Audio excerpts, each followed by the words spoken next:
for which it stands, one nation, under God, indivisible, with liberty and justice for all. Thank you. I call to order the 48th day of the 107th Legislature, second session. Senators, please record your presence. Roll call.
especially when you include the recent home insurance increases due to the value of the home, $400 a month that we do not have.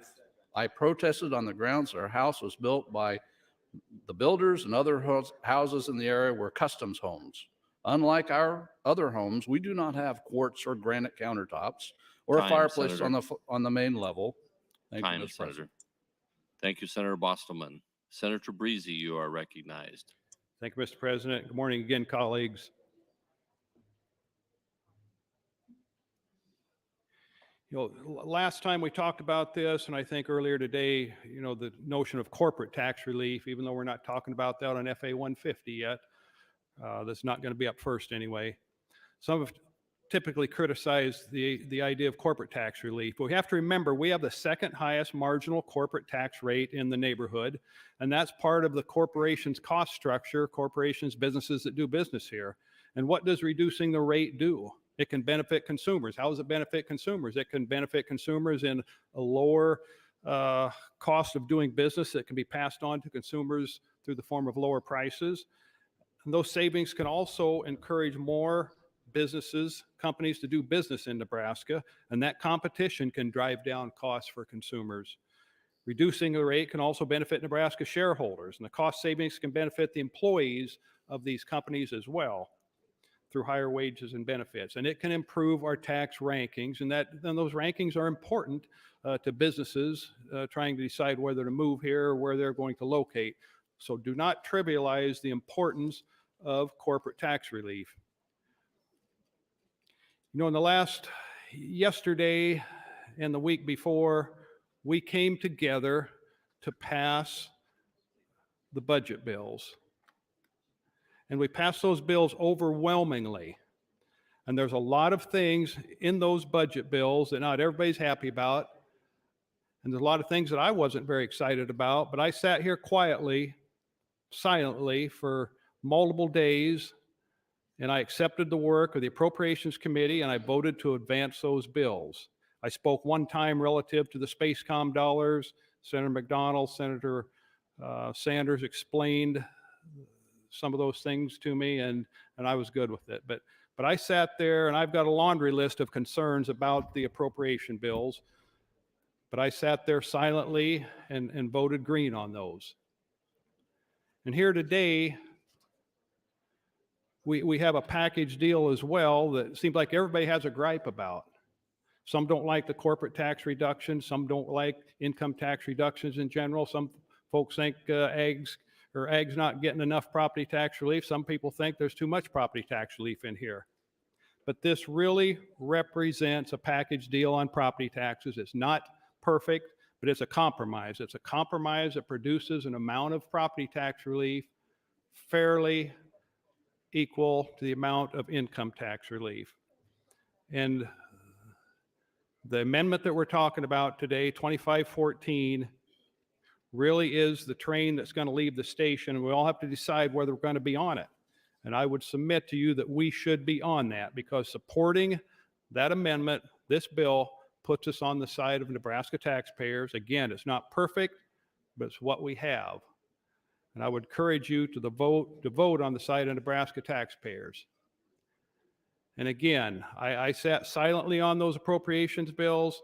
Some things there troubled me greatly. I've got a list of them, but I sat quietly and voted green. And I would hope that and the body got behind those appropriation bills at the end of the day. I would hope that we would see our way clear to do the same thing here. Thank you, Mr. President. Thank you, Senator Breezy. Senator Jacobson, you are recognized. Thank you, Mr. President. I'd like to first again thank the Revenue Committee for all the work that they've done on this bill and the amendment. I want to follow up on Senator Breezy's comments with regard to this package. I've sat here through the time frame I've been here and watched us and listened to us debate millions and millions and millions of dollars in spending. And I don't remember too many people getting concerned about, can we sustain that? Will this work longer term? I realize the ARPA money is one-time spend, And we've tried to focus in these budget transfers and the budget bills that they be limited to one-time spends or investments, and yet some of them will, in fact, probably lead to ongoing needs to keep them funded, because we understand that when we start doing one-time things, even when it's money going to programs, that those programs seem to want to continue. And nobody seems to be talking a lot about how we're going to cap the spending. We tend to always want to cap how we give money back to the taxpayer. I'm one of those people who believes that, as I believe Senator Lowe had expressed, this should not be about giving money back to the taxpayer. It should be not taking the money from the taxpayer to begin with. I subscribe to the idea that when I get paid or I earn money, it's mine. And I should be contributing to the state and the federal government to the extent that we have programs that we need to fund for the benefit of all. I get very concerned when we get involved in spending that really becomes welfare programs beyond, particularly for those who could work for themselves. I'm compassionate. I believe strongly in helping those who can't help themselves, but I'm also one who believes there should always be a work component for those who are receiving benefits who can work. And so I understand some of the spending. I understand some of the, but I think, as had been said before in this body, there's a lot of money that has been rolling in, and it's time to make sure that the taxpayer gets their due. When I heard a statement on the floor the other day, we should quit wasting money on tax breaks, I thought it's time to say something, and I was waiting for this debate to come to reiterate to people that this is not our money. This is the money of the people who live in this state, who are being taxed in this state. I would also tell you, if you want a corporation to move here, corporations don't make decisions where they move their companies. People do. These are people that we're taxing. Tax rates do matter. Being the highest in the neighborhood is a problem. We need to fix that. I also own farmland. I'm very involved in agriculture, have been all my life. And I can tell you I'm very concerned about what's happening to rising land prices. It's all great today. Commodity prices have gone up, land prices have gone up. I will guarantee you there will be a lag effect where property taxes are going to rise with those land values when those commodity prices fall, and they will. They will.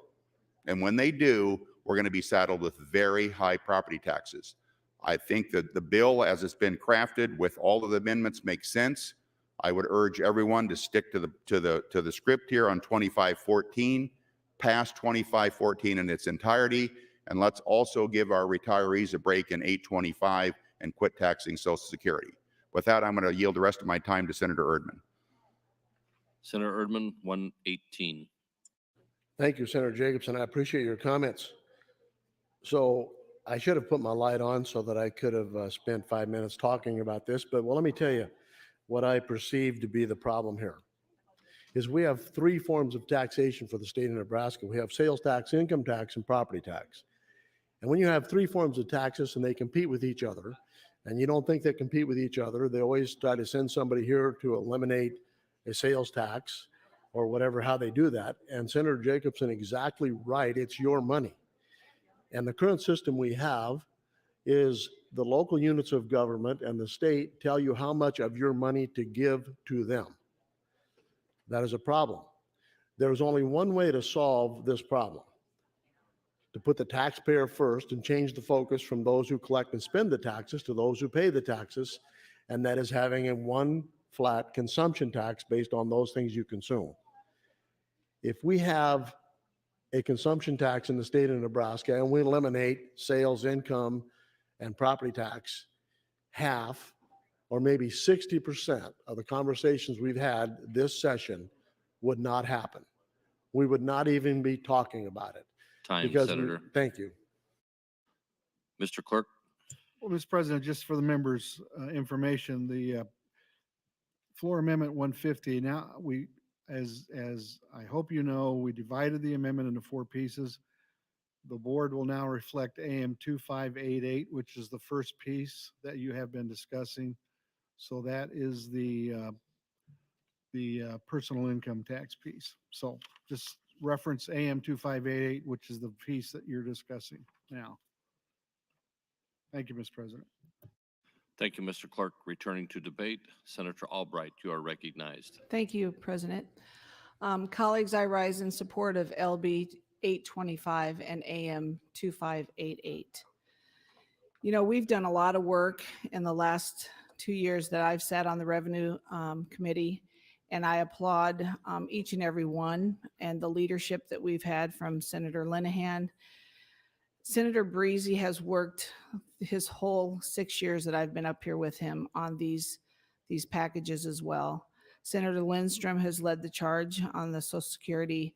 We've had many committee hearings that come to us, just as Appropriations did this past year, having to figure out how they're going to spend all this money that we're going to have to talk about here next week. But I'll tell you, we're losing a lot of people. Senator Friesen, you know, he has always protected the ag community on that particular committee. Myself and Senator Breezy are the farmers, as well as Senator Linehan. She still has farm ground. And I think it's important that Nebraskans know that the people who are leaving this body have had a very strong say in what's going on these bills. Whether we have it in a package on Monday, or we just put it all in one and get it over with so we can continue to keep moving through the process here. I think it's so important to know that in Nebraska, we are the most conservative state. I think we are looked upon throughout the nation as being, you know, we have the least number of people in our state compared to those surrounding us. They all have a lot more money to work with.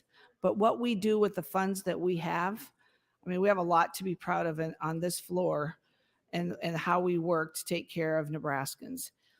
But this has been asked for a number of years. Whether we are competing with our surrounding states or not, we need to do what's right for our taxpayers, for the people who work hard every day in the state of Nebraska to earn the money that they do. We owe that to them, whether it's through property tax relief, income tax relief, corporate tax relief. We have to take care of those who are taking care of us. And I think this is an excellent way to do it. Again, I stand very proud to be on the Revenue Committee and be able to work through all of these things. You know, we had a little hiccup at the beginning of the session when we had the schools come in and ask us to totally change up what our plan is. And we've been working through this for so long that when somebody else comes in and just wants to say, well, put that aside and let's just look at my ideas. I mean, we have to put our faith in the committee structure. I'm sure that they all understand how imperative it is that, you know, Appropriations listen to all of these people come to them and put their bill together, and they want to stand firm and with no exceptions, you know, on what they've put together, and they've done it for a reason. But when you work as hard as this particular committee has on the income tax, corporate tax, and Social Security, and even taking care of our veterans, there's so many things that we have to be proud of in this body. I'm going to miss everybody that's done a good job for us. We're going to lose a lot of people off revenue, and it's just it's something that we've all worked together on. Let's all stand proud to support the AM 2588 and the amendments to come. I think it would behoove us to push the green light on LB 825 and AM 2588 and those that follow. Thank you. Thank you, Senator Albright. Senator Vargas, you are recognized. Question. The question has been called. Do I see 5 hands?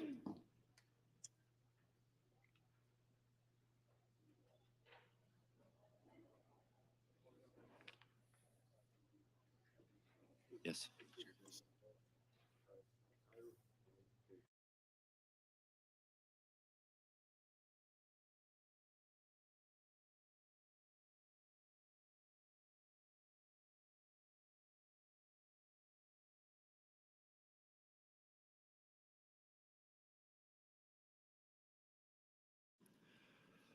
The chair does not recognize the question. There are multiple people in the queue who have not had the opportunity to speak yet.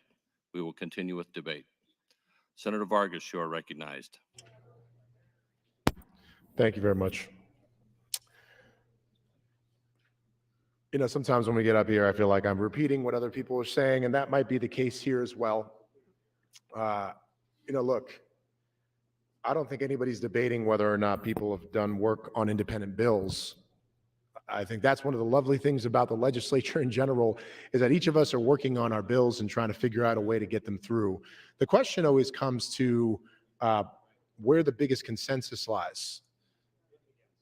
The underlying bill, which many people in this body supported and had a lot of consensus, is very different from each of these amendments that we're taking up.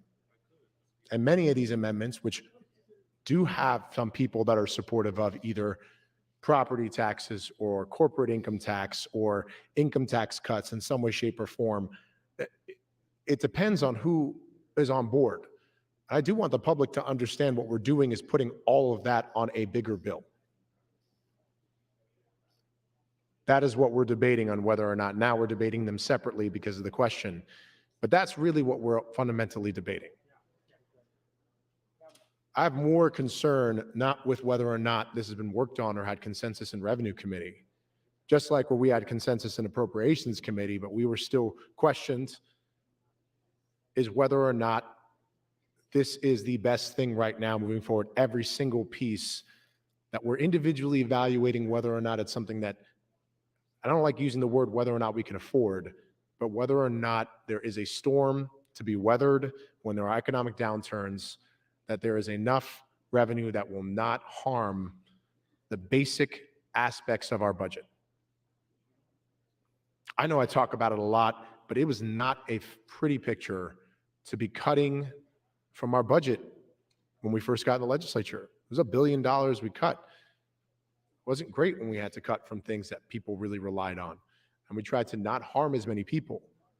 And I know that's really what we're debating here. It's not all or none, which was the original proposition, all or none, because some of us, myself included, support independent parts of these plans. And we've been on the mic saying that. I think that's the important valuation, that it's not a one-size-fits-all of either you care about cutting taxes or you don't. It's you care. Some people got more on board with this because they care about certain taxes more than others, and that's okay. And some people care much less about other taxes than others. That's okay too. I also think it's okay that there's some people that are looking at the numbers, and I appreciate looking at some of the out-year numbers and say, I don't know if I want that to be less revenue loss for the state. I think some people are looking at right now whether or not we can afford some of the tax cuts we have right now, and I think there are some that we can afford. I've been on the mic saying that. The bigger question that I do want each of us to ask ourselves is, as we're taking each of these independent tax reform, not packages, but each vote, which is the ones we believe in the most, or which ones that we can also afford, and which ones are also going to set us up for success when we do have an economic downturn, and to make sure that we don't have to make drastic decisions when that happens. It is a constant conversation that we have in appropriations. It's why we have not spent a lot. I sometimes look at my appropriations members because we made sure we weren't spending more than 2.5% growth on average over our time. We did that because we wanted to make sure that, one, we weren't growing spending too much, but we were also doing it to make sure that we have a healthier cash reserve. And at the end of the day, that's because we hope nothing ever happens. I think that's why we're having a great conversation about some tax reform, because we can afford some of it. The decision is going to be which do we do? And I hope we each independently make that decision and not say that it is a one-size package fits all. As I know that part of the negotiations with some people care a lot more about some taxes more than others. That's also speaking from somebody that looking at, even what I said last time on the mic, there are a population of people that aren't getting a tax cut from this, at least from the income tax side. So colleagues, I hope we take that piece into account, because that's the part that I'm concerned with. I've been very, very firm on not spending too much within our normal budget, worked within the committee to make sure that we're not doing that. Curb spending, focus on making sure that we're helping salaries and people and not creating too many new programs. And we've done that very responsibly. Time, Senator. Thank you. Thank you, Senator Vargas. Senator Clements, you are recognized. Thank you, Mr. President. Rise to support the package. I was looking again at the green sheet that we still show $453 million above our budget needs through 2023 with 1.3 billion of cash reserves. And the cash reserves are after we've taken $513 million of increased cash reserve spending in this budget. We still have 1.3 billion. And I would say that we are not being stingy with the people's money, but the money that we have extra is the people's money and it should be given back. And as far as taking care of the people who are in need, if you look in Appendix B in the budget book, Health and Human Services this year will have $1.7 billion. In 2023, $1.85 billion, a $150 million increase in the next year. Education, $1.3 billion this year, $1.336 billion the next year.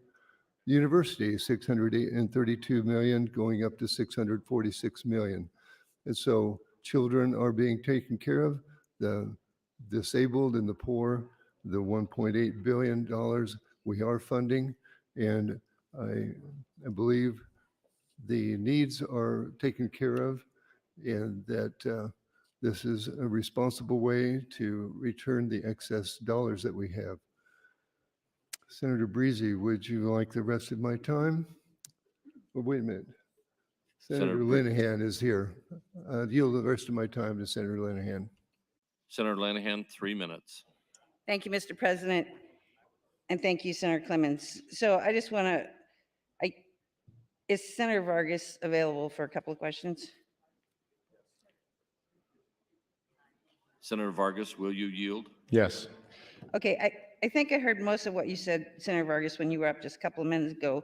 But did you say that you were concerned that there were 3 bills in this package? I was concerned that, or at least what I stated is what we're dividing the question. There are different concepts within this. There's a property tax concept. There's a Yes, I corporate know income what's tax. in the package, but is that what you said? Yes, that there are different concepts within this Okay, package. Yes. so Senator Vargas, you're on Appropriations Committee, right? Mhm. How many bills are in under the big budget bill that we just, in the last couple of days, got passed? How many individual bills are in that package? There are a lot of individual bills in the package. More than 3? Yes. More than 10? Yes. More than 20? Yes. And we took every single one up and we had a conversation on the mic like Right, we're doing I know, right now. I know, but I'm just, Yes. but the committee did it, right? Correct. Yes. Yes. Okay.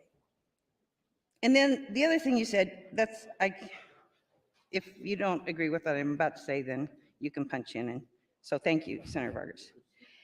I said first when I got up this morning, first thing I said is we keep saying we cut $1 billion when we got here. We did not. We were $1 billion short. And I've got the pages, copying a thing, and I will hand it out. Because the revenue forecasts were wrong. When we first got here, we were doing what I think we were dealing with what the Tax Rate Review Committee said, which I sat on, and it looked very, very dire. Then we got to February, and the forecasting board met, and it got better. And it got even a little better in April. Now, it was hard. It was never got good. It wasn't, we still had to shake all, and Senator Stinner did an amazing job. He was in here at 3 o'clock in the morning, working till 10 o'clock at night. His first year as chairman. He dug through all the cushions on all the couches and every cash fund, and we made it through it. And as I said earlier this morning, we actually spent 0.5% more than we did the year before.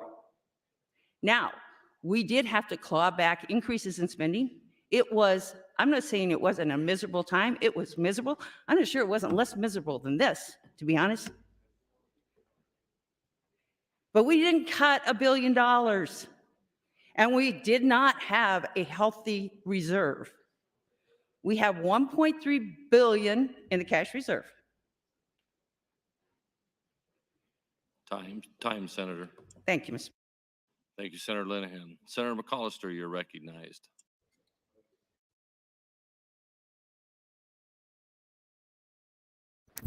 Thank you, Mr. President. Good morning, colleagues.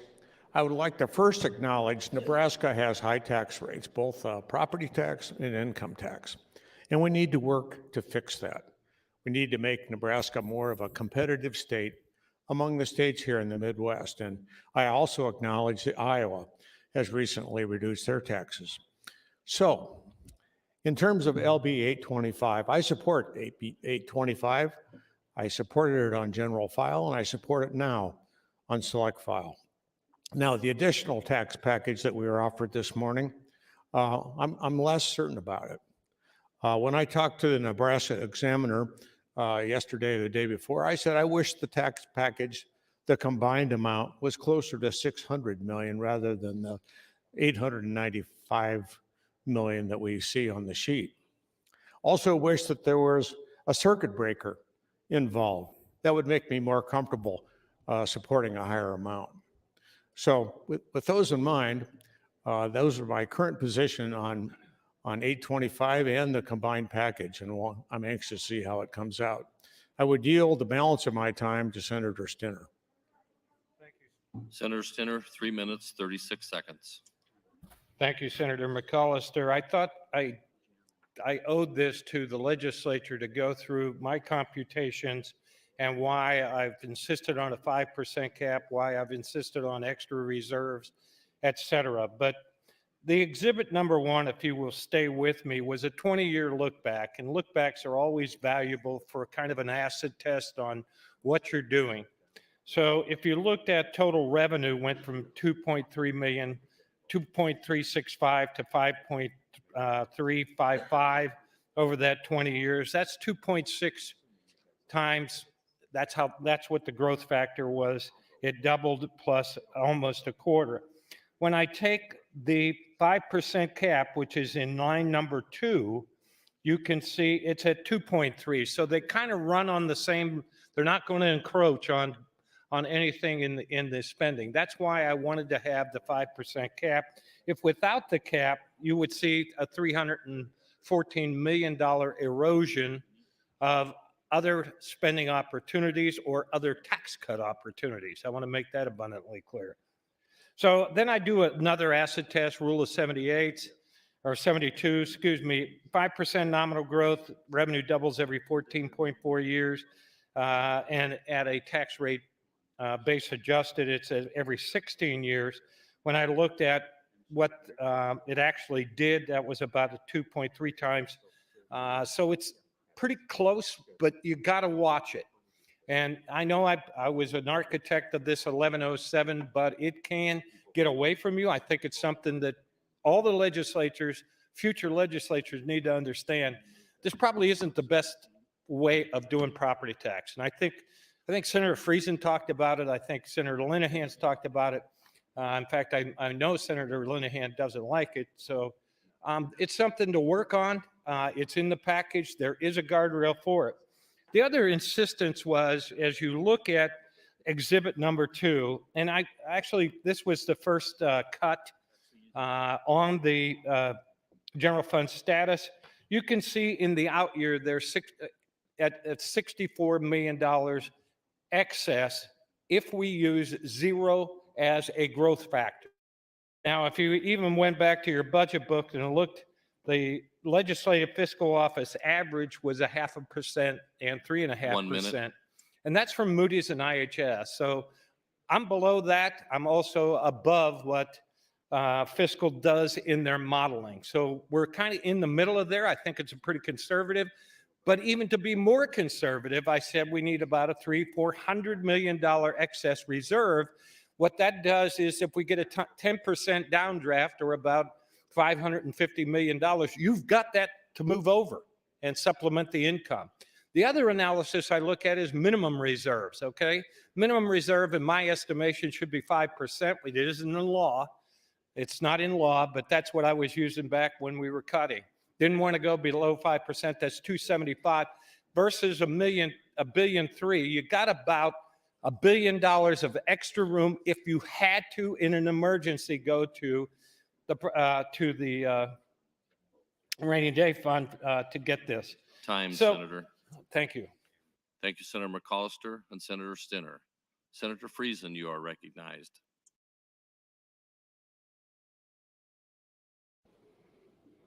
Thank you, Mr. President. Let's go back a couple of years ago, or even probably last year. I think I stood on the floor and worked with Senator John Kavanaugh to slow down the corporate and some of the Social Security tax cuts that we were making. At the time, when we didn't know what was going to happen with our revenue, I thought it was prudent to slow it down. We did that to some extent.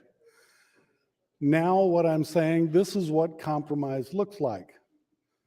We have worked on this together. Does it have everything I want in it? No. Does it have everything that Senator Kavanaugh would want in this? No. But again, I think there's been a lot of compromise in this bill. I wasn't a big fan of the corporate tax cut. If it would have been up to me, that would have looked different. This is compromise. What I wanted was to continue to work on the property tax issue, and that was put in here. I think we've accomplished something there. But again, this is what compromise looks like. We have tweaked different things over the years. We've shown that we have revenue growth that is big enough to do this. I think it's sustainable. I continue to look at if inflation would come on. I realize our incomes are going to be going up. Wages are going up. Unemployment is historic low records. People are working. I think our income tax revenues will continue to go up, and it's time to leave some of this money in constituents' pockets. I'm not saying the income tax cut, we just don't have to take it in the first place. And so far with the property tax relief, we're forced to do it through 1107, which I don't think is the ideal method. And I'm hoping somebody down the road can fix that. But that's not what we have to do today. This is compromise. We can argue about where we're going to end up in 4 or 5 years or 10 years, but we can't continually take as much money as we've been taking, because I don't see that we can hold on our spending in a responsible manner, because we've shown that this year. If you give us money, we'll spend it. We will never have enough. And I think our citizens are telling us we're a high tax state, whether it's property taxes or income taxes. In my district, it's property taxes come to the forefront, front and center. Never had anyone ask me for an income tax. This is compromise. That's why I'm going to support this. I think it's time to move this forward. I have no issues with this whatsoever. I have compromised. I have agreed with Senator Stinner to put a cap on the valuation growth. We have compromised. With that, I'll yield the rest of my time to Senator Stinner. Senator Stinner, 1 minute, 8 seconds. Thank you, Senator Friesen. I just want to take everybody, we're dealing with forecasts. So there's always, when you're forecast, I just want to refer to page 17, and there's a comment about forecasts. While these forecasts work well for 1 to 3 year forecasts, when you extend further, they have a tendency to flatten out 3 year trends into 4th and the 5th year. So your trajectory in the forecast generally, since we're looking at 5 years, I think we ought to take a look at and understand that forecasting out there, you're not real sure. So also why you carry a heavier reserve. That's why you also have caps as it relates to real estate tax as well, and do some other computations as it relates to minimum reserve. Inflation has come up also as a subject area. I think if you take a look at what we have forecasted, we have forecasted a spending growth and appropriation of 4.3 and 3.4, or an average of 3.8. Time, Senator. Thank you. Thank you, Senators Friesen and Stinner. Senator Brandt, you are recognized. Thank you, Mr. President. I stand in strong support of LB 825 and all of the underlying amendments. To echo what Senator Friesen said earlier, good legislation is about compromise, and this legislation is a classic compromise. The sky is not falling. When it does, the legislature and the governor will adjust revenues and spending like it has for the past 150 years. We are trying to balance things. Right now, we have a surplus of revenue, and the logical thing would be to give it back to the taxpayers that sent it here. This is not just about ag land. 71% of all property taxes paid go to homeowners and businesses in this state. Only 29% goes to ag land.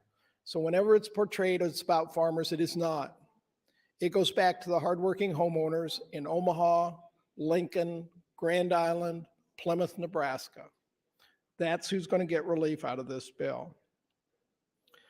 This is a big deal in rural Nebraska because of the way that schools are financed with the TIOSA formula in the state.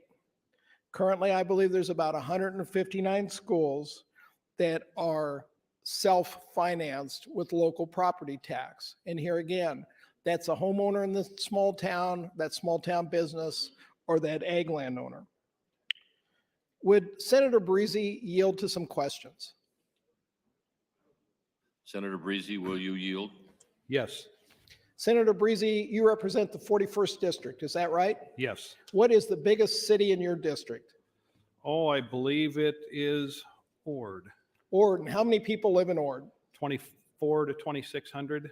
And yet you represent 40,000 people just like everybody else in here. Yes, roughly. So, and my district is very similar. Crete is my biggest city at about 7,000, 8,000 people.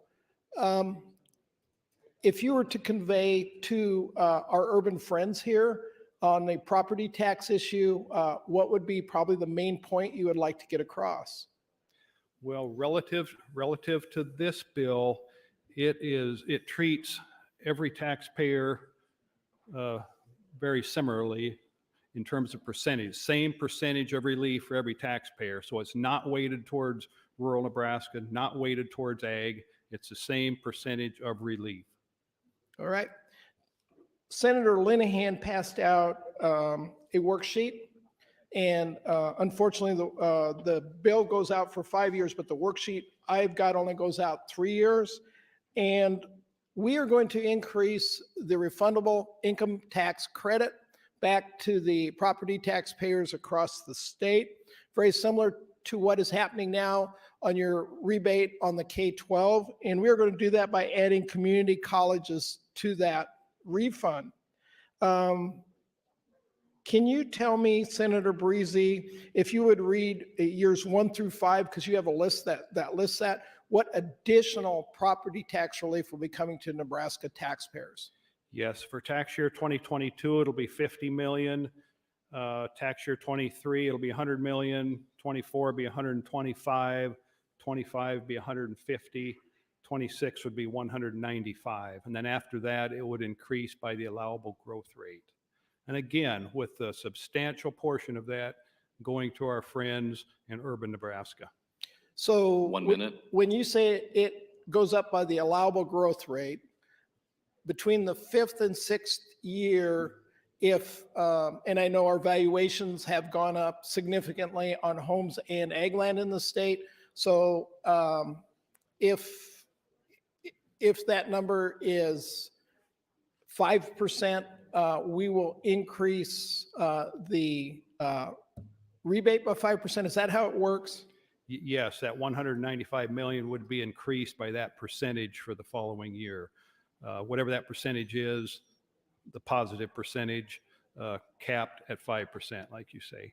Can you tell me where that percentage comes from? Is that CPI? I Well, mean, that where is percentage, the allowable growth rate is a percentage increase in the value of all real property statewide from year to year. So Department of Revenue would generate that number? I believe so. Historically, and Senator Stinner talked about that. Historically, it's around low fives, 5.2 to Senators. 5.3. All right, thank you. Thank you, Senators Brandt and Breezy. Colleague Senator Lathrop would like to welcome 60 students from the 4th grade in Walt Disney Elementary in Omaha, plus several teachers and sponsors. They are seated in the north balcony. If they would please rise to be welcomed by your Nebraska Legislature.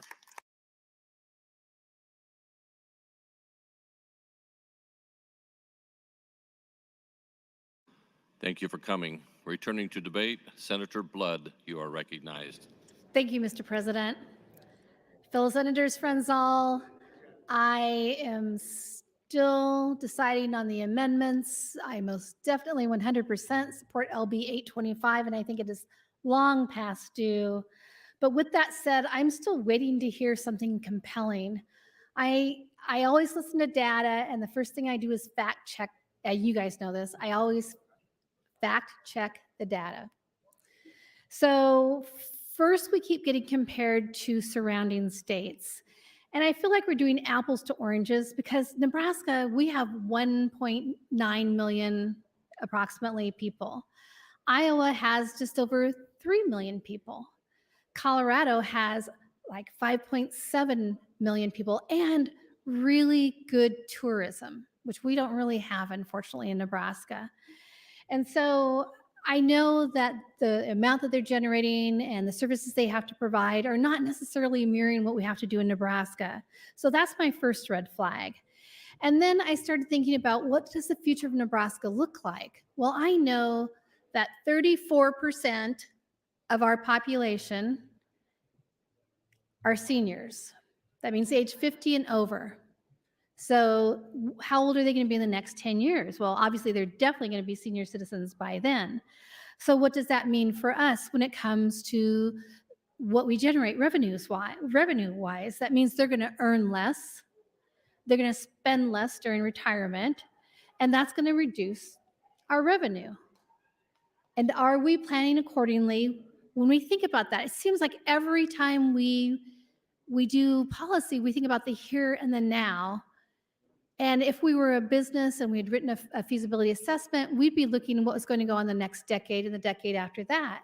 So I have concerns about the amount of revenue that's going to be generated in the future because I don't see any trends saying that the demographic age-wise is really going to change that much in Nebraska. So I find that concerning, especially when I hear Senator Stinner say that really this is too big even with a cap and our cost is going to triple in 20 years. But our revenue isn't going to be able to keep up with that. And Senator Brandt talks about, well, we'll just do like we always do, and if we have a problem in the future, we'll come back and fix it. Well, yeah, Nebraska has definitely done that in the past, but that's a knee-jerk reaction. We have an issue, we got to find the money, we're freshman senators, we're $1 billion in the hole, let's figure out how we can make our cuts. That's not how you do good government. Do I think people deserve a break in taxes? I absolutely do, especially for people in my income bracket. But here's what I know. The past 10 years have been the longest economic expansion on record. Since the end of the Great Recession, which we all know was 2009. And during this expansion, the 9 states with the highest top income tax rates have seen virtually identical and some greater economic growth than those without income taxes. So at the very beginning of this discussion, we were told differently. So again, I go back to peer-reviewed data, and I'm not seeing in the data what I'm hearing on the floor. And here's my last concern. And again, property taxes are too high. We need solutions. I've brought forward circuit breaker bills this year that didn't go anywhere, But I believe in circuit breaker bills because if we don't have the funds or if they don't need the break anymore, then they don't get the break anymore. I think that that's fair, but that's just how my brain works, and not everybody believes in circuit breaker bills like I do. 1 minute. But here's what I know. When I came on, recession nationally, massive federal stimulus, ag economy recession in the state, we had a $1 billion shortfall. Now, what's going on right now? Pandemic shortfall, massive stimulus.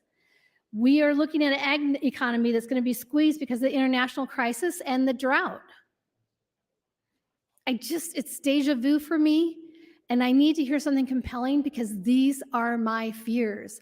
I see an exact mirror of what got us in the hole 6 years ago going on now. So I'm going to keep listening. There's a lot of smart people on this floor. Maybe they have really good answers with really good data. But until that time, I completely support LB 825, but I'm still listening on the amendments. Thank you, Mr. President. Thank you, Senator Blood. Senator Mosier, you're recognized.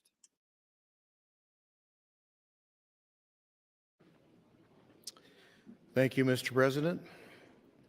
I'd like to go back to what I was talking about earlier and talk about it just a little bit more. Is the typically when you're budgeting for government, you figure out what your needs are, what you predict them to be, and then you set tax rates based on what you think would generate the revenue that you need to operate on. And then you make adjustments from there. So if you don't have enough revenue, then you either have to cut the budget or raise your tax rates. And then if you have a surplus, like we have now, then you look at your tax rates, or you look at catching up on some things that you possibly didn't spend enough money on earlier. So in this budget, we're increasing provider rates.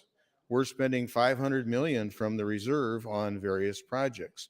So we are catching up on some things to fund things at a fairer level, if you want to look at it that way. But there's still a very robust budget surplus. And so I think we need to look at tax rates and adjust those to get them to where people can keep more of their money. They don't have to pay as much tax. And we still preserve the rainy day fund. We still keep enough money in there to protect us if we have a downturn. And in the future, if things go negative, then we can look at the budget again, or we can look at rates again. But right now, I think this is the perfect time to adjust rates.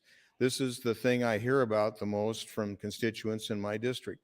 I've got the same number of citizens in my district as any other senator here, and I have to represent what my citizens ask me to do or what they think are important, and taxes are what comes to their mind first when we talk about state government. And I understand that some senators have passions about other things, and that's their passion to represent, and I don't dispute that that those are important, but I'm just saying that the constituents that live in my district are number one concerned about taxes and tax rates and spending. Those are the things that come up. I would yield the rest of my time to Senator Breezy if I have some remainder. Senator Breezy, 2 minutes. Thank you, Mr. President. Thank you, Senator Mosier, for that. And I appreciate Senator Chairman Stinner's comments on the safeguards that we have built into this. You know, the 5% cap, he explained that well, that, you know, that is a safeguard. And the growth factor that he used, the 0% versus the average of Moody's and IHS, which I believe is 1.5%, that is a safeguard. And I think he spoke of the, the fact we're $1 billion plus over what he would consider the minimum reserve. That also is a safeguard. So I appreciate his comments there. And I want to follow up on Senator Brandt's comments earlier about the distribution of these dollars. And The $1107, the $548 million we're talking about now, Douglas County school taxpayers get roughly $127 million of that. Where I come from, Boone County taxpayers, I think get about 4 million. And so this is a package, like I said earlier, that benefits everybody. And the urban areas, thank you, Mr. President, and the urban areas get a huge chunk of the tax relief here. As far as the community college taxes, roughly the 4 counties of Metro Community College, which would predominantly be the taxpayers of Douglas and Sarpy County, are going to get about 26 million on average of these dollars the first 3 years. And the 25 counties in Central Community College, where I'm at, they'd get about 65% of that. You know, so you can run these numbers any way you want it, but the point is a lot of these property tax relief dollars are going to your constituents, my constituents, but a lot of them are going to urban areas, and urban senators need to take note of that and recognize the importance of that tax relief to their taxpayers. Thank you, Mr. President. Thank you, Senator. Senator Linehan, you are recognized. Thank you, Mr. President. I'm going to yield my time to Senator Stinner. Senator Stinner, 4 minutes, 50 seconds. Thank you. I'd like to kind of go back through the methodology comparisons that actually are on page 16, 17, if you want to follow in the Appropriations Committee budget proposal. And really what fiscal office has done since, I think it's 1990, they've been using a capped formula, capped at now at 4.5%. The nominal growth in the state of Nebraska is about 5.1. I think he discusses some of that differential between rate base adjust and nominal growth. But that's historically what has happened. So if you're dealing with a capped formula, I call that a static formula for lack of better terms. It's because if you get a 12 or 13% increase in revenue coupled with a 10 due to artificial stimulation, which is what we actually have, it distorts those out years. And the out years are really kind of a function of what the forecast covers, what actual happened, what forecast covers, and the out years are a function of that. So that's how we got to the negative in your on your green sheets, which is our fiscal status.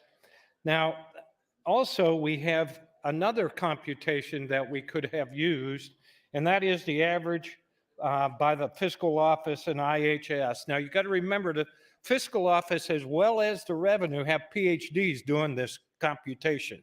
So they have a model that they get the information from Moody's, they get the information from IHS, and they put it in the model. And this is the average, and it's a 0.5% increase in the out years plus 3.5%. So, but I will warn you, when you get out past 3 years, the trends are, as I read before, the trends can be a little tricky because actually it flattens out. The trends actually do flatten out. But if we would have used that, we'd have been over $1 billion. And I thought that was excessive in this situation, certainly with the uncertainties that we have in front of us as it relates certainly to inflation. And that gets me back to where I was at. I said, okay, we'll use zero growth. It's somewhere between where legislative fiscal office, the smart people were, and the static formula. So we used zero. And that computation actually came out to $964 million in the out years. And we're using the out years as the computation base because this legislation builds on itself and starts to crowd out dollars. So I think we're being safe with the extra reserve that we're carrying. Certainly that will protect you for a 10% downdraft. 10% times, say, $6 billion is 600 million. You take 600 million out of the cash reserve, specifically out of the cash reserve, and it supports, and you'll still have a pretty adequate reserve. The adequate reserve is 10%. Fully funded reserve is 16%, and I believe that's in statute. I think that was one of my bills, actually. So that's a little bit of it, but I also want to take you to the green sheets and take a look at, do we contemplate inflation in here? Now, we took a big step up in our salaries. We went 30% on 24 hours. We did half the way there with our provider rates. So we actually have made an adjustment and it's reflected in our numbers now. Now, where do we go with salary increases? Do 1 they minute. start to normalize at 2 to 3%?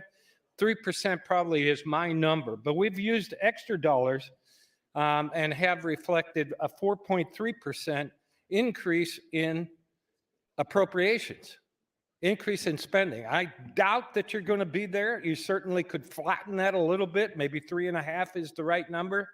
And then 3.4 for an average of 3.8. Hopefully, as the Fed starts to increase rates, inflation will go down. Hopefully, when supply chains start to firm up, we start to see some of this start to work through the system as it relates to inflation. So I think we've protected and have demonstrated that we've taken a pretty aggressive approach on the expense side. We've taken an aggressive approach on trying to provide an excess reserve, and we've capped the growth of property tax, which continues to go on with a 5% cap. I Time, think we've Senator. done about everything we can do. I know there's circuit breaker Time, talk. Senator. Thank you. Thank you, Senator Linehan. Senator Stinner. Senator Slama, you are recognized. Thank you, Mr. President, and good morning again, colleagues. I appreciate Senator Stinner's thoughtful comments on this package, and I still stand in support of Senator Breezy's amendment and the overall bill. And I think it's important to know we've got a long line of people in the queue waiting to speak. I think everybody can see that this is going to go to cloture. When we take that vote on cloture, keep track, because if you're a no or not voting on cloture, that means you're against the whole package. Like, we can get up and we can talk and we can say we like different parts of the bill, and that's understandable.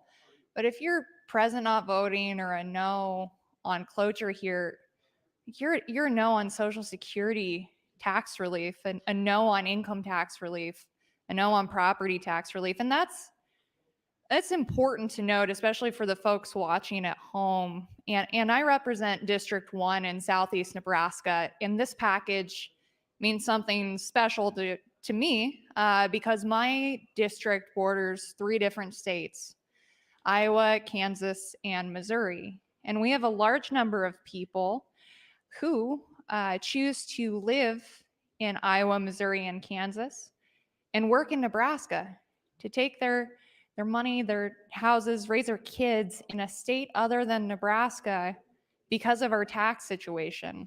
And if you talk to folks in my district, especially those who work in Nebraska and live across the border, they'll tell you unanimously it's because of taxes. It's a split between income taxes and property taxes. But at the end of the day, it is far cheaper and far more cost effective for families to work and live right across the border in Iowa, Missouri, and Kansas than it is Nebraska. And it's because we're not even close when it comes to property taxes. We're not even close when it comes to income taxes. And we've got Iowa. Iowa was the only one that was even close to us with income taxes. And they just cut, as Senator Linehan noted, their top rate down to 3.9%. We're sitting at 6.84. If you don't think we're going to have more people going across the border to work, live, and raise their families in Iowa after that, you're kidding yourself. And especially for retirees, too. We'll have folks retire from Cooper Nuclear Station and move out of state, move to a state like Florida or Texas, where there's not only no income tax, they're also not taxed on their Social Security, which I believe is double taxation in the first place. That shouldn't exist, and I'm grateful that we've passed legislation to eventually get rid of that. I think Senator Lindstrom's thoughtful LB 825 phases that out far more quickly and will keep a lot more retirees in the state of Nebraska. But as a representative of District 1 in Southeast Nebraska, where we're ground zero for the battle on taxes, this package is critically important. And if you represent a district that borders another state, I don't care if you're in Omaha or on the other side of the state in Scotts Bluff or Chadron, folks can go across the border and pay far fewer taxes, and it makes financial sense for them to. So it's on us as we're looking at projected excess revenues. That means we're collecting too much in taxes, folks, to give that money back to Nebraska taxpayers. Senator Breezy, Senator Linehan, and Senator Lindstrom have taken the lead to have this visionary project. 1 minute. Thank you, Mr. President. That could have a generational impact on the state of Nebraska. So when you're watching at home and you're looking at that board on cloture, that is a vote on Social Security tax relief. That is a vote on income tax relief. And that is a vote on property tax relief. And whether your representative votes red, green, or isn't here, that'll tell you all you need to know. Thank you, Mr. President. Thank you, Senator. Senator Dorn, you are recognized. Thank you, Mr. President. Good morning, colleagues. Want to thank everybody. I enjoy this discussion very much. I enjoy the discussion on generally when we have a bill brought up and we have a discussion on the bill and we don't get, I call it sidetracked. This morning, this has been very good discussion. I want to thank the Revenue Committee for putting the package together, Senator Breezy and Senator Linehan, and them working on that. But I also want to thank Chairman Stinner and some of the fiscal office for the numbers that we're getting put out here and that we've gotten put out over the last couple of weeks as we work through the budget and we work through the ARPA funding and everything, so that we can have a better understanding of kind of where we sit today. One of the things that we often do in appropriations, and I am very thankful that we do that, is we look at, I call it the future, and we look at, have much discussion on where will we sit out here in a couple years or in 3 years or 5 years. And then again, we see some of these charts and everything and the numbers where it shows where we're at or where we're going to be at. Part of the things we need to do as an appropriations committee and also as a revenue committee in this body is we do need to have that long-term vision of where we are or where we might go. And to do that, Chairman Stinner is very good at, I call it, he had the charts out here. We go and we look back at past years. We look at the past 20 years. That can predict things out there until you have like what we've had the last couple years. We've had somewhat of a unusual, I call it, growth. We've had somewhat of an unusual situation whereby some outside factors have had some influence, and how then you have to look at how then will those outside factors, the federal funding and those types of things, and now maybe the inflation and those types of things, how that will also be affecting your financial situation in future years. Appropriations, there was a lot of discussion in the budget about how we came up with things, and ARPA, how we came up with things.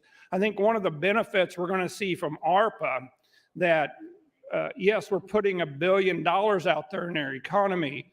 There was a couple times when people came in and testified, we'd see in the fiscal note, well, this is going to generate maybe that much income. I think a lot of the ARPA budget, what is being proposed, is very, very good investment for the long term will give us a benefit that we wouldn't have had without it. And so something like that, you just can't factor in some of these numbers and say, oh, we're going to get a 2% or a 5% or a 7% return on that type of investment. That's an investment that this state will have for a long time, and that it will help our fiscal situation so that we remain solid. Oh, I thought you said time. Nope, thank you. One of the other things I wanted to talk about was Senator Arch this morning when he talked earlier, he talked about the state of Nebraska and what we do compared to how we always compare ourselves to local government, school districts and such.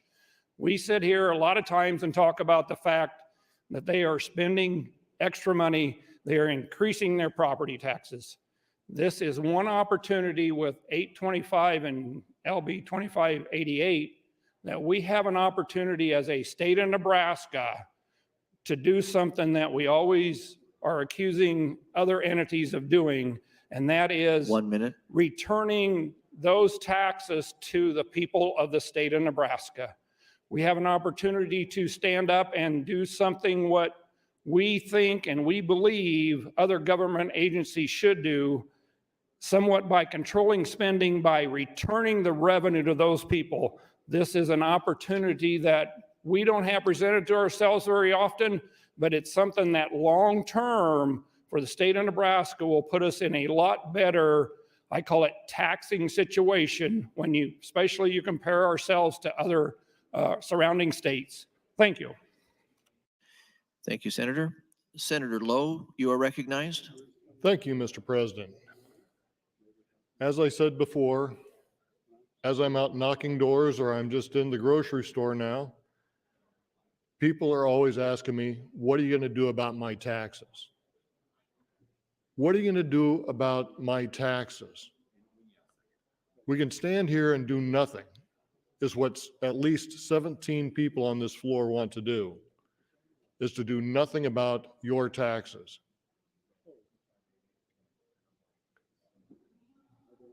We need to do something for the people in Nebraska. We have cash in our cash reserve. We can afford to do this. This is a good way to bring people to Nebraska, is by showing some incentive to lowering their taxes if they come here.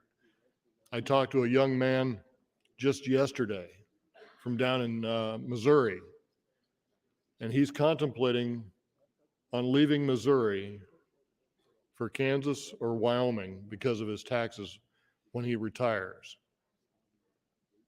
He's a Nebraskan that is not living here. He was in the military for years, and his wife still continues to work for the government, but he is looking for a place to go when he retires because of his taxes.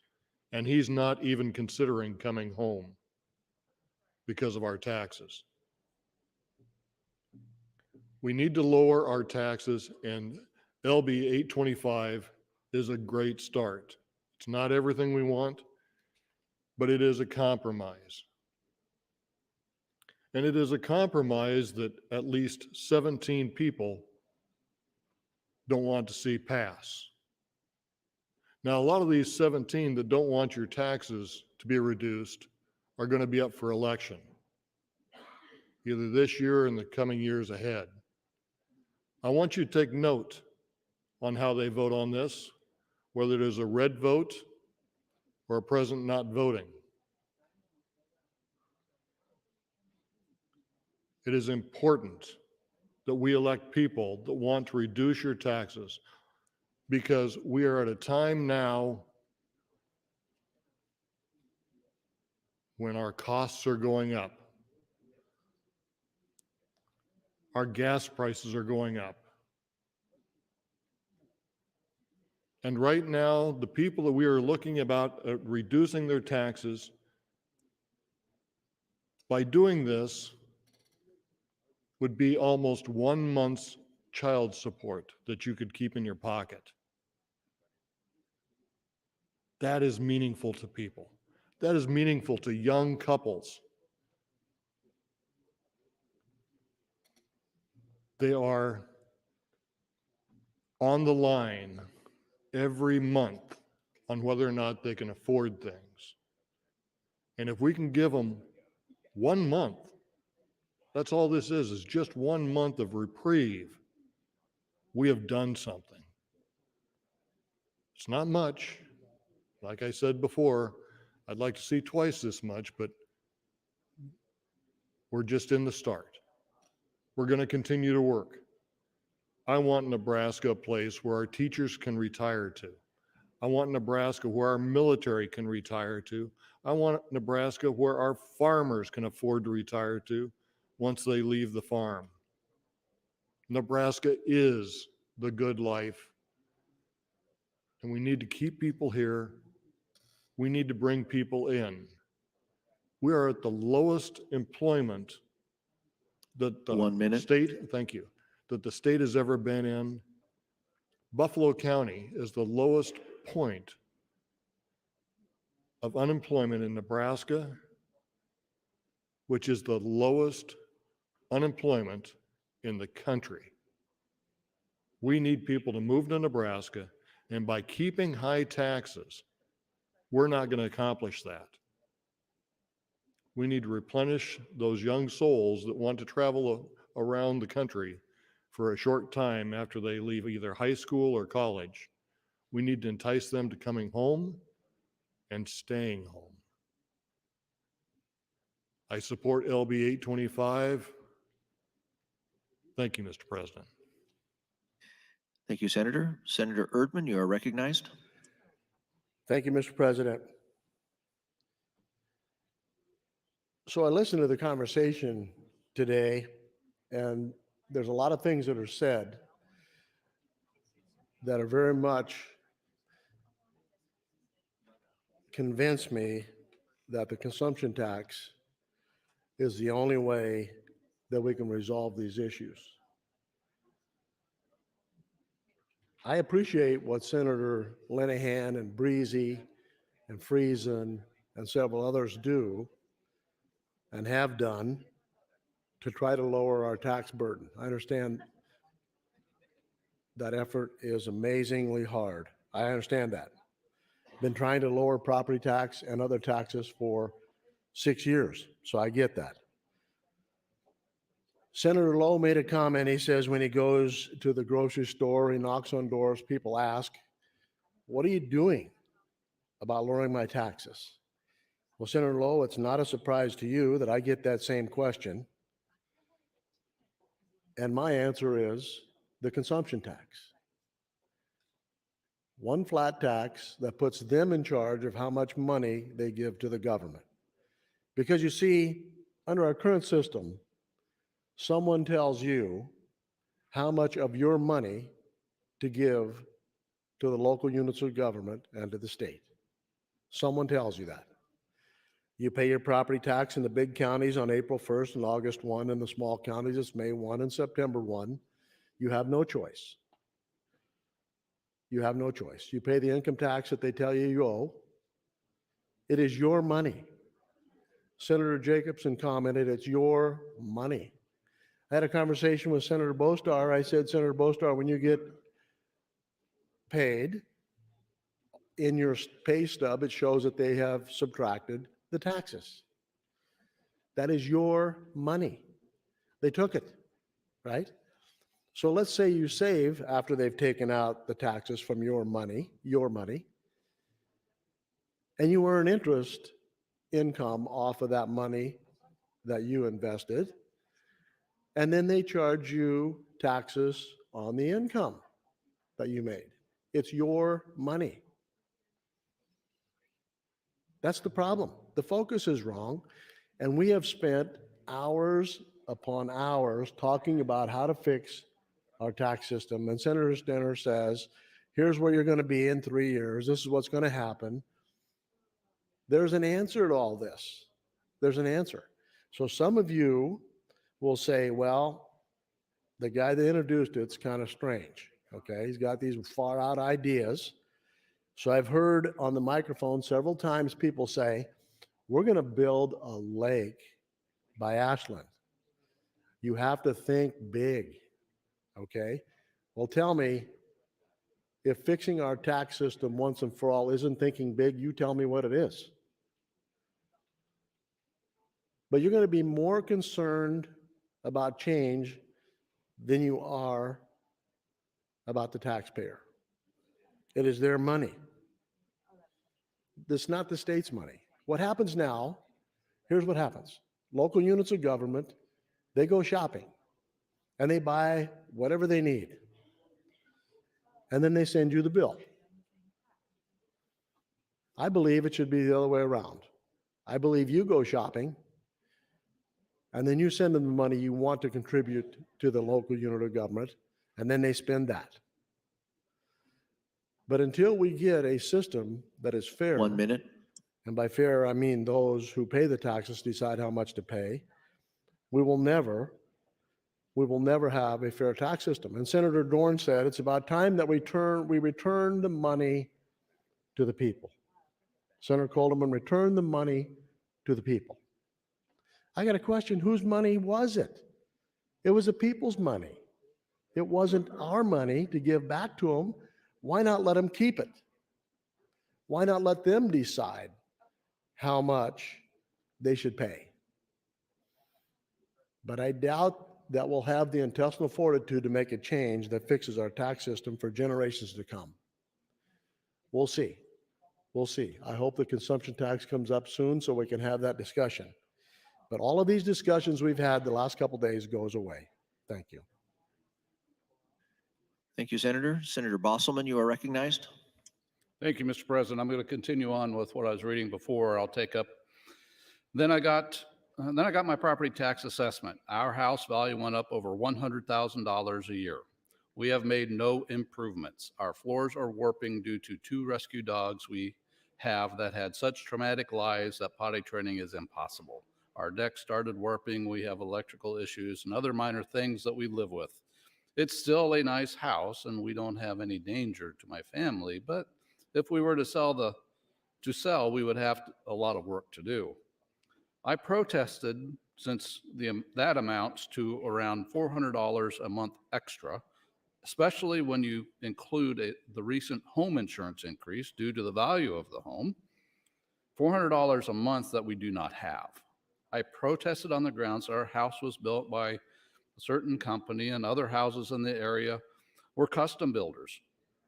Unlike other homes, we do not have quartz or granite countertops or a fireplace on the main level or in the bedroom. We do not have a real tile or any of those luxury upgrades. So when I realized our house was the highest valuation in the neighborhood, I felt I had a good argument. However, they denied my protest. So I have to figure out how to come up with an extra $400 a month. So far, my options are stopping my 401k and my wife give blood and plasma. Even by doing that, we're going to break even. I do not think a $400 a month increase is fair or reasonable. How many of you can honestly tell me you could afford a $400 a month increase in your taxes and not have it affect you negatively? I have $3,500 in savings that I can use next year to maybe get by, but who knows if that will happen after, what will happen after that. And if I stop my 401k, what am I going to live on when I get older? The stress of the situation has caused me to have high blood pressure, and my 10-year-old son, including noticing our stress levels, is now in therapy. Another bill that will not be able to afford next year. Now, not that any of you people care, but I wanted to share my story with you so when you discuss property taxes, you know the difficult situations you are putting Nebraska families in. I'm a hardworking person that has done everything right. I have never been in trouble, never broken the law. I treat everyone with respect and honesty, and my state has decided to make my living a living hell. Each and every one of you share in that responsibility. Each of you should feel ashamed at the way you have affected the citizens of Nebraska. I have talked to many others like me, and they are struggling due to property taxes, and none of you want to do anything about it. Not only is that not fair to myself and those like me, it is criminal. If I didn't have a job I loved and my son didn't love his school, I would move out of this state that I once loved. But with COVID and the unreasonable housing prices right now, where would I go? You have put me in a very difficult situation. Thank you for reading my story, and please let me know if you have any advice or can point me to anyone who can help my family. Well, the help's before you today. You have a choice. What Senator Breezy has brought in the amendment is that choice that will help this family, that will help many other families in our state. This isn't a farm family. This isn't a family that's talking about agriculture. This is about a young family who's taking care of a mother, who's living in town, who's trying to make ends meet. So would income tax reduction help them? Darn right it would. Would property tax relief help them? Darn right it would. What we're doing today is going to be life-changing, I think, for certain families in the state. And if you're willing to take that step with me, which I think you are, then we need to vote on Senator Breezy's amendment and pass the bill. That's the right thing to do for Nebraska. That's the thing that people in the state of Nebraska are begging us to do. Time, Senator. Thank you. Thank you, Senator. Senator Breezy, you're recognized, and this is your last opportunity before your close. Oh, I'm sorry. Excuse me. Just a second. Mr. Senator, Clerk, for items. Just very quickly. Enrollment and review reports 10, 11, 10, 12, 10, 13, and 12, 4, 1 correctly engrossed. Confirmation hearing notice by Health and Human Services Committee, new resolutions LR 362, Senator McDonald 363, Senator Boston on study resolutions, amendments to be printed to 825, and a conflict of interest statement to be on file. That's all that I have. Thank you, Mr. President. Thank you, Mr. Clerk. Senator Breezy, you are recognized. Thank you, Mr. President. AM 2588 is referring to the individual rate. And as for the individual income tax rate, again, like we've said at least a couple times here, our marginal rate is higher than all of our neighbors, except I believe one, and it begins at a ridiculously low level, roughly 30 grand for singles and double that for married. And from a state chamber document that was handed out, I think last time we discussed LB 939, we saw that our income tax burden is higher than in any of our neighboring states at the $75,000 level. The state chamber and the business community tell us time and again that we have a workforce crisis in Nebraska. And as the chamber has repeatedly said, our high individual income tax rates are an impediment to solving our workforce crisis. And so what does 939, what does this amendment do relative to our individual rate? It puts more dollars back into the hands of hardworking Nebraskans. And the vast majority of those we're talking about here are everyday middle-class Nebraskans. And Senator Linehan handed out a sheet, again, I think it was last time, that really demonstrates that it's a swath of middle-class Nebraskans that this hits. And it's going to be very beneficial for them. And giving these dollars back is good for Nebraskans. It's good for families. And plus, this step would improve our rankings on individual income taxes. And again, that helps us draw and attract residents and retain the residents that we have here. And I do certainly appreciate Senator Stinner's comments earlier. And I think from his comments, he certainly indicated that these are sustainable numbers. We've done this in a sustainable manner, and it's fiscally responsible what we are proposing here. And again, we have to remember that the property tax relief goes to everyone. It's not weighted towards my constituents, not weighted towards ag, not weighted towards any particular group. Everybody gets the same percentage of property tax relief as everyone else. So the 1107 credit, again, based on your school property taxes paid, the dollars based on your community college taxes paid. It benefits your constituents, benefits my constituents. And relative to the 1107 piece, we have to remember under the terms of 1107, if we don't pass this, current law would have us have that credit at about 548 million, rising probably to 560 to 580 for 2023, but then dropping off to 375 million for tax year 2024. And that, colleagues, would represent a $200 million property tax increase on everyday Nebraskans, on your constituents, on my constituents. And we can't allow that to happen. We have to put this in place to prevent that increase. And so we need to come together on this. And again, we talked earlier, this is a package deal. People don't like every aspect of it. I didn't like every aspect of the budget, but I sat there and I voted for it. And I would appreciate the same deference here. I think this is a package that's good for Nebraskans. It represents a win for everyday Nebraska taxpayers. And we need to get behind this and support LB 825 and the amendment thereto. Thank you, Mr. President. Thank you, Senator. Senator Merman, you are recognized. Thank you, Mr. President. These tax cuts benefit everyone. Residential and commercial receive 71% of the property tax cut. Everyone that pays a substantial amount of taxes benefits from the income tax cuts.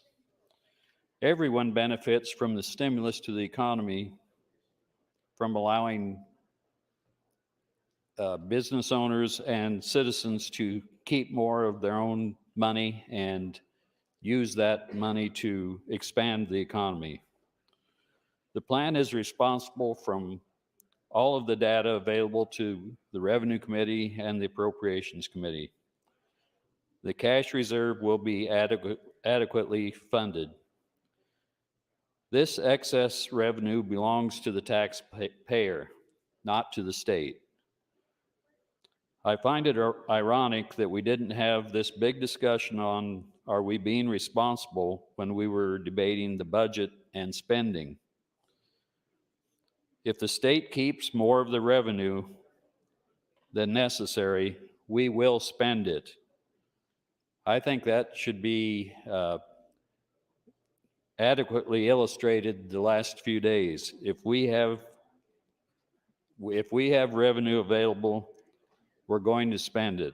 We showed that over and over again this year.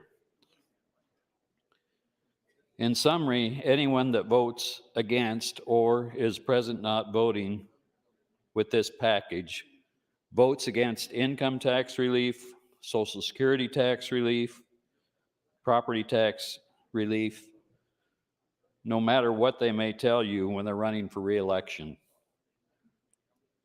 Again, I want to emphasize, this is the people's money. We have more revenue than necessary. It's responsible. And I think this package goes a long way into stimulating our economy and keeping the hard-earned money in the pockets of taxpayers and in businesses that will expand and grow and provide more revenue in the future. Thank you, Mr. President. Thank you, Senator. Senator Halloran, you are recognized.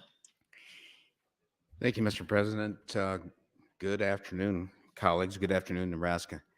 I am in full support of LB 825 and the amendments, but am I excited about it? No. I'm not excited about it. I think it's a start, and we've heard people say that. But we've been doing this incremental effort to try to fix a broken tax system for years. Nebraska's state tax system is the equivalent of a train wreck. We have three taxes. We have the three-legged stool.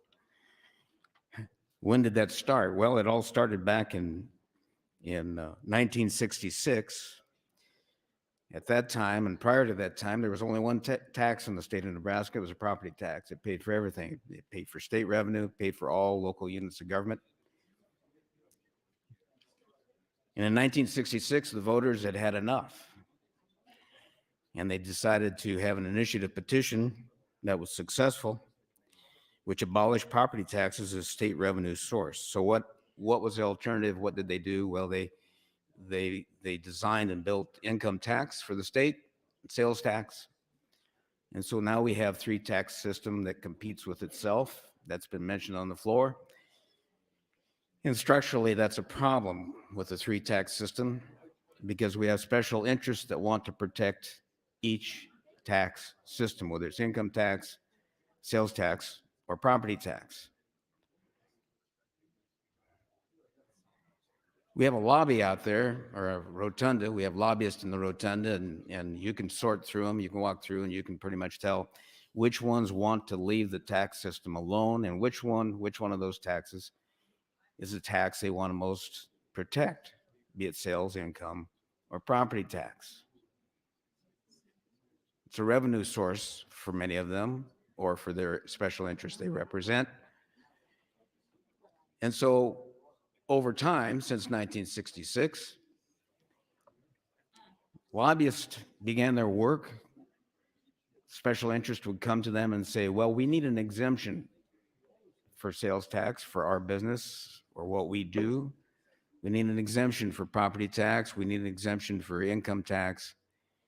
And so we have a very complex tax code full of exemptions. We exempt away more than half of our sales tax revenue potentially for the state. And it all centers around special interest. Well, who represents the special interest of the voter? Right? Well, if you look in the mirror every morning, that should be you. It should be me. Elected senators, we should be the lobbyists for our taxpayers. It's been said several times. When we go home, people ask us, they complain about high taxes. LB 825 is incrementally going to do something to help make us more competitive, but even when we pass this, we're going to still be at the bottom of the list of states in regard to having a competitive tax system, tax code. So I will vote for this, but it's not enough. I agree with Senator Erdman. I'm very supportive of the consumption tax. Soon, hopefully very soon, we don't have much time, but hopefully soon, we will have the opportunity to debate LR 264 CA, the consumption tax. And it will be a test. It will be a test. It's a CA, so we will be voting whether or not we want to put this consumption tax on the ballot, whether or not we trust the voter to make the right decision, or whether we choose as a body to distrust the voters in making a decision. That's what we will be voting on when we have LR 264 CA on the floor. I, for one, trust the voters. I think it's time to let them decide, yay or nay, on whether we should substantially change, actually reform our tax system to a one tax consumption tax, replacing property tax, replacing income tax. Time, Senator. Replacing sales tax. Thank you. Thank you, Senator. Senator Sanders, you are recognized. Thank you, Mr. President. Good afternoon, colleagues. I stand in support of LB 825 and AM 2588. I appreciate all the hard work Senator Lanahan, Senator Breezy, Senator Lindstrom, and Senator Friesen has put into this effort. I now yield my time to Senator Lanahan. Senator Linehan, 4 minutes, 30 seconds.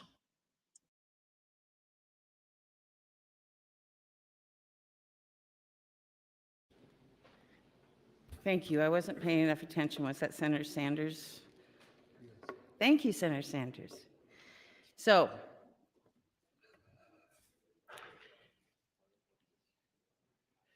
these bills, I was deep into something else, so I'm going to talk about our Revenue Committee for a bit.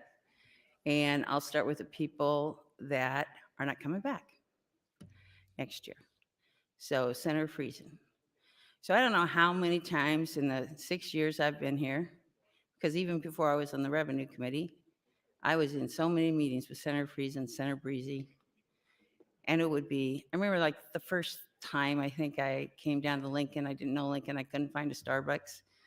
I brought them coffee and pastry, and I walked in like at 7:30, which I thought, I'm a city girl. I thought it was pretty early. We've already had breakfast, was the response.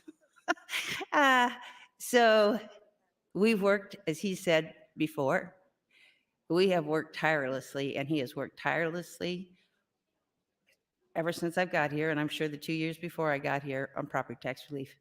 This is a big, big deal to Senator Friesen, and I want him to go home with it. Also, we have on our committee Senator Lindstrom. Now, he may be around a lot more. But Senator Lindstrom, he's always a calm guy in the room. I'll look at him and he'll kind of say something. He lets people relax. And he has, since he's been here, fought every year for Social Security tax reductions.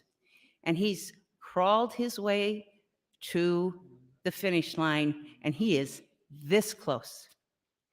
And I know that how much I admire Senator Lindstrom, that is shared widely in this body. Widely, especially by some of the people who are talking about not letting him cross that finish line today. We really going to do that?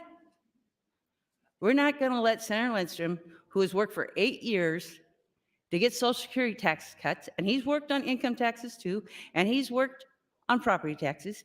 He has been, his whole time here, he's worked on these, and we're going to say no? I'll keep working down the list of my committee. And I'm very lucky. This was Senator Flood. Senator Flood's been here for 8 years, 6 years as a speaker, and I get him on my revenue committee. It was, he knew things. Well, I didn't know what an IPP was. Now, we did kind of screw up the first day when we got carried away with IPPs, and we had to un-IPP a couple of things. But he had so much, and I said this, and I'll say it on the mic, I don't like term limits. I don't like them at all. Senator Flood knew when certain people came in to testify, he could go back 15 years, and he could say, well, I remember when, and because one of the problems we have around here 1 minute. is we have to depend on the lobby for history. And I love the lobby. They're good to me. But, you know, they don't have to tell us the whole history. They just have to tell us their side of the history. So to have somebody on the committee that was actually here when things happened that could tell the whole history was huge advantage. Senator Flood has worked really hard on this. You're going to tell him no today? I think he's pretty well liked around here. You're going to say no, Senator Flood. I'll pick up with the rest of them when I'm back on the mic. Thank you, Mr. President. Thank you, Senator Sanders and Senator Linehan. Senator Clements, you are recognized. Thank you, Mr. President. I wanted to go back over Senator Stinner's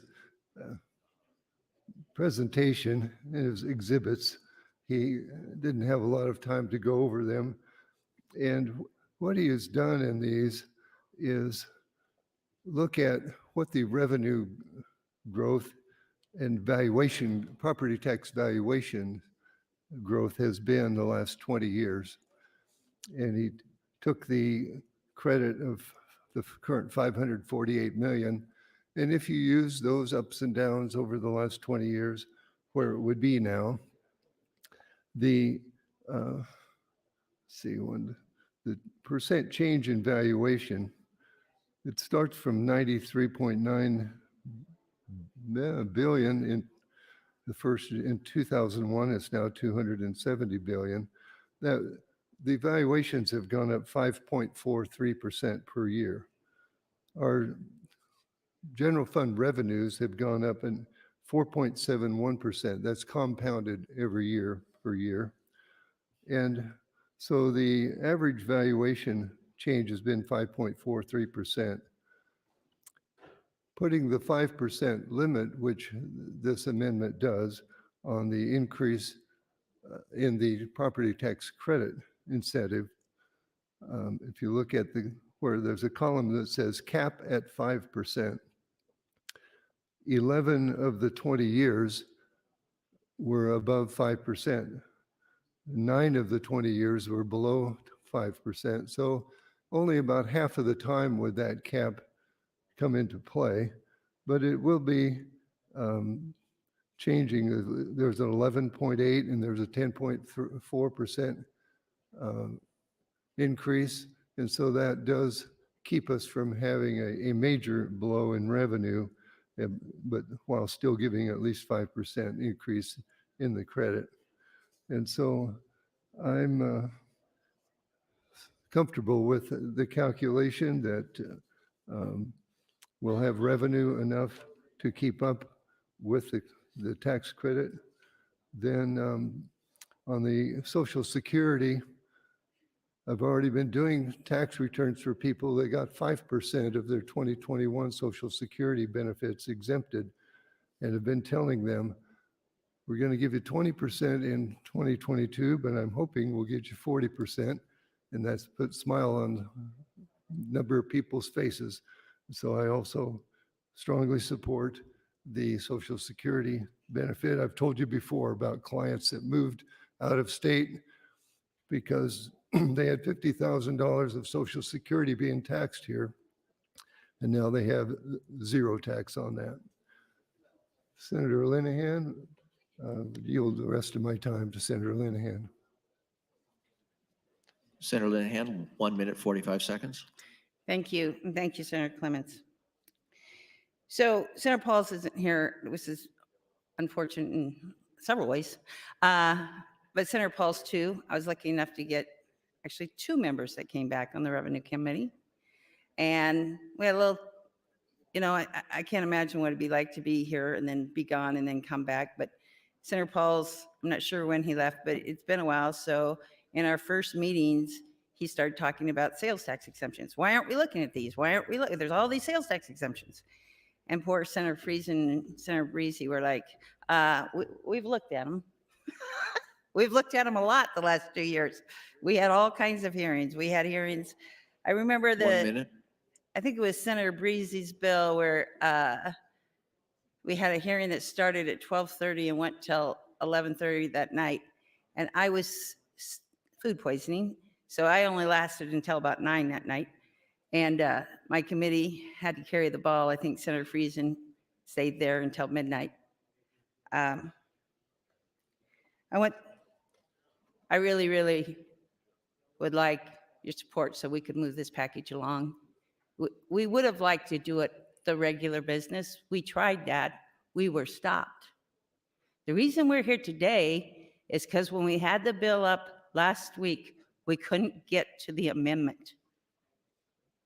So for people to be mad because they don't like the way this proceeded, that's one person's fine doing that, but we did this and somehow we're not playing fair. Time, Senator. Thank you. Thank you, Senator Clements. Senator Linehan. Mr. Clerk. Mr. President, priority motion, Senator Slama would move to bracket the bill. Senator Slama, you are welcome to open on your priority motion. Thank you, Mr. President, and good morning again, colleagues. I intend to withdraw this motion as we get closer to cloture here. But I did just want to take a minute. We've got a historic tax relief package here with 3 very technical components.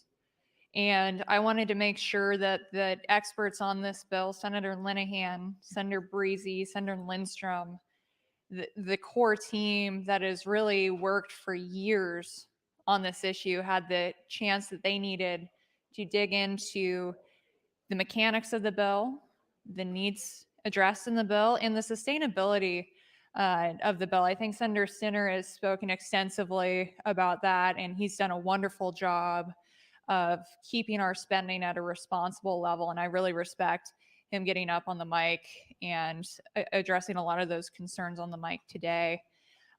We have the chance to do something great here today, something that I couldn't have imagined when I got into this body in 2019 that we would be capable of doing. But this package could have a beneficial impact on every single taxpaying Nebraskan in this state, and that is something that's exciting.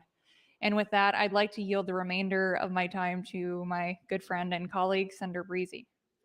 Senator Breezy, you are yielded 8 minutes 34. Thank you, Mr. President, and thank you, Senator Slama, for that. Appreciate it. Relative to the property taxes, this bill really represents an opportunity for this body to reaffirm its commitment to its work in 1107, reaffirm its commitment to property tax relief distributed in a fair and direct manner to everyday Nebraskans. And I know, so there are some special interest groups out there that have raised concerns about sustainability, things like that, trying to shoot this down, raising concerns about various portions of this package. But again, number one, we have to remember this thing is tied together. It's a package deal. There's things in here that I don't like that well, things in here Senator Linehan doesn't like that well, things in here that Senator Friesen doesn't like that well, and probably 47 other people or 46 other people probably have some things they don't like that well in here. But again, it's a package deal. It represents the tax relief that everyday Nebraskans need, the tax relief that everyday Nebraskans deserve. But going back to the sustainability issue, I think Senator Stinner laid that concern to rest. But there's still probably some special interest groups out there that are going to wring their hands about it, worried about it. But you know what? I'm more worried about the young homeowners whose house payments are comprised 30 to 40% by property taxes and trying to make those payments, trying to keep in their homes. I worry about keeping young residents in their homes when they have a property tax bill $100 a month higher than in neighboring states. And I worry about businesses trying to recruit a workforce in the face of having roughly the fourth highest residential property taxes in the country. And I worry about efforts to keep young people on the farm when some groups tell us we have the third highest ag property taxes in the nation. I think third might be a little bit of a stretch, but we do definitely have some of the highest property taxes on ag land in the country. But yet we're trying to keep young people out on the farm, but we saddle them with those taxes. It just doesn't, our high property tax burden is not conducive to economic growth in our state, not conducive to growing our state, not conducive to attracting residents, businesses to our state, and retaining those residents and businesses that we already have in our state. And you can say the same thing about the marginal income tax rates. They're not conducive to attracting residents, retaining the residents we have, or attracting new business, or retaining existing business. We have to do something about it. We talk about growing our state all the time, and this bill represents a very substantial step in our efforts to continue to grow our state, move our state forward. And at the end of the day, I would strongly urge your support, because this bill is a big deal. It provides a substantial amount of tax relief, both income and property tax relief, but delivered in a sustainable manner, a fiscally responsible manner. And Nebraskans deserve a green vote on this. So the issue really, at the end of the day, the issue is going to be simple.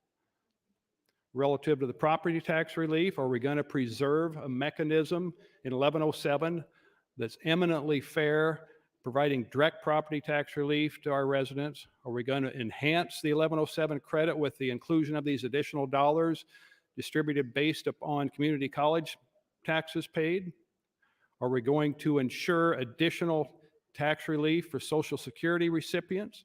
Are we going to ensure additional tax relief, income tax relief, both corporate and individual, for a wide swath of everyday Nebraskans? And again, going back to the corporate tax relief, that's important also. Do not denigrate the importance of corporate tax relief in our efforts to grow our state, make our state more competitive, attract businesses or encourage businesses to do business in our state. So this is a package that we have to pass, in my view. I think this is a package where you really want to be a green vote on this, and I would encourage your support of this package when we do get to the end here. Thank you, Mr. President. Thank you, Senator Slama and Senator Breezy. Senator McAllister, you are recognized.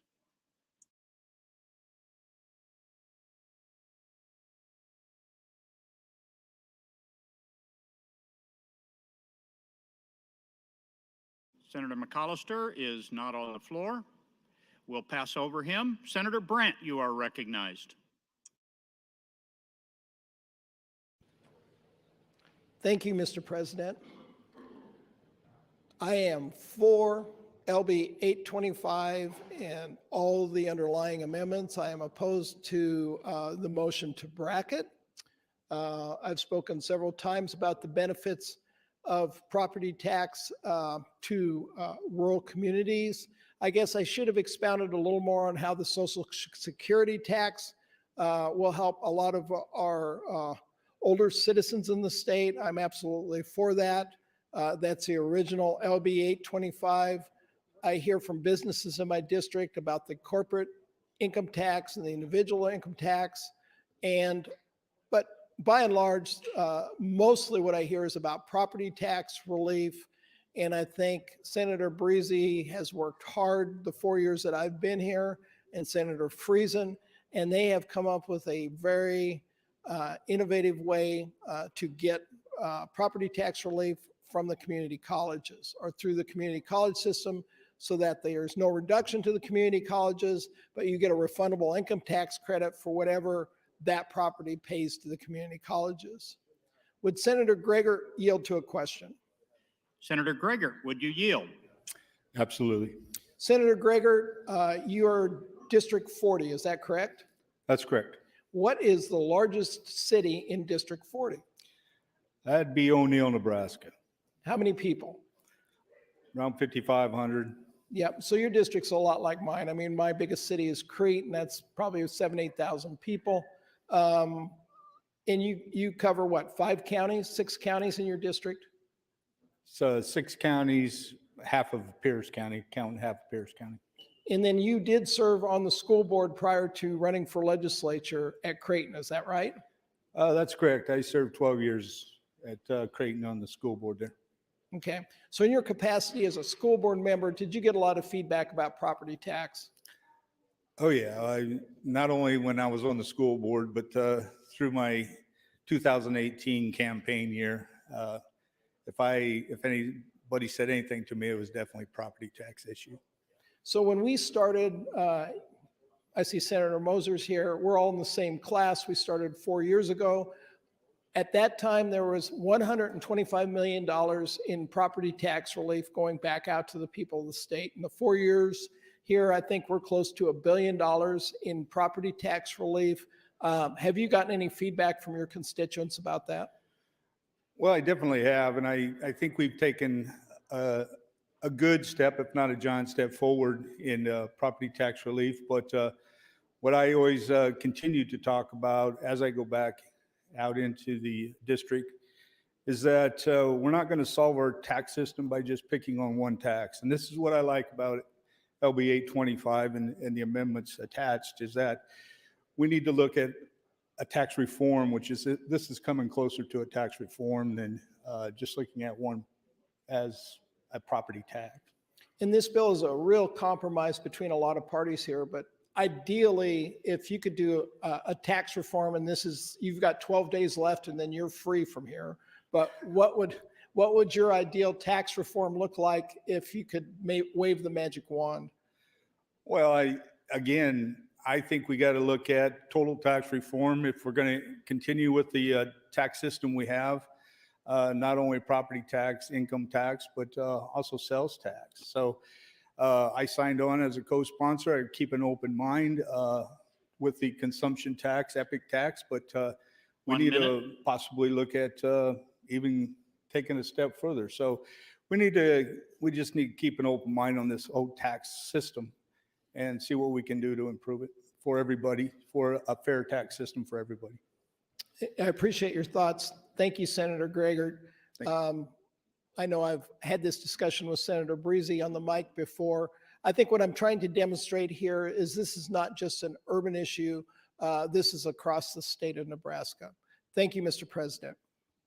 Thank you, Senator Brandt and Senator Greger. Senator Hughes, you're recognized. Thank you, Mr. President. Good afternoon, colleagues. This is the first time that I've had an opportunity to be far enough in the queue to have a discussion on this. And as presiding officer this morning, I listened very intently to a lot of the things that were said. So this has been extremely good discussion and debate this morning. I certainly want to give a tip of the hat to Senator Linehan and Senator Breezy for coming up with this strategy. There are some grumblings in the background about how this came about. This is the way this place works. This is a game of chess. And if you remember correctly, we had LB 939 up. It was effectively blocked, so we could not put the amendment that had been agreed to on that. So we had to go to Plan B. Senator Linehan and Senator Breezy went to Plan B. They went to Plan C. I don't know what plan this is, but this is the one before us. This is the one we need to talk about. Some of the discussion we've had this morning about why do we need to cut tax rates in Nebraska. Senator Linehan said, we are the highest income tax rate in the Midwest and our surrounding neighbors. If we do this in 5 years, we're still going to be the highest income tax rate in the neighborhood. Tax rates drive a lot of things. They drive people in and out of states. You look at the migration into Texas now, they have no income tax. There's a huge migration going into that. We can't get to that point, but we need to. We've got to be able to compete to get people to come to Nebraska to work. We have record low unemployment. We are in an arms race. And there's a little pun there. We need more arms in the state of Nebraska. We need more people working. There's a tremendous amount of jobs that are going unfulfilled, that build our economy, that buy things, create sales tax, pay income tax, pay property tax. We've got to do what we need to do. 2 years ago, we passed 1107 that created an incentive for corporate world to come to Nebraska. We need to pass this as an incentive to get individuals to come to Nebraska. And this is the total package: income taxes and property tax relief. I think it was Senator Brandt said this morning, 71% of the property tax relief we have delivered goes to residential and commercial. 71%. We as politicians need to understand that's a big number. That's a huge block. That's a benefit for a lot of people. The amount of money that we have in order to pay for this. This is something that is unprecedented in my 8 years, and my hat goes off to Senator Stinner. He explained it very well. We have the money to pay for this. This is the people's money that we need to give back to them. We have a lot of money to run government. We've got a tremendous rainy day fund. 1 minute. At 1.3+ billion dollars. This is the time that we can afford to do this. This is the time that we need to do this. There was discussion about how this impacts the elderly. With the rate of inflation that's going on, we better pass some kind of tax relief for the elderly, because inflation's going to eat their lunch. Quite frankly, Mr. President, I don't know how, if you are a candidate or going to be a candidate for another elected office in this state, how you can possibly vote against this. Thank you, Mr. President. Thank you, Senator Hughes. Members, Senator Coulterman would like to introduce 25 members of the Nebraska chapter of the American Academy of Pediatrics. They are seated in the north balcony. If you would please stand and be recognized by your Nebraska Legislature.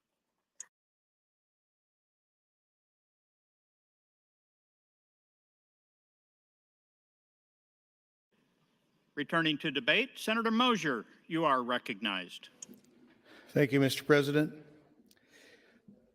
The other day, a friend of mine was talking to me about the tax he had to pay to the state. He was kind of grumbling about having to pay in. He paid estimated tax throughout the year, and then he wound up having to pay another $300 and some odd dollars to the state.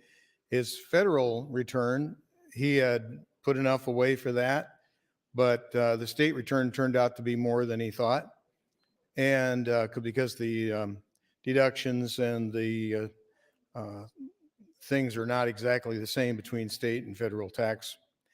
And I asked him if he applied for his property tax credit, and he didn't even know it existed. He does his own tax.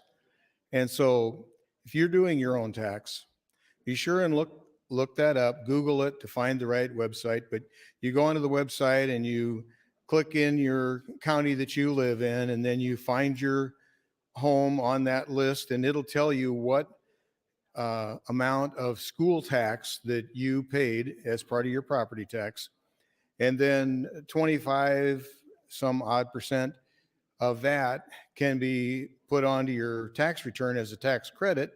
And so when he did that, he got over $300 in a tax credit that he almost missed, and it almost completely wiped out his tax liability to the state.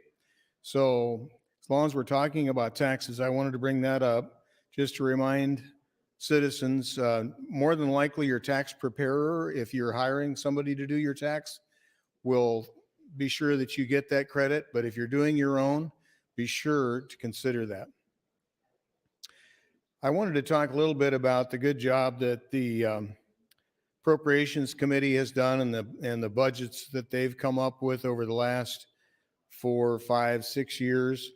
Our percentage of increase has been less than historical, and I think that every percent that it's less than normal is around $50 million. And so coming in with 2 or 3% increases rather than 4 or 5% increases like we have had in some years in the past is one of the reasons that we have more money to put into the rainy day fund or to give back to taxpayers. So I do want to congratulate the Appropriations Committee on their budget work. I know that's a lot of work.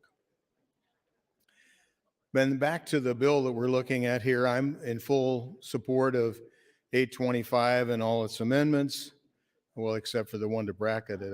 I'm not in favor of that one. But you look at the property tax is a part of it. The income tax is a part of it. But one part that we haven't talked as much about, I don't think, is the Social Security tax. And a lot of states have lower or no tax on Social Security, and Nebraska does.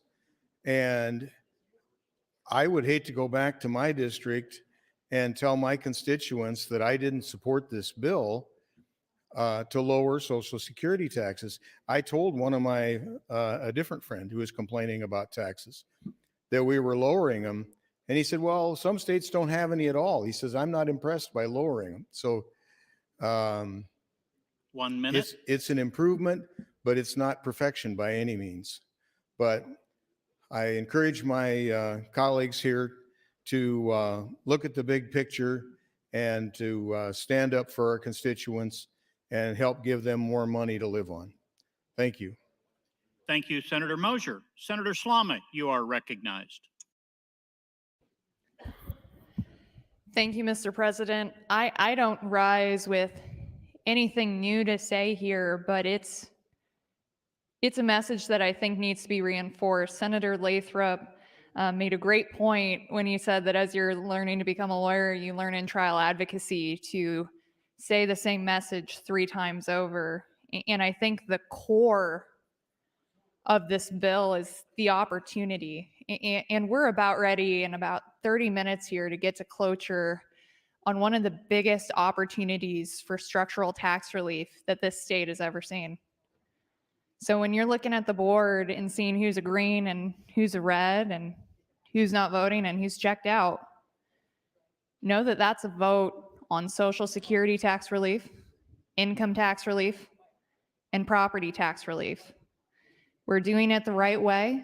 We've got a great crew of senators who have made themselves experts on this in their years of service to this body. And I'm confident in their abilities, and I'm confident in the job that they've done and the leadership that they've shown in guiding this bill, hopefully across the finish line, because this is exciting. Whether you're on the left side or the right side of the aisle, whether you're a young Nebraskan or a retiree, whether you live in Omaha or Ogallala, we've got a generational opportunity here to provide tax relief where we desperately need it in this state. So I would encourage everyone in this body to vote green, because the voters of Nebraska are watching this vote and expecting what we have been promising them for years, which is substantial, structural tax relief. Thank you, Mr. President. Thank you, Senator Slama. Senator Jacobson, you are recognized. Thank you, Mr. President. I'd like to maybe speak a little bit this time on the impacts of property taxes. I listened to the letter that was read by Senator Bostelman. That is one of many cases out there. We need to remember that we start looking at what's happening with the rampant inflation that's going on in this country right now and what it's doing to home values, not only because of inflation itself, but because of the supply chain problems, because of the cost to build today. New home construction is going through the roof. And I can tell you it's having a big impact on existing housing. Now, a lot of you might say, well, isn't that a good thing that my home is going up in value? Yeah, it is, other than that you need to live in it. Your home, while you're living, while you're alive, you need a place to live. And so as that home goes up in value, so do your taxes. Unless that mill levy comes down, your taxes are going higher. Farmers are out there today with higher commodity prices temporarily. I've been in farming long enough over the years to know that when these times come, the worst thing you want to see is prices going way high or really low. There's the old adage, the cure for high prices is high prices, and the cure for low prices is low prices. They tend to correct. I also have heard many times in this body about, well, my constituents are renters. They don't care about property taxes. Well, let me tell you, they should. And here's why. I've been a banker a lot of years. We loan money to people who buy homes. Not all landlords, in fact, I will argue very few landlords own properties free and clear. Most of them are talking to bankers and they're financing those properties, whether those be condominiums, whether those be multi-unit apartment complexes, or whether it be duplexes or single-family homes. They likely have some debt on it. I will tell you that they're paying principal and interest payments every month, and they're also paying property taxes. For those of you who've been watching, the Federal Reserve has indicated they're going to continue to raise interest rates. Well, guess what that does to that owner of that property? With rising interest rates, their principal and interest payments are going up, and as the property values go up, so are their property taxes. So the only way they have to make those payments is through the rent that they receive from the renters. So if you're a renter, if I'm in Omaha today and I'm renting an apartment, I can assure you your rent's going up if property taxes are going to go up on your landlord. It's going to happen. It has to. It's the only way the numbers work. So to sit there and say I'm a renter and high property taxes don't impact me is false. You're not looking at the big picture. So I would just caution you again as we work through all of this and look at these bills. This is important. This is very important. I would tell you that we also talk a lot about, well, we need to lower the income tax for the middle income rates. Well, I would tell you that the income taxes are a problem throughout. But I can tell you not everybody's paying a lot of income tax. But most people are paying property taxes either directly or indirectly if you're a renter. And so property taxes are involving everyone. 1 minute. If you own a house, if you rent a house, you are paying property taxes, either directly or indirectly. This is real. I again will just urge you again, think about this vote. We've given millions of dollars away in hopefully what are one-time investments. This is an important way to give back to our constituents through lower taxes. Thank you, Mr. President. Thank you, Senator Jacobson. Senator Lowe, you're recognized. Thank you, Mr. President. Well, we're getting closer. And I think they're getting closer to maybe peeling off a few because there's some trading going on in the back of the room. Don't like to see that. So look at the board when the vote comes in. Everybody at home, at the businesses, wherever you're at watching, see where this vote lands. See what people are thinking about your taxes, on whether or not these people on this floor want to lower your taxes or they want to keep them the same as the price goes up on everything you buy. I don't care whether it's toilet paper or milk, but the price is going up. All the essentials in your life. And some of the people say, we need it down in Lincoln. You don't need it in your pocket. Look at the red. Look at the lights that aren't lit when this comes up to vote. This is an important vote for the people at home.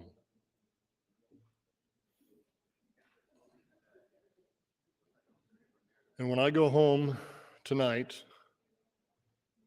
I want to talk to people tomorrow. I'll be at a book signing tomorrow for my wife.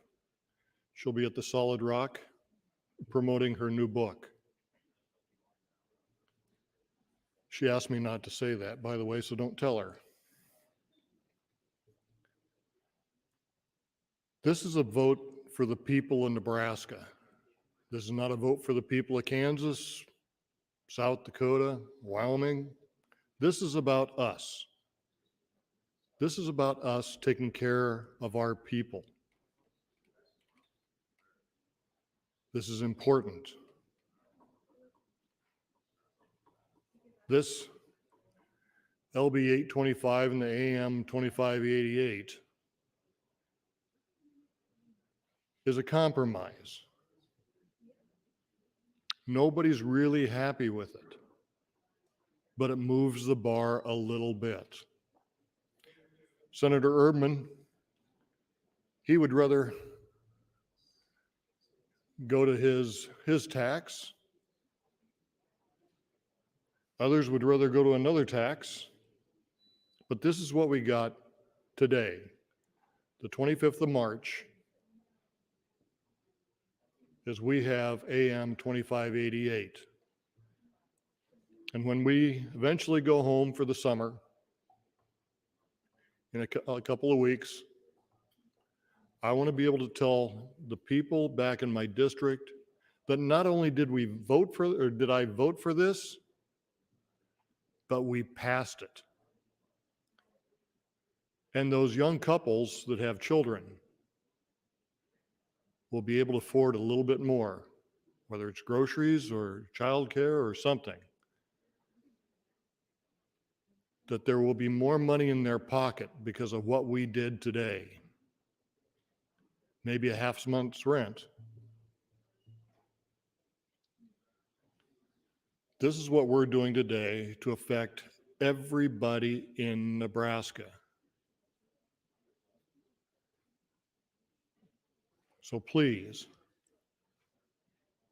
record 1 minute.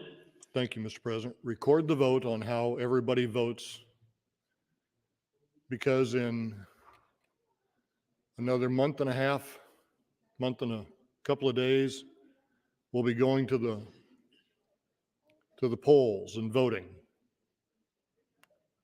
Vote accordingly. Vote green for those that vote green on this. Don't vote for those that don't vote green on this. Thank you, Mr. President. Thank you, Senator Lowe. Senator Bostoman, you are recognized. Thank you. I want to continue reading individuals talk about it, a few things on the mic as far as what's happening within the body of that. I want to talk about, read a couple things that that I've, out of articles, out of newspapers, out of magazines, out of emails that we received from your constituents, my constituents. This one I want to read to you is about property taxes sink farmland owners. It's a State Line article for back in 2020. This one especially is, I know about directly myself because this one's from my district. And I know this gentleman, I know this family, and I know what happened. They used to live in Ceresco. So I'll read this to you. It says, we'll tough it out. In 2017, Frederick, Fritz, and Nancy were fed up. That year, they paid Lancaster County, Nebraska, roughly $50,000 in property taxes for their 585-acre family farm in Ceresco, 20 miles north of Lincoln. They took home about $30,000 for themselves. With that kind of money, you would think our kids could converse with Einstein and our roads would be paved in silver, Fritz said. We didn't think we were getting much value for our money. The couple became the poster children for the Cornhusker State's property tax woes when they left their 150-year-old family farm behind.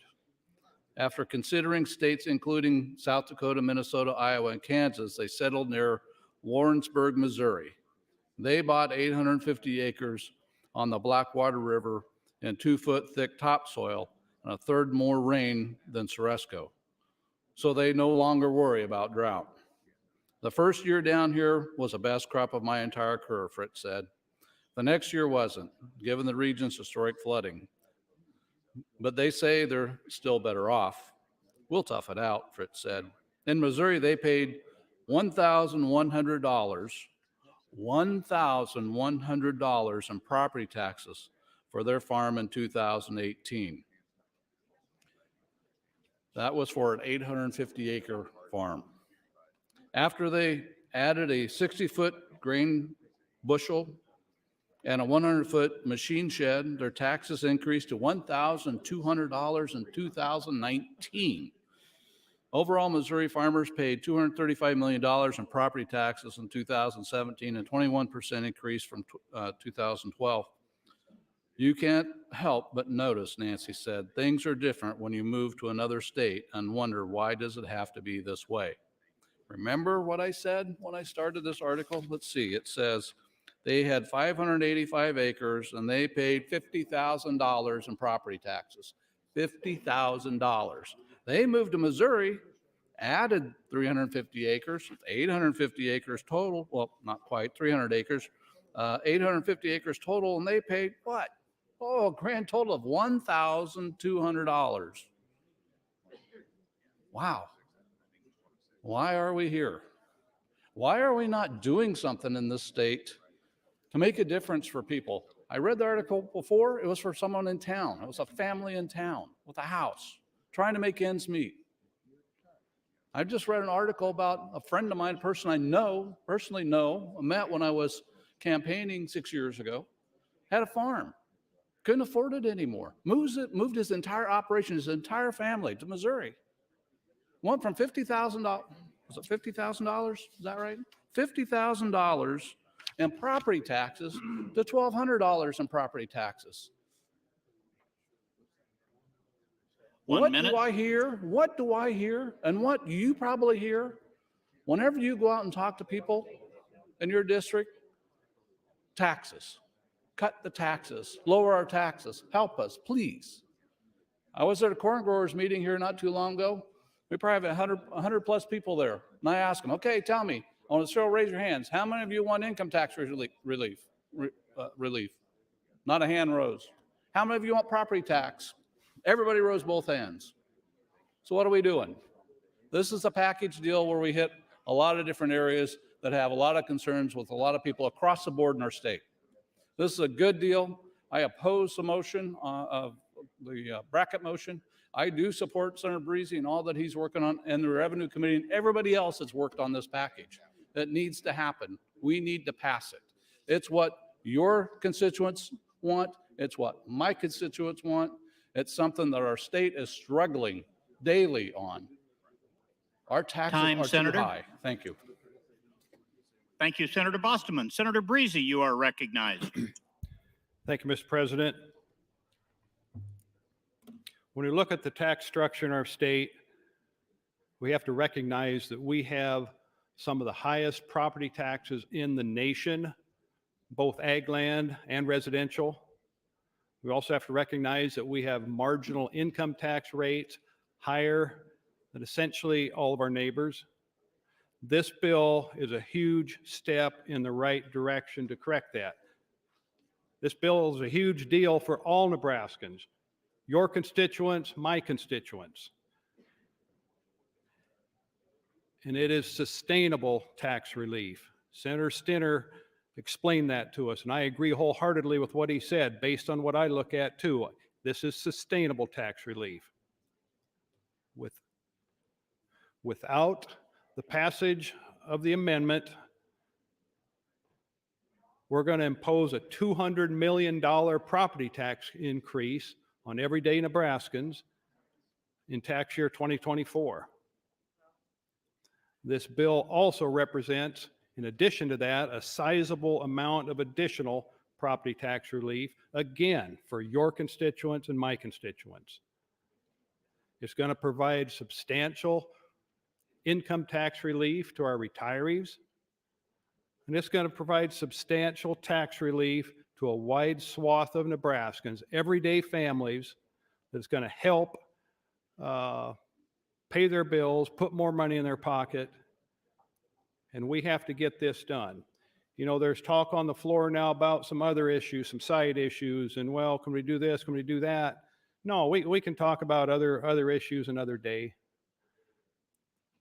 What we have before us today is a bill to provide a substantial amount of tax relief to everyday Nebraskans, your constituents, my constituents. And I would suggest to you that you really don't want to be on the wrong side of this vote when we do get a chance to vote on it. I think your constituents will very much appreciate your support of LB 825 with the amendment and your green vote on that package.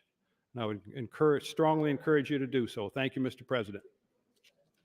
Thank you, Senator. Senator Erdman, you are recognized. Thank you, Mr. President. Oftentimes I listen when people are speaking to see how many people are listening. And Senator Bosselman, you were speaking, I think there was 2 of us. So that, I guess that's what we do here. I want to tell you a little story, what happened 4 years ago. I got a call from a policeman who retired from the police force in Texas. And he was looking at buying property, he said, either in western Nebraska or eastern Wyoming, near Harrison, Nebraska. And he called me and he asked, when I checked to see what the taxes were between the 2 states, I noticed that Wyoming was 20% of what it is in Nebraska.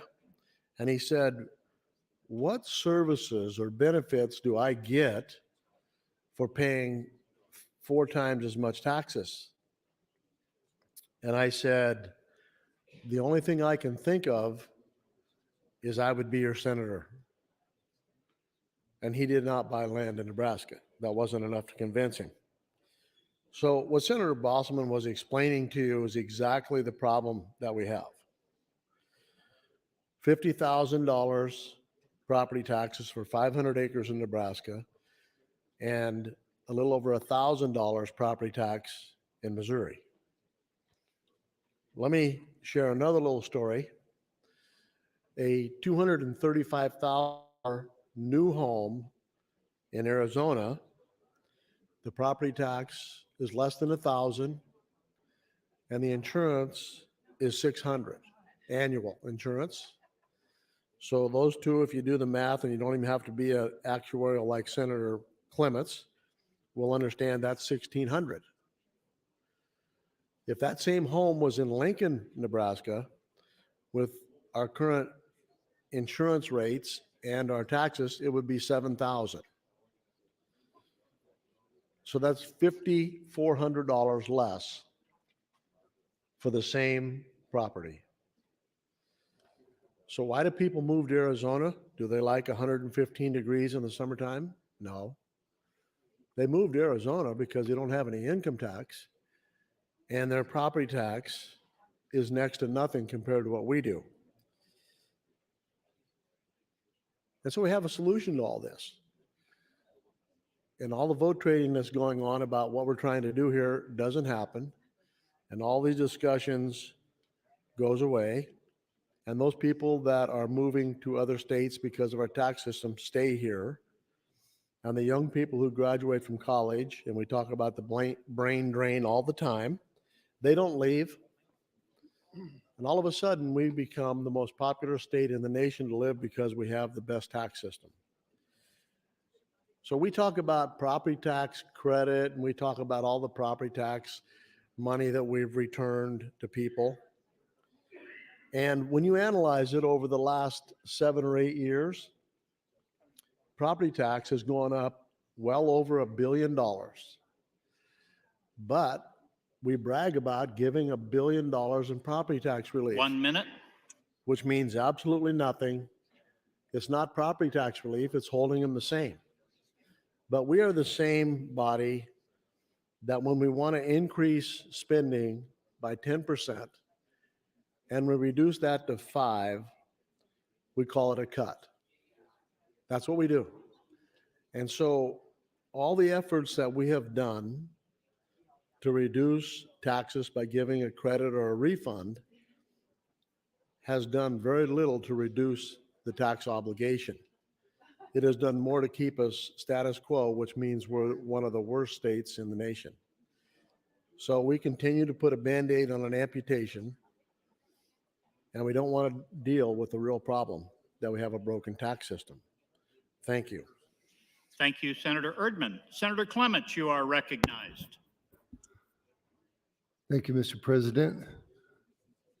Glad to be able to speak again on this issue, and I really do appreciate the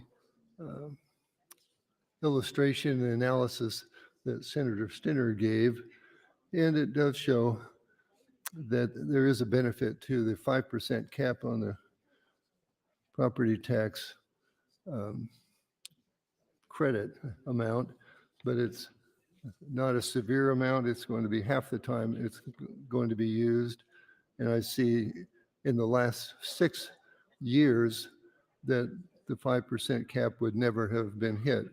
The highest was 4.68 and the lowest is 1.64%. Last year was 3.87% increase in the valuations. And so I've been telling my clients that you're getting 25.3% of your school tax back on your tax return. And if we go up 4% in valuation, you'll get 26.3% for the 2022 tax year. And it's been a wonderful thing to be able to tell taxpayers. Also on the analysis exhibit 2 from Senator Stinner, showing a 0% revenue growth still shows $64.5 million in excess revenue, still in the black, not going negative on our revenues. And the other part of it, it's not because we have cut spending. The budget on page 4 increases Medicaid behavioral health providers 15%, and gives a provider rate increase for developmental disability services. Medicaid nursing home facilities are getting an increase. Child welfare, foster care providers, 15% increase in rates. And so we are not giving back all the money that's extra. We are spending it on more benefits for people who need it and taking care of the needy. And once we've done that, then I think the state has done its job and the extra money should go back to taxpayers. And so I think this is a sound fiscal policy to adopt these changes. This revenue is great. We have great reserves over what even statutory we require. And so if there is some downturn, we won't have to be making cuts. We can use our rainy day fund, the savings account that will still provide for a bump in the road, I guess we'll call it. And so would Senator Linehan want the rest of my time? I yield the Senator, rest of my time. Senator Linehan, you are yielded 140. Thank you, Senator Clemens. Good morning again. I guess we're afternoon now. Good afternoon, colleagues. I just want to keep going on the Revenue Committee. So talked about Senator Pauls.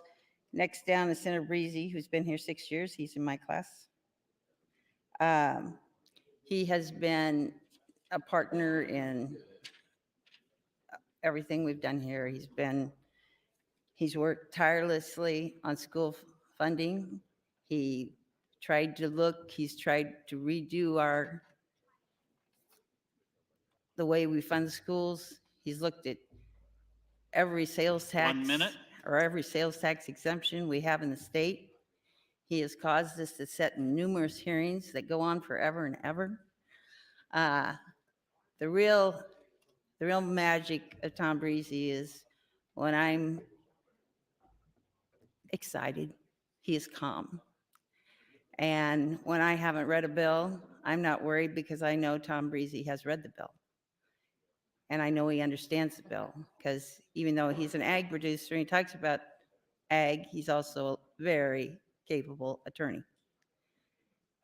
He is, I think my staff refers to him as the big brain guy.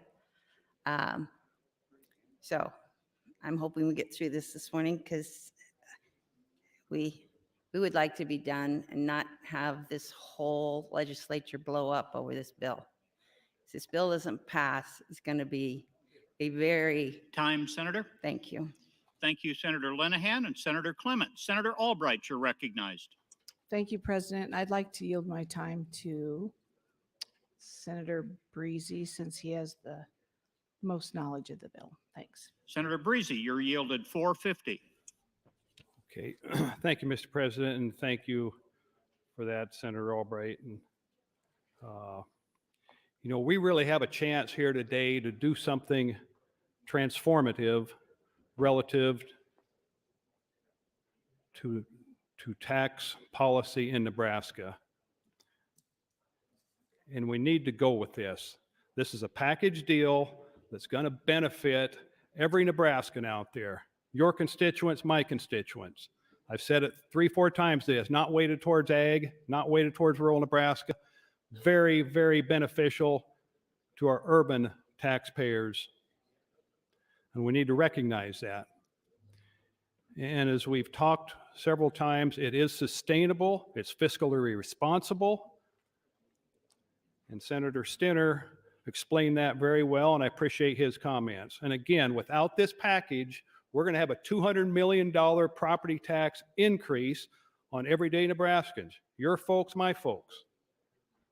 This package also represents another sizable chunk of property tax relief in addition to those original $1107. Again, based on community college property taxes paid, there's going to be $50 million the first year, $100 million the second year, another $125 million the third year, $150 million the fourth year, and the fifth year is going to be $195 million of property tax relief for your constituents. And after that, it's going to grow at the allowable growth rate. This package deserves a green vote. Folks talk about taking out this provision or putting these provisions in there. No, I'm not interested in that. This is the package. This is what we've arrived at, excuse me. It's a good compromise. Yeah, and again, there's things in here that Senator Linehan don't like and Senator Friesen don't like, things here I don't like, things in here that every member of this body can point to and criticize. But that's beside the point. We worked through a budget that also had ingredients that I didn't entirely agree with and others didn't agree with, but we came together, we moved it forward for the good of the state, and that's what this bill represents, an opportunity to move something forward for the good of the state, something that will benefit every taxpayer in Nebraska, that'll benefit our constituents, is something that Nebraskans need. It's something that Nebraskans deserve. And again, these other issues that folks are talking about, yeah, we can talk about those another day, but they should not cause anyone to vote against this package. This is a package that deserves your green vote. Nebraskans deserve your green vote. Your constituents deserve your green vote on this package. And I would strongly encourage your support of this bill with the amendment that was introduced. Thank you, Mr. President. Thank you, Senator Breezy and Senator Albright. Senator Merman, you're recognized. Thank you, Mr. President. I don't think it's any secret that property tax relief is my number one priority in lowering taxes in this state. 1107 that we passed in 2020 created the refundable income tax credit, and that gave us the opportunity to lower property taxes. That opportunity turned out much better than I think most in the body would have suspected, but very thankful for that. And now with increased revenue that also was probably totally unexpected about 2 years ago, we have the opportunity to lower all taxes in the state of Nebraska. This bill, with the amendments, gives us the opportunity to lower Social Security taxes, income taxes, property taxes, and anyone that's up for reelection, campaigning, you know, if they vote against this bill or are present not voting, I don't see how you can look your constituents in the eye and tell them that I'm for lower taxes, I'm for you keeping more of your hard-earned money. Actually, you know, the taxpayer should think, oh, you're all about getting more of the money that I've earned and spending that on bigger government and more programs. So I'm very thankful to have this opportunity, not just to lower not actually just to maintain the property tax we've gained, property tax relief that we've gained, and not lose, as Senator Breezy has mentioned, 200 million or so of that tax relief that we've achieved. And I'm very proud to have a part of this bill with 723 being in there with the amendments to maintain that relief we've gained and to not actually lose that relief, and even beyond that, to have the opportunity with increased revenues as a body to decrease taxes in this state.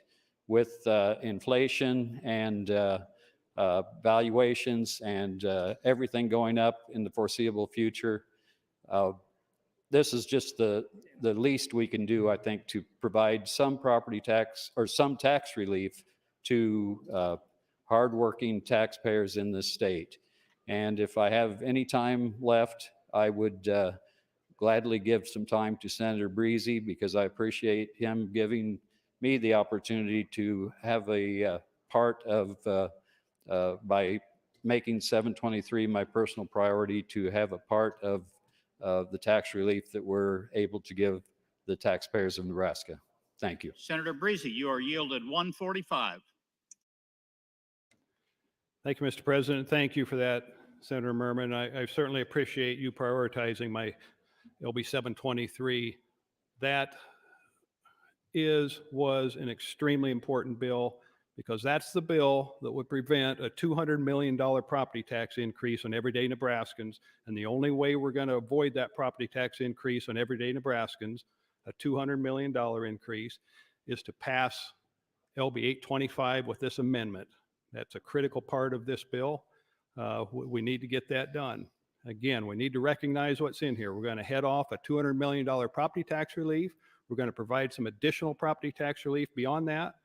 We're going to shave off the, thank you, Mr. President. We're going to shave off the marginal corporate and individual income tax rates to the benefit of a wide swath of everyday middle-class, hardworking Nebraskans.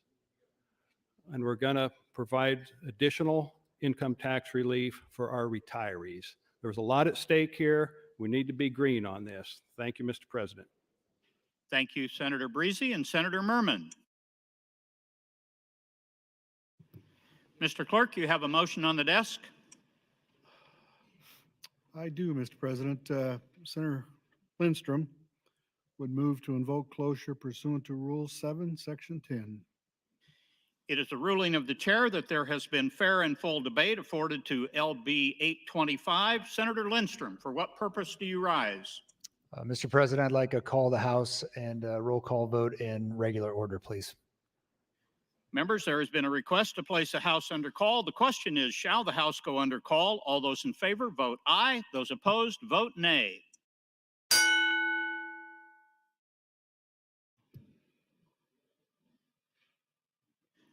Record, Mr. Clerk.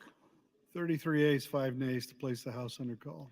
The House is under call. Senators, please record your presence. Those unexcused senators outside the chamber, please return to the chamber and record your presence. All unauthorized personnel, please leave the floor. The House is under call.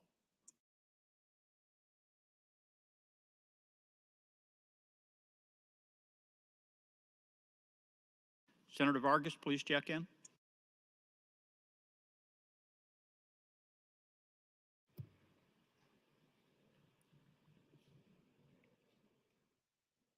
Members, the first vote is on the motion to invoke cloture. All those in favor, call the roll in the regular order, Mr. Clerk. Senator Aguilar, voting yes, Sir Albright, voting yes, Sir Arch, voting yes, Sir Blood, not voting, Sir Bostar, not voting, Sir Bostelman, voting yes, Sir Brandt, voting yes, Sir Brewer, voting yes, Sir Breesy, voting yes, Sir John Kavanaugh, not voting, Sir Michaela Kavanaugh, not voting, Sir Clements, voting yes, Sir Day, Sir DeBoer, not voting, Sir Dorn, voting yes, Sir Erdman, voting yes, Sir Flood, voting yes, Sir Friesen, voting yes, Sir Geist, voting yes, Sir Gregert, voting yes, Sir Holleran, voting yes, Sir Ben Hansen, voting yes, Sir Matt Hansen, not voting, Sir Hilgers, voting yes, Sir Hickelman, voting yes, Sir Hughes, voting yes, Sir Hunt, not voting, Sir Jacobson, voting yes, Senator Coulterman, voting yes, thank you, Senator Lathrop, not voting, Sir Lindstrom, voting yes, Sir Linehan, voting yes, Sir Lowe, voting yes, Sir McAllister, not voting, Sir McDonald, voting yes, Sir McKinney, not voting, Sir Morfeld,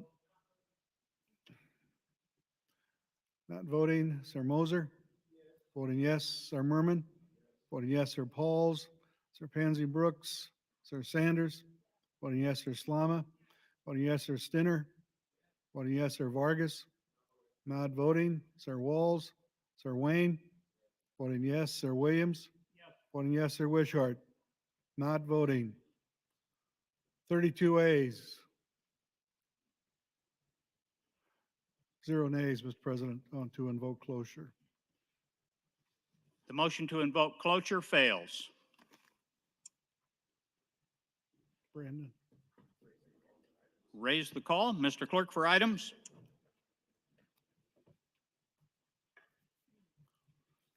Okay, there's that.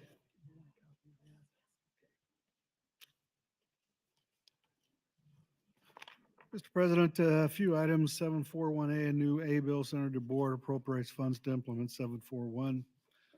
Amendments, 1014, Senator Stinner, Senator Bostelman, 1102, and a series of study resolutions, Senator Wishart, 36465 and 66. Those will be referred to the executive board.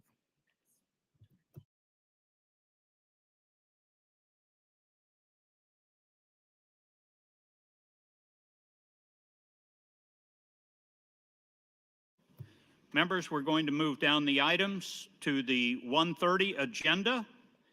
Mr. Clerk, LB 933. Mr. President, Senator Albright would move that legislative bill 933 be placed on general file pursuant to Rule 3, Section 20B. Senator Albright, you're recognized to open on LB 933. Thank you, President. Good afternoon, colleagues. This is a poll motion on LB 933, which is the Human Life Protection Act. A bill that I introduced has become the Speaker's priority bill out of committee so that it can be considered by the full legislature. Poll motions should indeed be rare, but they are allowed under our rules for a purpose. Senator Brewer, in his introduction to a poll motion for his bill, laid out a number of factors for determining whether a bill is ripe for a poll motion. This particular bill meets the same criteria. It has not only been prioritized, it has been prioritized by the Speaker of the Legislature. It addresses the statewide issues with a broad public support, and the committee has declined to either advance or kill the bill.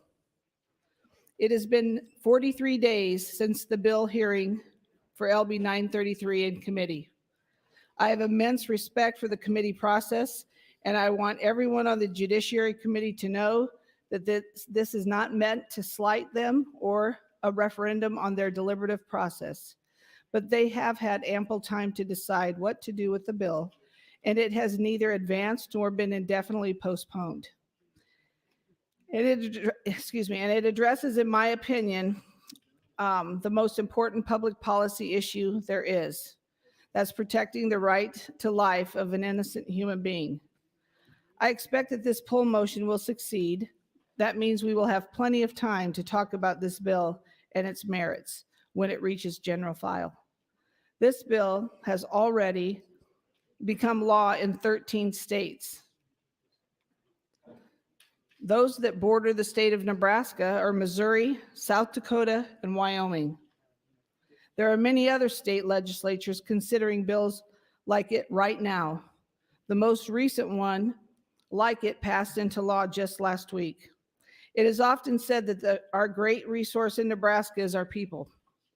LB 933 is about ensuring our most precious and vulnerable people, preborn children, are protected from the violence of abortion. I introduced LB 933 because life is a human right. This bill protects all human life by extending legal protection from abortion to every person at the moment of conception, taking effect if and when Roe versus Wade is overturned. There is an exception for a medical emergency to preserve the life of the mother, and no woman who obtains or seeks an abortion can be charged, only abortionists who violate the law by intentionally taking the life of an unborn child. The Supreme Court finally appears poised to overturn Roe in the case of Dobbs versus Jackson's Women's Health Organization, which was heard last fall.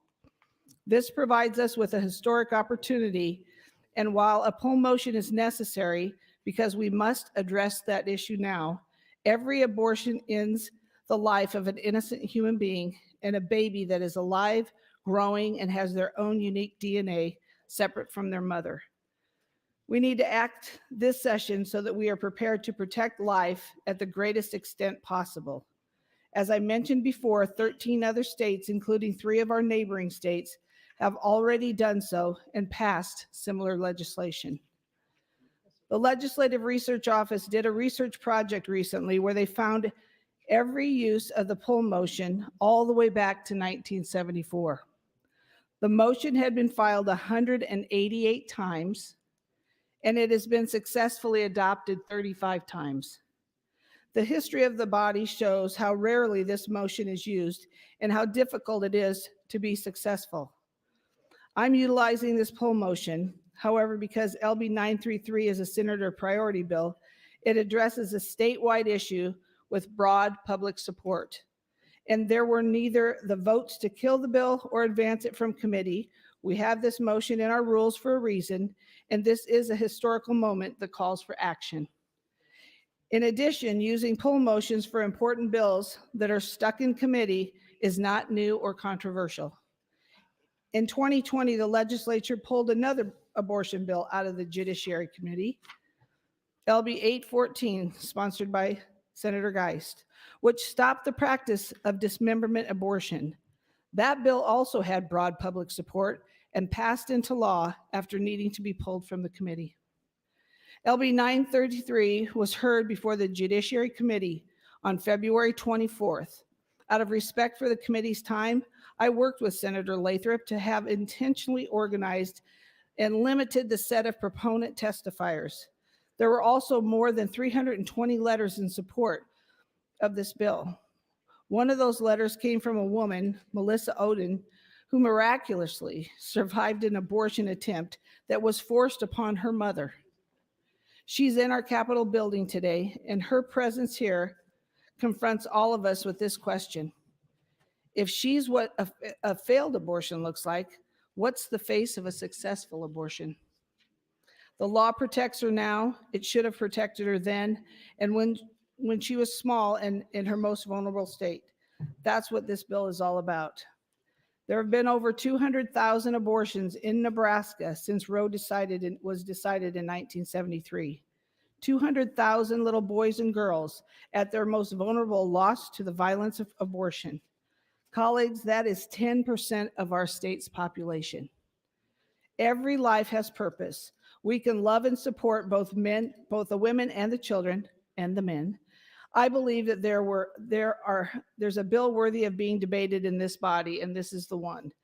I ask that you vote yes on the poll motions so that we can help Nebraska be a state where every life is celebrated, valued, and protected. Thank you, Mr. President. Thank you, Senator Albright. Debate is now open on the motion. Senator Hunt, you are recognized. Thank you, Mr. President. Good afternoon, colleagues. Good afternoon, Nebraskans. I think that it is because of divisive abortion bills that we have heard really in the past 4 years, starting with Senator Albright's ridiculous abortion reversal bill that is not based on fact or science, and then Senator Geis' method ban bill, which banned a safe and effective and, what physicians think is the best method of abortion for many patients. All of these bills had to come to this floor through poll motions. And Senator Albright cited how many times in the history of this institution floor motions have been used, how many times they've been successful. And she said that history showed how rare this motion is and how difficult it is for this motion to be successful. But colleagues, just in the last 4 years, we've seen this motion used time and time and time again to subvert the committee process, to move radical anti-woman, anti-family, anti-choice bills through this legislature in a way that the majority of Nebraskans just don't agree with. And not only that, it derails the important work that we're trying to do on the floor on other issues. I was saying last night, we have less than 100 hours left of debate now in this body until we're done with this session. We got a canal y'all want to have, we have a lake you want, we've got to regulate these casinos that are coming through, we've got the gun bill, we have your tax cuts that you want so bad. All of these things are going to be in peril because you're giving the time up for that in order to have an abortion bill. Please understand, and you do, that this bill is going to go the distance. We're going to take every minute possible on this bill and make it as difficult as possible to pass in a state where I know the majority of the people in this legislative body are supportive of taking away that right to choose, are supportive of hurting women in these families who need this health care, who think that they as politicians know what's best for families and Nebraskans instead of the women themselves and the physicians who treat them. Farmers, bankers, teachers, career politicians, nonprofit workers. None of us are qualified to stand between a patient, a pregnant person, and then what they decide with their family, their faith, and their physician is best for them and their families. This is a waste of time, and this is exactly what Nebraskans are not asking us to do. The introducer of the bill, who I have great respect for, noted that she has respect for this process. And that's correct. There is a process by which you can pull a bill out of committee, but we have a committee process in this body for a reason. The reason we have a committee process in this body is so that the people on those committees can become subject matter experts in the area that they serve on those committees, in those jurisdictions. And that's why members of the Judiciary Committee sit in committee often until 11 p.m. or midnight in a way that no other members of this body typically has to do, because they have the subject matter jurisdiction, and respecting that committee process is important. Now, I respect that there is a rule that Senator Albright is availing herself of today, but I think that that disrespects the committee process, and for that reason and many other reasons, I will be voting against this. It was Senator Albright's prerogative to prioritize this bill. Well, I guess she didn't purchase. It's Speaker Hilger's prerogative to prioritize this bill before it came out of committee. And the committee decided it was not ready to come to the floor. The bill doesn't have a committee statement. I don't know what people on the committee thought of it. I don't know who testified and this and that. It doesn't have a committee amendment. And for that reason, it's going to end up being the most oppressive abortion bill that we can see in the United States, because practically, in practical terms, and I'll talk more about that, we're not going to have any exceptions for the life of the mother. This affirmative defense thing that they're saying to cover themselves from accusations of being unconstitutional, which I believe this is unconstitutional. We have this affirmative defense saying that, well, if there's a case of the life of the mother, then the physician's not going to be prosecuted. But that's not decided until they go to court. The chilling effect that this is going to have on healthcare, especially in rural Nebraska, is something that all of you are going to come to extremely regret. Thank you, Mr. President. Thank you, Senator Hunt. Senator Michaela Cavanaugh, you are recognized. Thank you, Mr. President. Colleagues, I rise in opposition to this poll motion. And first of all, I've never supported a poll motion. Already talked about this once this year. I don't support poll motions. I respect the committee process. I have had to work very hard for every single bill that I have passed in this legislature. I expect the same from my colleagues, and a poll motion is skirting the system, and it's kind of cheating the process. If a bill isn't good enough to come out of committee, then you need to keep working on it and bring it back again. And I would like to clarify, I believe that there was a vote taken in the committee, and Senator Albright did not have the votes to move the bill. That is different than not being willing to move it or to kill it. So I think that's a really important distinction. She didn't have the votes to move the bill out of committee. That has happened to me, and it was about things that I really cared about, but that is the reality, and I still didn't file a poll motion. I went back to the drawing board, and I worked on the things again and again and again until I got them right. So just fundamentally, I don't support poll motions. I haven't voted for one in 4 years. I'm not going to start now. I also don't support the underlying bill, and I know I'm going to have 8, 4, 2, what is that? 14 hours, I think, 14 hours to talk about that. And I will. I will spend 14 hours talking about my problems with this bill.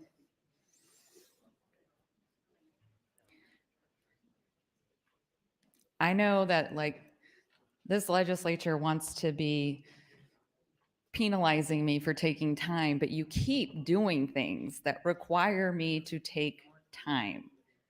If you are annoyed by Senator Michaela Cavanaugh talking for hours on end, as much as I'm tired of doing it, then don't do things like this. This is a bill that's going to take however much time we have today, and then it's going to take 14 more hours. And that's going to gum up the works over the last, after today, 11 days for anything any of you want to do. Anything. I'm going to take every single second possible to talk about you taking my rights away from me, my choices away from me.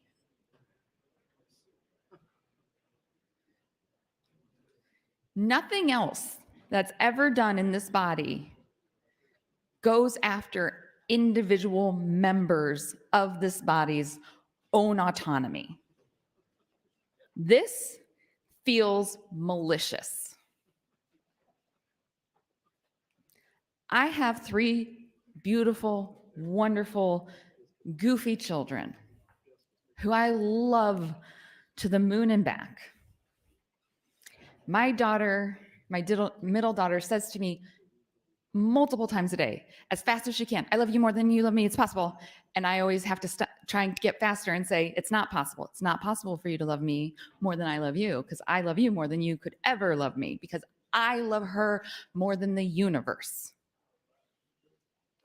And I made my choices. I made my choices. And I think I made really great choices. 1 minute. But they were mine. And mine alone. Nobody else's. Nobody else's business. I didn't even have to tell anyone. I could have done a million things and not told a soul. Maybe I have. You don't know. And you don't need to know. The only way you're going to know is if I tell you. So get out of my doctor's room. Get out of my life. Get out of my bedroom. Get out of the bathroom when I'm peeing on a stick. This is none of your business. This is none of your business. There's a saying, trust women. Why can't you just trust women? We're not the problem. Our ovaries are not the problem. Time, Senator. Thank you, Senator Kavanaugh. Senator Linehan, you are recognized.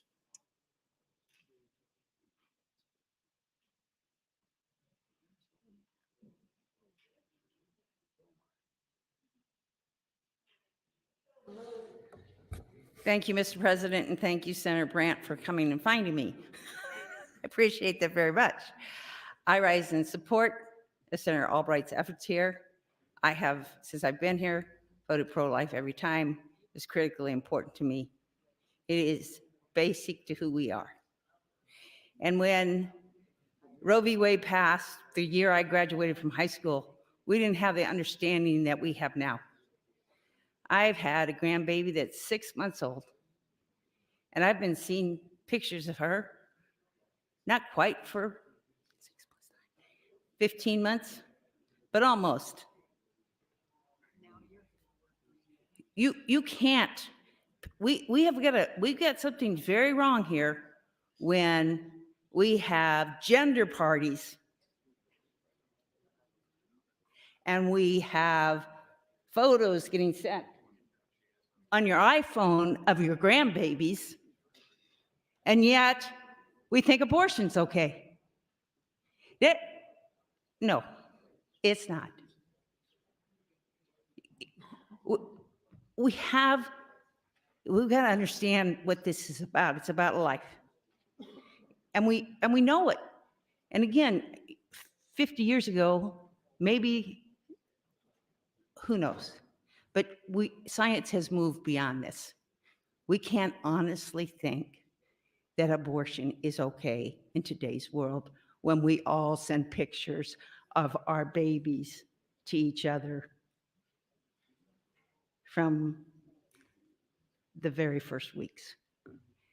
And I also understand the concern about women, and we need to do a better job of helping moms, helping women who are in difficult circumstances and are scared and they don't know how they're going to afford it. We need to do better. I'm all in on that. But there's also a difference now. In the 70s and the 60s, when I was in high school, if you got pregnant, you got kicked out of high school. We don't do that anymore. Nor should we. And it's also in the 60s, this will seem so weird to some of the younger people in here. If a young man got a girl pregnant, he was in trouble too. This hasn't been good on women. Now they're left pregnant and they're all on their own. There's no accountability. This is not, it just isn't good. And if you have to go through the tragedy in your life of having made that decision, it never leaves you. Never. Tony? I'm 100% behind this. And I certainly hope when we have a vote on this, we don't have a lot of absentee votes. This is one you ought to put your name on. Thank you, Mr. President. Thank you, Senator Linehan. Senator John Kavanaugh, you're recognized. Thank you, Mr. President. So I rise in opposition to this poll motion, as I have against every poll motion that has been before the body since I've been here. I've got a few comments about this in general. With poll motions, we have a rule, of course, it exists for a reason, and it is to pull a bill out of a committee after a certain period of time, after it's had a hearing, and the committee hasn't reported it out or taken action. And in this case, there was a hearing. I think many people were there. Many people watched it. I watched the hearing on this bill on TV, and it went 4 hours or something along those lines. It was a long, thorough hearing. And then ultimately, the Judiciary Committee, which we put a lot of faith in this body, decided not to vote this out. It was not a bill that needed to be on the floor. And now we're here pulling it. And so the question is, what is the reason for a pull motion? Why would we pull a bill to the floor that a committee has, when we have committee process, has decided not to vote to the floor? And one of the things about this bill, so I guess my thought would be that it's something that is urgent, something that needs to happen right away. And so there's maybe, the committee didn't get it out, and this is something that would change the state of the law in the state of Nebraska. This bill doesn't do that. This bill has a requirement in it that the United States Supreme Court takes some specific action before this bill goes into effect. We call it a trigger bill. And so the argument to pull a bill to the floor, to be debated, to be voted on by this body, that will actually have no effect unless some other dependent circumstance happens, does not seem to meet the standard of a poll motion. Why would we have this debated on the floor? So I'm going to be against this poll motion. And also, I've had this postcard sitting on my desk for most of the session. Somebody sent me, it says trust Nebraskans, which applies to a lot of things, but it was specifically a postcard that was sent to me by one of my constituents asking me to vote against this bill and to trust people to make their own decisions. So I stand in opposition to this poll motion this time, but when this bill ultimately does come up, if it does come up, if the body decides that it meets the standard to be pulled, I will be opposed to this bill at that time as well, because I trust Nebraskans to make their own medical decisions in consultation with their doctors without the intervention of the state. And with that, I would yield whatever time I have remaining to Senator Hunt. Senator Hunt, 2 minutes 20. Thank you, Senator John Kavanaugh. I would like to ask where some members of this body were, including the introducer of this bill, including Senator Linehan, who just spoke in favor of this bill, when we had Medicaid expansion, when we had paid family leave, access to affordable contraception, increasing the minimum wage. What if a pregnant woman has a drug felony, Senator Linehan? Are you going to be there with her then? That's not what your votes have said. Because when we talk about caring about the most vulnerable people among us, let's be consistent. The first year that I was in this body, I watched people who advanced bills like this vote against having accessible, affordable contraception for low-income women, to vote against food assistance for pregnant women. So how is that pro-life? Colleagues, I'm opposed to the poll motion both on the basis of the principle of respecting the committee process and the rules, and I respect that the introducer is following the rules, and I get that. But I also object to this legislation on the premise that it's based on caring about the vulnerable. 1 minute. You only care about the vulnerable when it's coming from a place of Christian, far-right Christian fundamentalist faith, and only when it's to control the body of somebody else. Do you ever notice that? It's so predictable you can set your clock by it. Thank you, Mr. President. Thank you, Senator Hunt and Senator John Kavanaugh. Senator Arch, you are recognized. Thank you, Mr. President. Excuse me. I rise in support of the pull motion. There is a rule. We've referenced the rule, Rule 3, Section 20, subsection B. There are many rules in our book, and those rules have been used generously throughout this session and through the 3 previous sessions that I've been in. They're there. They're there to be used. They're there to be used on occasion, And it's a matter of the votes on the floor for supporting the use of these rules. So here we are. We have a poll motion done according to the rules, and I rise in support. This is a trigger bill. We're not going to debate the bill today, but it is a trigger bill. It is a very important trigger bill. We debated a trigger bill not long ago, daylight savings time. We passed that on general. We said that we will put that in if the federal government passes their bill, if we have 3 surrounding states. It was a trigger bill. So not unlike, certainly more serious than daylight savings time, but not unlike another trigger bill that we passed. We have been living in the United States now for 50 years with an irreconcilable contradiction. Irreconcilable. And that is why there is so much tension over this issue. Because there is a principle of logic called contradictions. And I want to read this to you. The concept of a contradiction is very important to logic. In this lecture, we'll look at the standard logical definition of a contradiction, and here is the standard definition. A contradiction is a conjunction of the form A and not A, where not A is the contradictory of A. So, a contradiction is a compound claim. It has and in it, where you're simultaneously asserting that a proposition is both true and false. Given the logic of the conjunction and the contradictory that we've looked at in this course, we see that the defining feature of a contradiction is that for all possible combination of truth values, the conjunction comes out false. Since a conjunction is only true when both of the conjunctions are true, but by definition, if the conjuncts are contradictories, they can never be true at the same time. Okay, how does that apply to this? A and not A cannot be true. It cannot be life and not life at the same time. Is it life? Is it not life? And it's not, that is true or not true. And if it is life, it deserves protection all the time. If it is not life, well, I don't know what to say, because it is life. And that's what we're dealing with. And that has been the inherent conflict, the contradiction the United States has been dealing with for 50 years. Because on the one hand, sometimes we want to call it life, and on the other hand, we don't want to call it life. A and not A cannot be true at the same time. I rise in support of this poll motion. Thank you, Mr. President. Thank you, Senator Arch. Senator Matt Hansen, you are recognized. Thank you, Mr. President.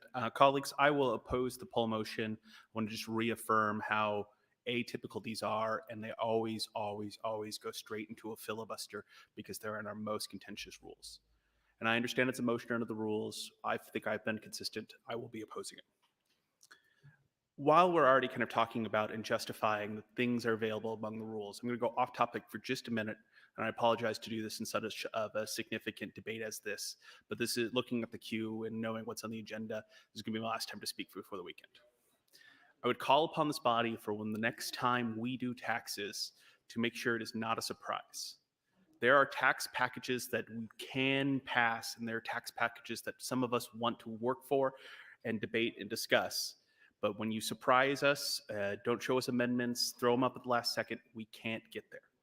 And my point with this, much like the poll motion, there are opportunities available to us under the rules to make sure we are not going to get surprised on taxes again, and that's something that I'm going to be working on. I have some sincere amendments to LB 919. I have filed one just now that now includes Social Security to give that a path forward. Look at those. But again, don't surprise us on taxes and expect it to go well, because you need to have a discussion. You can't call it a compromise when you don't work with the people who are opposing the bill. With that, Mr. President, I'll yield the balance of my time to Senator Hunt. Senator Hunt, you are yielded 3:30. Thank you, Mr. President. Thank you, Senator Hansen. Why are we being asked to remove this bill from the Judiciary Committee? Why are we having this debate? So when you look at the bill, you look at this bill and you see that it bans abortion in nearly all circumstances. if the Supreme Court or Congress allows the states to do so. So this means it will ban abortion if some other entity other than the legislature, the Supreme Court or Congress, pulls the trigger and allows the state to outlaw abortion. It's a hypothetical bill. It's a conceptual proposal, and it doesn't do anything if we pass it unless Congress or the Supreme Court says whether or not it will take effect. We are running out of time this session. We don't have time to take up the actual bills that are before us that will actually do things that impact Nebraskans, that are not just conceptual ideas. You might as well introduce a bill that deals with property taxes on Mars. What other kinds of conceptual bills can we think of? If Congress does something, then the legislature will also do this. We could invent bills like that all day. What we need to do is deal concretely with issues that are affecting Nebraskans who are still recovering from this pandemic.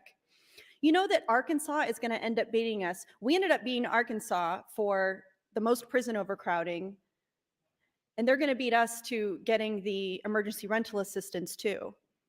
All of the things that you people say you're pro-life, you want to do, you don't do anything to help people with their wages. You don't do anything to help people who are facing food insecurity or housing insecurity. And then when we get free federal money, basically, that we are contributing to as federal taxpayers, all of you say, oh, in Nebraska, we don't need that kind of assistance. Why don't we just give it to California? Why don't we give it to Iowa? Why don't we give it to South Dakota? Why don't we give it to New York? That is fiscally irresponsible, and it's also not pro-life. You're bragging about how tough you are and how tough and strong we are in Nebraska, that we don't have to help each other out with this stuff.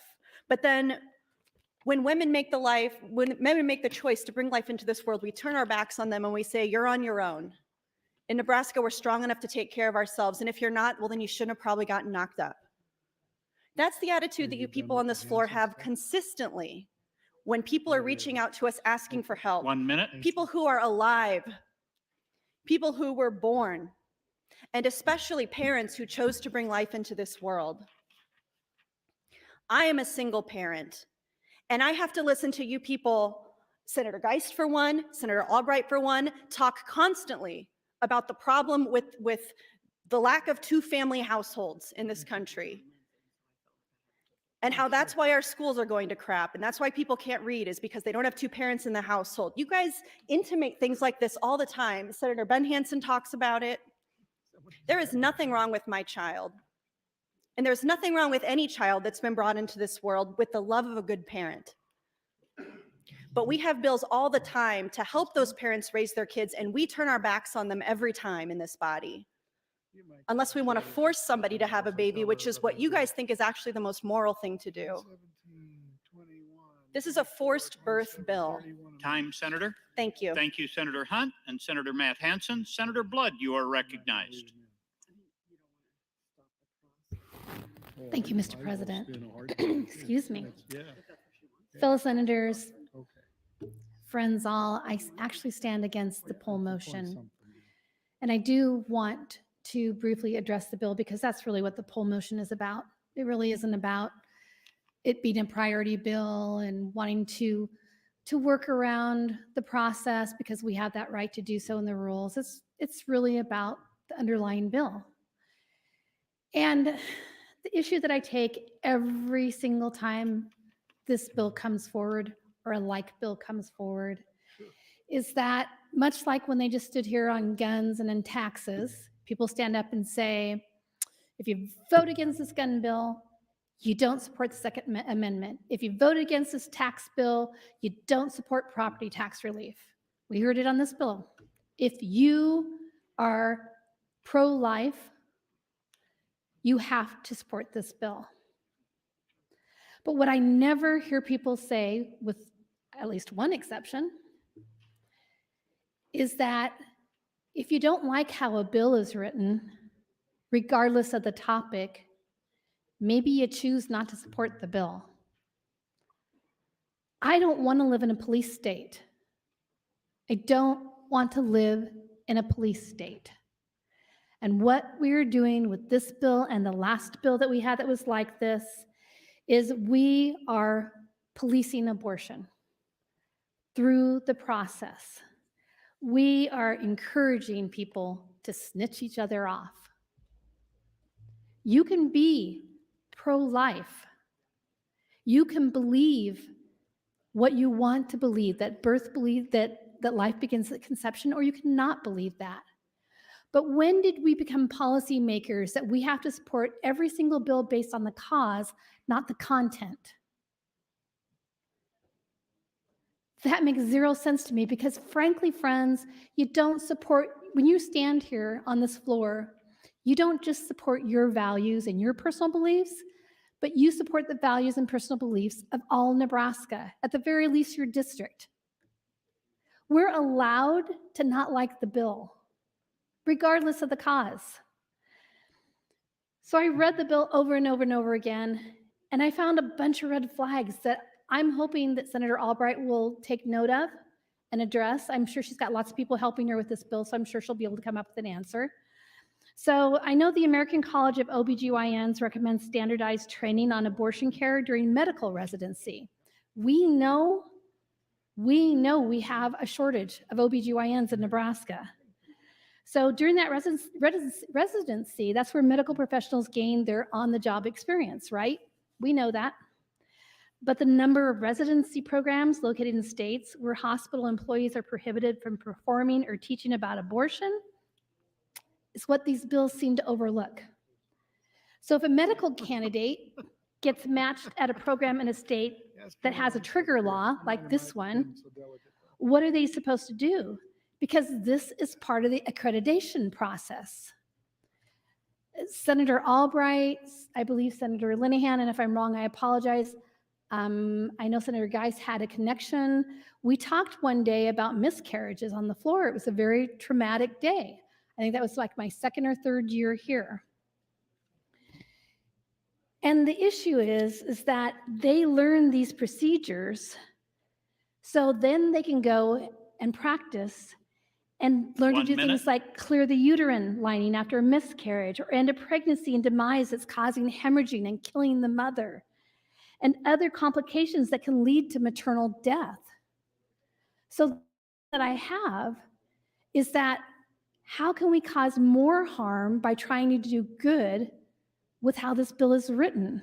Again, I'm not asking for people to pontificate on whether they're pro-life or whatever they choose to call it. I'm asking you technically, how do we justify things like this? Especially when we have a shortage of healthcare professionals here in Nebraska and across the United States. And this is one of several questions I'm going to have in reference to the technical part of the bill, Senator Albright. Thank you, Mr. President. Thank you, Senator Blood. Mr. Clerk, for items.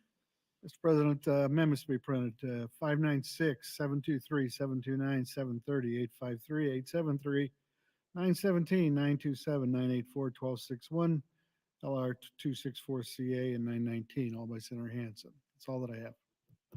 Thank you, Mr. Clerk. Returning to debate, Senator Flood, you are recognized. Thank you, Mr. President. Good afternoon, members. I rise in support of Senator Albright's motion number 159, the poll motion on LB 933. I want to start out by laying a foundation about where I think our state is on issues concerning abortion. If you look at our record, and if you look at who Nebraskans have elected to the state's top positions in this legislature, we live in a pro-life state. This legislature, if you look at our record and the bills that we've advanced and passed over the decades, this is a pro-life legislature. This legislature, back in 2001, with 44 votes out of 49, passed the nation's first ban on abortions at 20 weeks. What the state of Mississippi is considering now, or has considered and passed and is under consideration by the U.S. Supreme Court, that effort started in Nebraska. And that effort started in reaction to a medical provider in Bellevue providing late-term abortions. The bill was 1106. And it was the first time in the nation that any sovereign state was successful in drawing a line that said not after 20 weeks, and that the Nebraska Legislature finds that viability happens after 20 weeks. In the Mississippi case, it's 15 weeks. And that standard of viability and that states' rights issue will be decided later this year in the U.S. Supreme Court. And the reason I bring this up is to lay down the foundation that this legislature has a significant investment in protecting the rights of the unborn through the laws that we've passed in this chamber. This debate has been going on for 50 years. This is the 50th year. I'd argue that if the U.S. Supreme Court, in its ruling later this year, renders a judgment that respects the sovereign law of the state of Mississippi, we're likely to be here in special session dealing with this issue. Now, I think it's important in this legislature that we respect the rights of the minority on any given issue. That's why we have set a cloture standard at 33. And just a few moments ago, this afternoon, 32 votes occurred on Senator Lindstrom's LB 825, and I think it demonstrates the safeguards we have in place to protect Nebraskans from something that isn't really the will of the majority in the legislature. While I'm not usually somebody fond of poll motions, this is an issue that has been tearing at the hearts of Americans since this law, or since this decision, Roe v. Wade, was decided in 1972. This rises to the level of an issue that we must address. You might say to yourself, well, poll motions are extreme. Well, I would tell you, spending 16 hours on the budget on general file is especially extreme when there's almost 40 votes on cloture. I would tell you that it's extreme to spend 12 hours on select file when there's more than 36 votes on cloture. Is X a Y for the purpose of Z? These rules exist for us to ensure the majority does its work. You may disagree on LB 933, but at the end of the session, would Nebraskans say, did you address the biggest issues in the state, the biggest issues facing Nebraskans? I think it's hard to argue this doesn't rise to the top, given the environment that we're in and the possibility that this could be decided by the U.S. Supreme Court. That's why this poll motion makes sense. You may not be for LB 933, but let's have the debate. Let's give members a chance to go on record, and let's answer this question for the people of Nebraska by voting for Senator Albright's poll motion and send the message to the rest of the state about where we stand on an issue that will become the biggest issue of this calendar year in America and in Nebraska. Thank you, Mr. President. Thank you, Senator Flood. Senator Erdman, you are recognized. Thank you, Mr. President. Thank you, Senator Flood. Those are good comments. I appreciate it. In 2001, one of those 44 votes,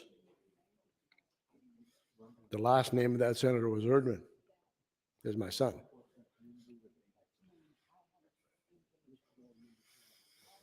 This is a very significant issue.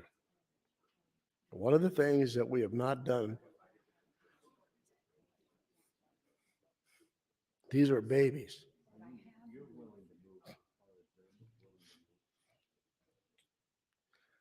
We are killing babies. We protect dogs and cats more than we do babies. But it's a choice, right? It's a choice. What choice do you give the baby? What choice do they have?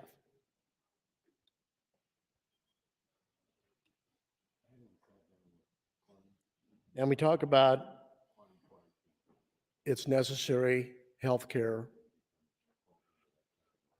But we seldom take into consideration what happens to the women who had the abortion. It raises havoc with their mental capacity and their mental health. If you think that a woman kills their baby and can go on living without ever considering that person again, you are wrong.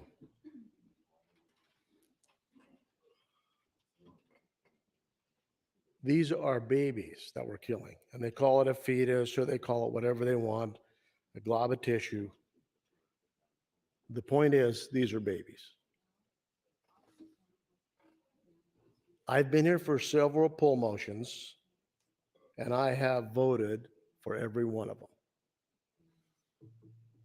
Because every time we use a poll motion, it's because of the way the unicameral is set up and the committee structure is constructed, that significant issues like Senator Flood explained being a very significant issue that people of the state appreciate and support never gets out of committee. So those out there that are listening, and you in here in the room that are listening, and you think the unicameral system is a great idea, you may want to rethink that. I will vote for this poll motion because it is the right thing to do. And when this bill passes, it'll protect babies. Thank you. Thank you, Senator Erdman. Senator Morfeld, you are recognized. Thank you, Mr. President. Colleagues, I rise in opposition of the poll motion for a lot of different reasons, and it's hard to know exactly where to start. So fundamentally, I think that the choice to have an abortion, as defined under Roe v. Wade, is fundamentally a decision between a doctor and a woman. So fundamentally, that's what I believe. But that being said, there are many defects in this bill that are concerning. And I'm going to go through each one of them. And if I don't have enough time now, I'll punch in again and talk a little bit more. First, there is no rape or incest exception. There is absolutely no exception for rape or incest. And I think that that is horrible. Number one, I can't even imagine what that would be like to experience that. But then number two, to force a woman then to have that child is unthinkable. Second, there is contradictory language within this legislation. So first it says, notwithstanding any other provision of law, it shall be unlawful for any person to administer, prescribe, sell, or otherwise provide medicine, drug, or other substance with the specific intent of causing or abetting the termination of life of an unborn child. And then down in section 5, it says nothing in Nebraska Human Life Protection Act may be construed to prohibit the administration, prescription, sale of a contraceptive measure, drug, or chemical if the contraceptive measure, drug, or chemical administered, prescribed, or sold in accordance with manufacturer's instructions and is not administered, prescribed, or sold to the use to abet the termination of the life of the unborn child. Those are two very contradictory paragraphs. And we have very serious penalties for the healthcare provider in this. A class 2 felony, 0 to 20 years in prison. And then people will say, oh, well, there's an affirmative defense for that physician. If there's some type of thing that comes up that could threaten the life of the mother. Well, one, we haven't defined what reasonableness is in that circumstance because we haven't had a law like this. So you know what it's going to take? It's going to take a physician being charged with a serious felony who's having to make one of the toughest decisions in an operating room on whether to save the life of that mother, and them thinking in the back of their head, I might go to prison up to 20 years. Colleagues, wake up. This isn't just about pro-life or pro-choice. This is poor legislation. It is bad policy, and it is dangerous for the medical professionals that have to sit there while they have to make split-second decisions about whether to save the life of a woman and whether or not they're going to go to prison for 20 years. This is absurd. And this is the absurdity that leads to these binary choices. You're either pro-life or you're pro-choice. You're either pro-death or you're pro-life. This is the absurdity of it. And we're all going to sit here and people are going to just vote for it because, oh, golly, I'll have to go back to my district and say I voted against the pro-life bill. And yet we are going to be putting physicians and doctors who have to make life and death decisions in the position of wondering, oh, I hope a court finds this reasonable, because if they don't, I'll go to prison for 20 years. I can tell you what that physician likely will err on the side of, and that could mean the death of the mother, the death of the person that we say that we care the most about, along with potentially the death of that fetus or baby. 1 minute. And I will note that an affirmative defense can only be asserted after they've been charged. Colleagues, what bothers me about this is not only all of the legal deficiencies in this bill, and there are many, but also the hypocrisy of this. First, we restrict access to contraception, which this legislature has done. And then we keep kids, or we try to keep them ignorant on sex. And then we ban abortion. And then we pose all the necessary to make sure that these babies and these mothers and these families have everything they need to be healthy. Everything from affordable health care to housing to food stamps. The hypocrisy is undeniable, and it is very disappointing. This bill has serious deficiencies. This bill will lead to mothers, and yes, even the unborn, from being safe. Because doctors are going to be put in the position of looking at 20 years in prison if they make the wrong choice. Thank you, Mr. President. Thank you, Senator Morfeld. Senator Wishart, you are recognized. Thank you, Mr. President. And thank you, Senator Morfeld, for having my back and having the back of a lot of women in this state. I rise in strong opposition to LB 933. I fundamentally believe that women have the rights to their bodies, period. I will not vote for any legislation that undermines that right. That right that goes way beyond constitutional rights to just the basic understanding of what it means to be an individual living in a free society. Colleagues, this is a cynical view of women, and one that is not realistic. If I were to poll every single person in this room, you know what, if I were to poll every single person in this state, you know what, let's make it the world and ask, who in your family is responsible for making the healthcare decisions to make sure those kids get to the hospital, make sure they get their yearly checkups? Frankly, who's even responsible in making sure that pets get to the vet on time? I would guarantee you the majority of the people that are doing that in this world are women. Yet we're the ones that need to have our rights taken away. We're the ones that are not responsible. The majority of single parents in this world are women. We didn't walk away. We stayed. Yet we're the ones, out of every bill that we're expanding rights for this year, women of all groups of people are the ones that lose our rights. Wow, how cynical.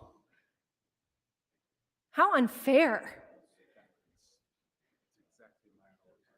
I have no illusions that this bill is not going to get pulled. I have no illusions that I will walk out of this session and my life and the life of my friends, my women friends, and women family members are going to be less safe in this state. I have no illusions to that. But as a young woman who has to be a voice for the many women in this world, many who I wake up every day and read newspaper article after newspaper article of women's freedoms being destroyed around this world, I'll be a voice for them, always a voice for them. I have never felt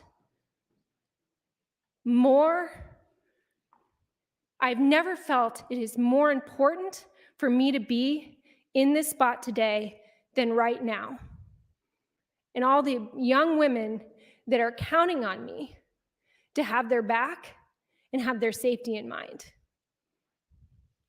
So I stand in strong opposition to LB 933, to the poll motion, and I will be doing everything possible to make sure that women's rights are protected in this state, because women's rights are human rights, colleagues. 1 minute. Thank you. Thank you, Senator Wishart. Senator Lowe, you are recognized. Thank you, Mr. President. I'm going to take just a second here for silence.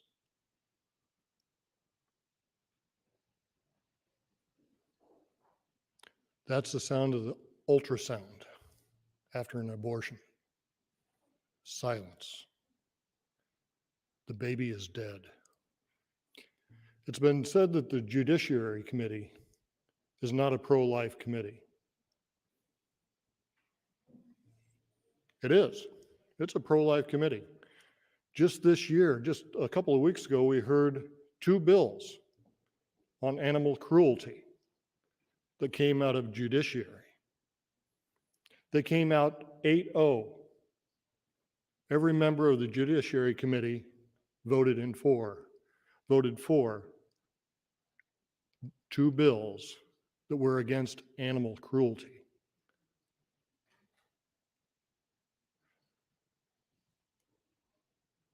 LB 933 and this motion to pull 159 is justice for the human babies.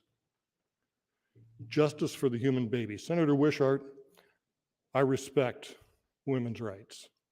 I respect the women on this floor. But I also respect that little baby's life. LB 933, it's a trigger bill. It doesn't do anything until the Supreme Court overturns Roe v. Wade. It's just a trigger bill. We should take it up now. If Roe v. Wade does not overturn, or if the Supreme Court doesn't overturn Roe v. Wade, nothing lost by voting for this. But if they do overturn Roe v. Wade and we are in our interim session, how many of us want to come back for a special session? I've got summer plans. I've got fall plans. I don't want to be sitting here. We saw how cold it got in here, and the other nights, it'll be just as hot in here in the middle of summer. My emails were 3-1 in favor of this poll motion, in favor of LB 933. 3-1. And those were from the constituents in my district. My district is a pro-life district. And the one, they were robo emails. They all looked the same. They all came out of the same sending device. It was the personal ones that came from my constituents.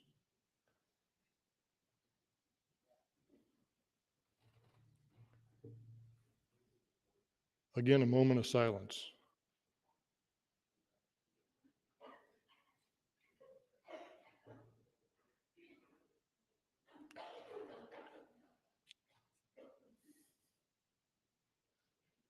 Thank you, Mr. President.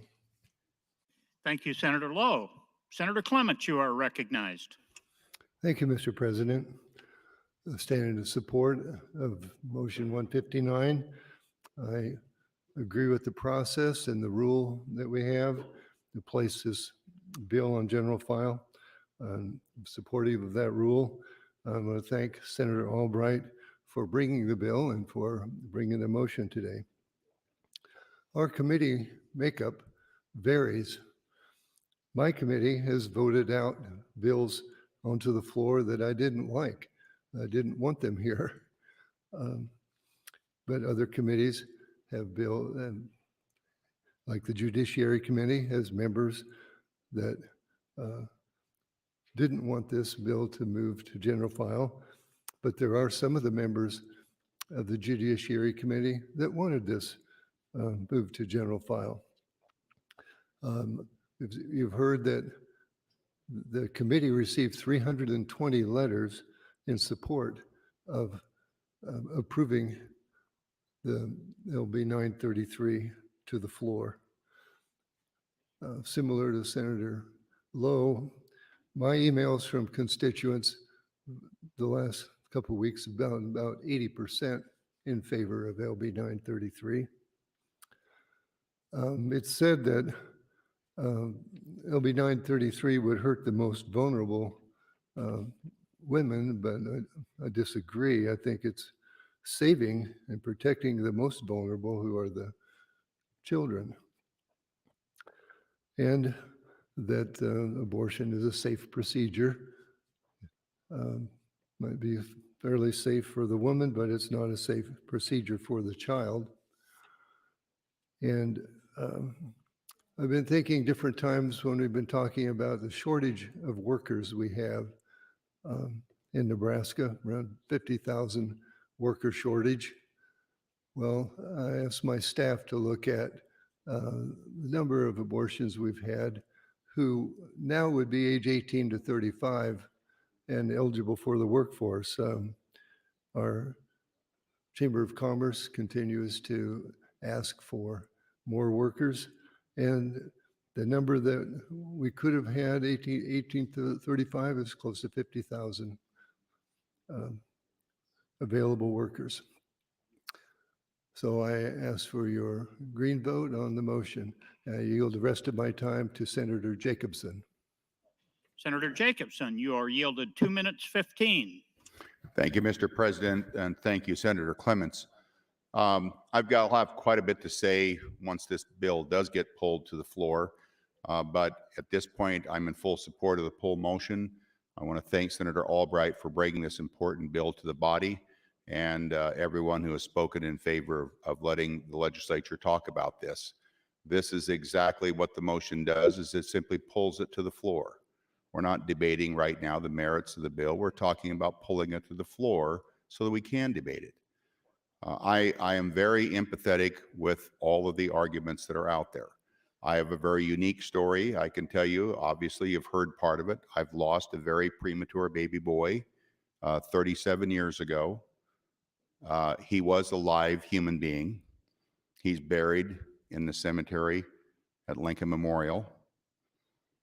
We go visit him on a regular basis. I agree with the comments that have been made. I'm also an adoptive parent of 2 children. I can tell you that there is a long waiting list of people more than willing to adopt these children. 1 minute. I can assure you as well that abortion does kill. And I am, again, not pointing fingers, but I am also would make the point that we have a lot of compassion for helping people, giving a lot of money to help people. We're even compassionate about letting people out of prison. We've heard the last 2 or 3 days nothing about how we should reform prisons and let convicted criminals get out of prison early.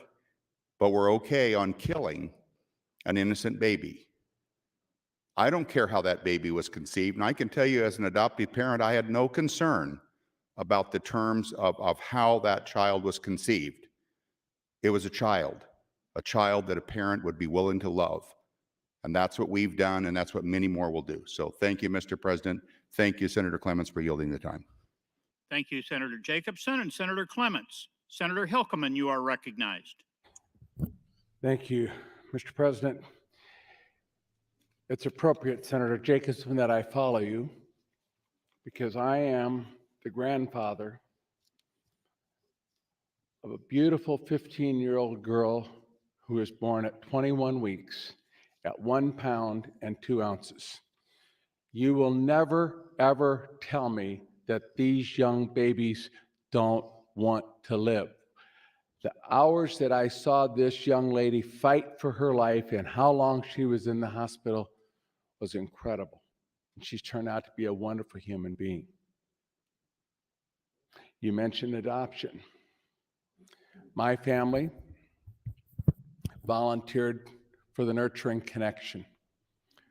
Nurturing Connection connects women who find themselves pregnant without resources to deal with that pregnancy. Our pastor asked if we would take one of these persons into our home.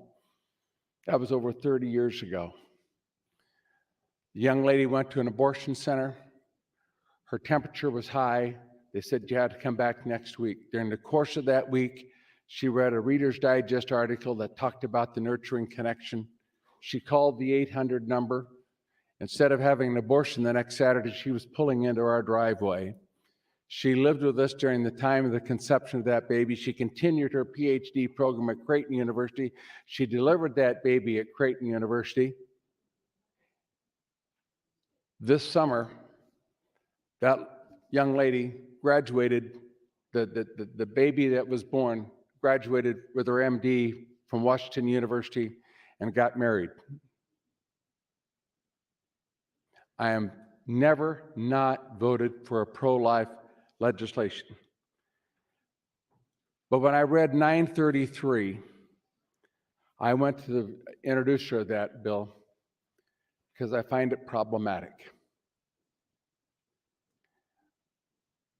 I find it problematic that we are threatening our physicians, well-meaning physicians, with a felony. Senator Moorfeld could not have said it better than my concerns about it. As a physician, we make decisions all the time. Fortunately, as a podiatrist, mine are generally not life and death, but I had to make some very quick decisions quickly. I never faced the fact that I could be charged with a felony for the decision that I made. The way this bill is structured, someone has to charge that person. Is that going to be the district attorney? Is that going to be who's going to charge that person? And once they're charged with the felony, are they going to be able to continue to practice medicine? If you do malpractice, you can continue to practice while that malpractice case is resolved. But if someone charges you with a felony, you're done. There's not a hospital going to let you deliver. And I'm talking about well-meaning people. If this bill was strictly to wipe out the abortionists, I'd be all in.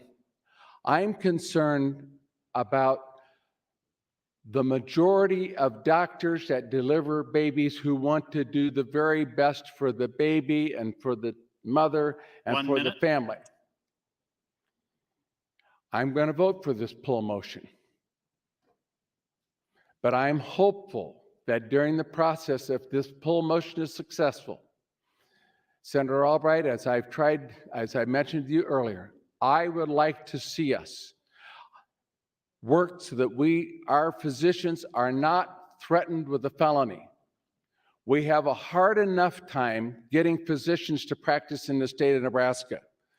Believe me, if they had the choice to practice in a state that has this bill where they could potentially get charged with the felony, lose a year or 2 years of their life, even though they may be exonerated. That's an issue that I have for this bill. And I hope if the pull motion is successful, we can amend it so that I can enthusiastically support this bill on the floor. Thank you, Mr. President. Thank you, Senator Hilkeman. Senator Jacobson, you are recognized. Wasn't sure you're going to get back to me. Thank you, Mr. President.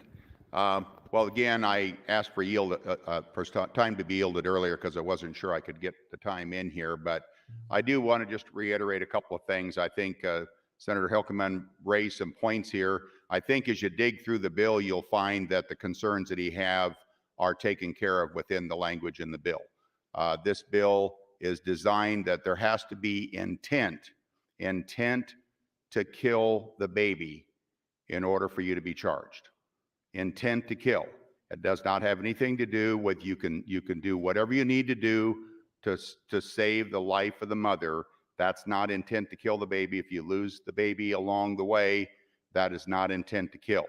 So I would encourage everyone to read the bill closely in terms of what that language is, because I think there are safeguards in there. I'd have the same concerns about physicians being able to do their normal course of business and to protect the life of the mother all the way through.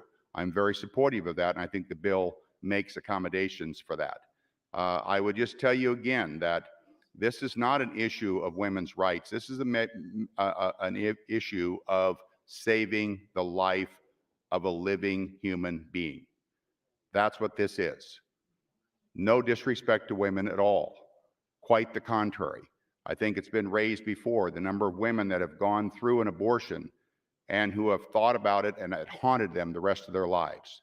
If we're compassionate people, we should be thinking about those women as well. And we should think about all the lives that have been lost. And I think we're going to hear a lot of debate about these the one-offs that could occur, and what about this, and what about this. And we may get lost when we get into the debate. We may find that we can't see the trees for the forest, because what ends up happening is there are thousands and thousands of abortions that are committed over a year, over a period of time, that are just elective. I decided I don't want to carry this child, so kill it. Has nothing to do with rape, has nothing to do with incest, doesn't have anything to do with anything like that. It's just that I decided I don't want to do this. And we've killed that life, when there are plenty of people out there that would be more than willing to raise that child. That's where my concerns are at. That's where I think we have problems with the laws the way they run today. I'm very concerned about that. And I am concerned about women and how they deal with that. And I think we don't talk about that enough in terms of how they're haunted by that. I also think that all this is incremental. I mean, we've already talked about situations where we have partial birth abortion. Think about partial birth abortion. We're delivering a child and we're killing it as it comes into the world. How does that even make remote sense?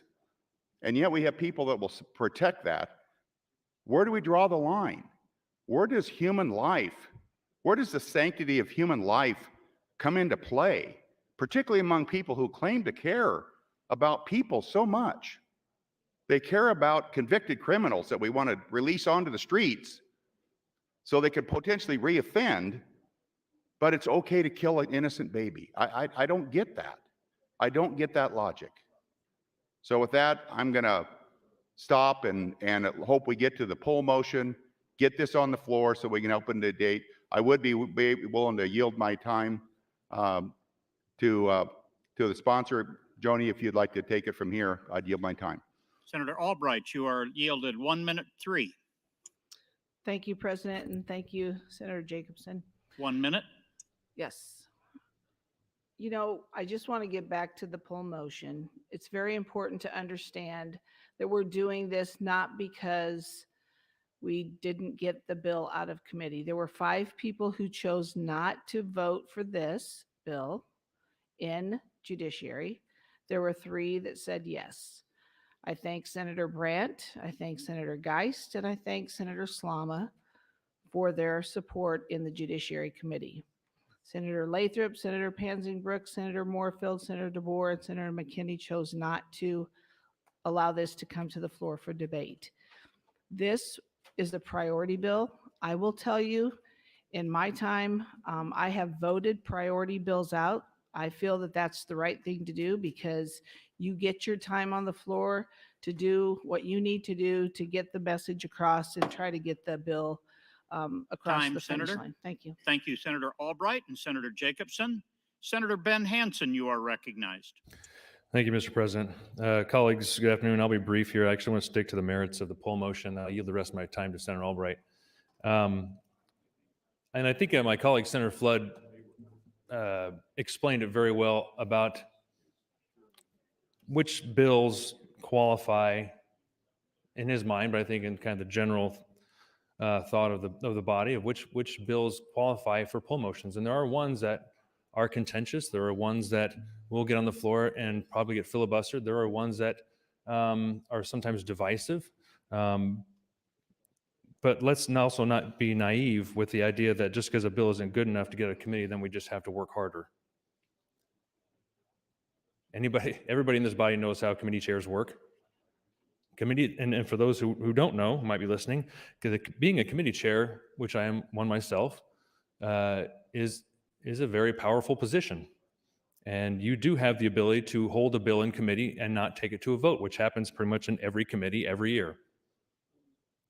And from my understanding, that's from my opinion, I don't know, I can't say for a fact, that's probably the case with this bill right here. And especially with a priority bill. I'm also in line with my colleague, Senator Albright, that as a committee chair, if somebody brings me a priority bill, I am going to take it to a vote. May not pass, but if they want me to take it to a vote, I will. And so I think this bill, LB 933, which I'm in favor of, and the poll motion, does warrant a poll motion. And so with that, I will yield the rest of my time to Senator Albright. Senator Albright, 3 minutes 10. Again, thank you, Senator Hansen, for the yielding of time. You know, again, it's all about the committee setup, like Senator Hansen had talked about. Some of our committees are not. I mean, some of them have 8 people, some have 7. And when you have a committee that does not kick that many things out because we might have different ideologies or ways of thinking, and each time a priority bill comes to the floor, it's because it means something to someone. You know, I don't care who on this floor.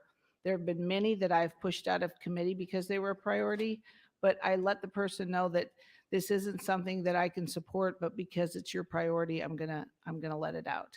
I've been in committees where I've told other members and the chair that, hey, this is their priority. We only get one. So again, I appreciate the speaker taking this one on as his priority. And, you know, I might not even see my priority. There are many of us that won't see a priority on any of our bills, but the rules are in the book to be played. And it's very important that everybody understand that this particular bill is important. It is a trigger bill. It will only trigger if and when Roe versus Wade is overturned. So we have to take the time to think about that. I'm certain that everyone has concerns about the way the bill is written. We'll certainly address that when we get 8 hours of debate, when it gets to the floor. I've been very patient with a lot of the bills. I've worked very hard. My office staff has worked very hard. People in this building have worked very hard to get all of the bills that I introduced into committee, and now we sit and wait. I was very patient waiting through the budget bill, not being able to talk about anything but what other people wanted to talk about. Our time is now to make a difference for the unborn by passing this poll motion to the floor for debate. We will talk about what we need to in this bill, and we need to do this for the unborn. Thank you. Thanks, Senator Albright and Senator Hansen. Senator Merman, you recognized. Thank you, Mr. Speaker.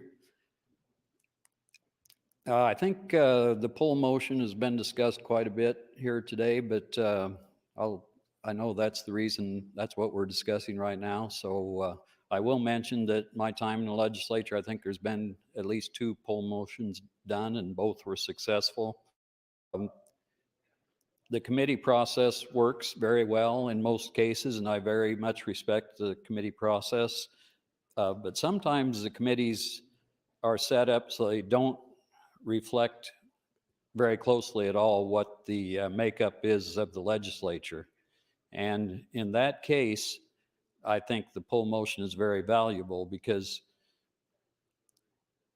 the people of Nebraska need to know where their senator stands on the most important issues of the state. And if a bill is held in committee and that committee doesn't reflect the legislature or actually even the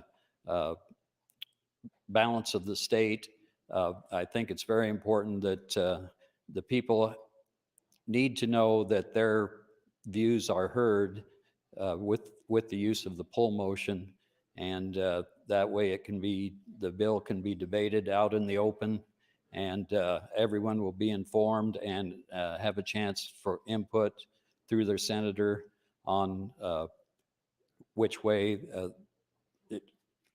the vote should be taken. I do have a couple personal stories concerning abortion. Well, several actually, but I'll save that pretty much for the next, when this bill gets out of committee. But I will just mention I've got a disabled daughter that's 34 years old. Now you can test in utero for Rett syndrome, and it would just be a disaster if someone would abort one of these beautiful babies because of the way it tested in utero. Also, my first granddaughter, my daughter knew early that the baby wouldn't survive to term and likely would make it to about 5 months. And that's exactly what happened. But she did carry it to term. And I'm proud of her for doing that. She of course, knows about her younger sister. And if you respect life at all, I don't see how you can be so-called pro-choice. You're really pro-death. Thank you, Mr. Speaker. Thank you, Senator Merman. Senator Sanders, you're recognized. Thank you, President, and good afternoon, colleagues. Thank you to Senator Albright for bringing LB 933 forward, and I support both 933 and motion 159. More importantly, I support the life of the baby, the unborn, the right of the unborn who has no voice. On a very personal note, I have a blended family, 4 boys, 2 girls, all wonderful humans, young adults now, all had the opportunity to go to college if they chose. One chose medical school after college. He attended medical school and that went well. Then 4 years of residency in pediatric anesthesiology. And then he chose 2 more years of a fellowship, anesthesiology for the unborn. Surgery that is done in utero. The baby in utero has its own anesthesiologist during surgery. Why? The baby in utero feels pain. Thank you, Mr. President. I yield the rest of my time to Senator Albright. And on behalf of the unborn, Senator Albright, thank you. Senator Albright, you are yielded 320.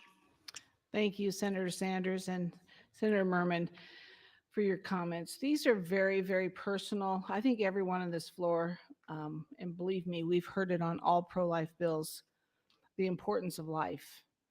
I have my own story, but we've had too many late nights and I probably would get quite weepy. So I just want to tell you again, this is just about a poll motion. We will come to the floor for full debate on the bill. I know it's Friday afternoon. I'm standing between our vote and the ability to get this across. So I'll yield my time back to the president. I'm done. Thank you, Senator Albright. You are next in the queue. You may continue.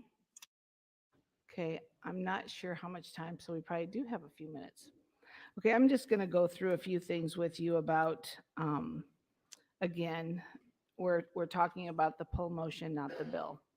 And again, I want to stress, when we have rules in our rule book, that's what we go by. And, you know, with the speaker, he gets to control a lot of things.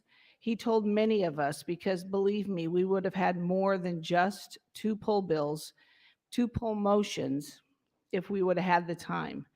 We're all going to lose out on the time and ability to get our priority bills heard. Not just consent agenda items, not just speaker priorities, but we will leave here, many of us, without any work done. But you know what? We did the work that we could get done in a 60-day session, so we should feel proud of what we get done when we leave. But what we do get done, we get done for Nebraskans. And this particular bill, we're going to get done for the babies, for the unborn, for the babies who have no choice in the situation. You know,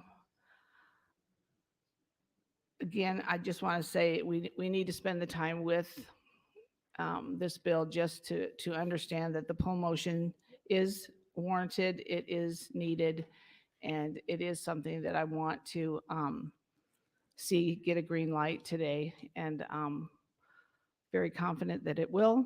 We just need to make sure that we get the time allotted to us in the next few weeks to get it across the finish line. So thank you.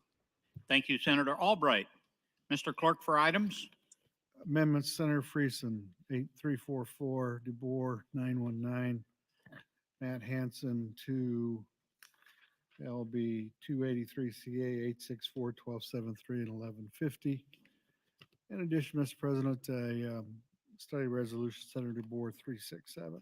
That's all I have. Thank you. Thank you, Mr. Clerk. Returning to debate, Senator Hunt, you are recognized.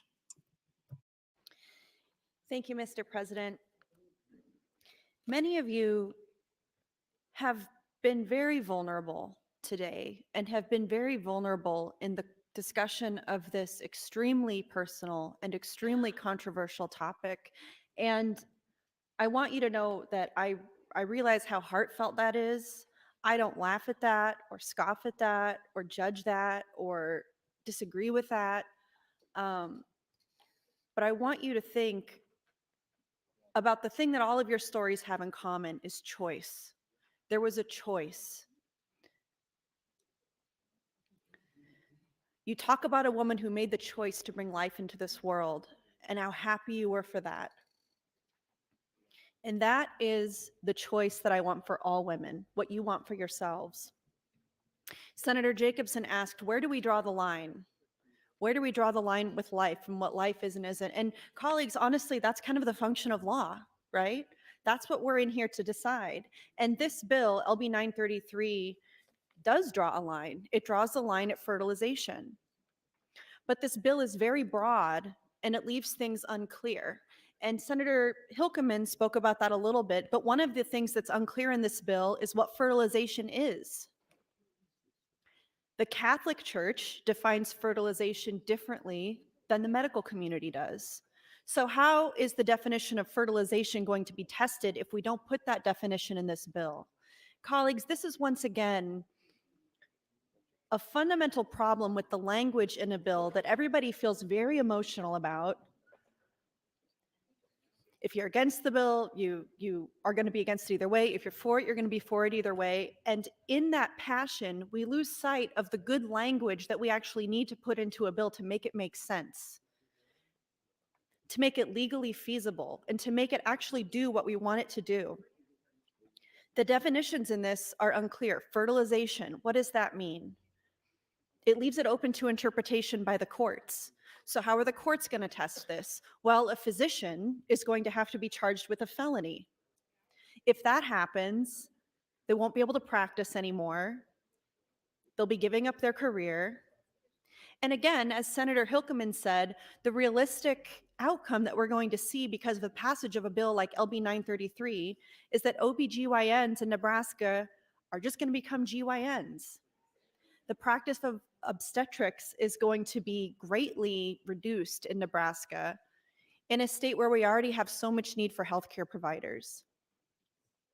Because those physicians, when they have to make a decision, they're going to be weighing whether to do the best thing for their patient or to possibly risk going to prison and losing their license and being charged with a felony. Colleagues, even if they're charged with a felony, and we have this affirmative defense that physicians can use, that they were acting to save the life of the mother.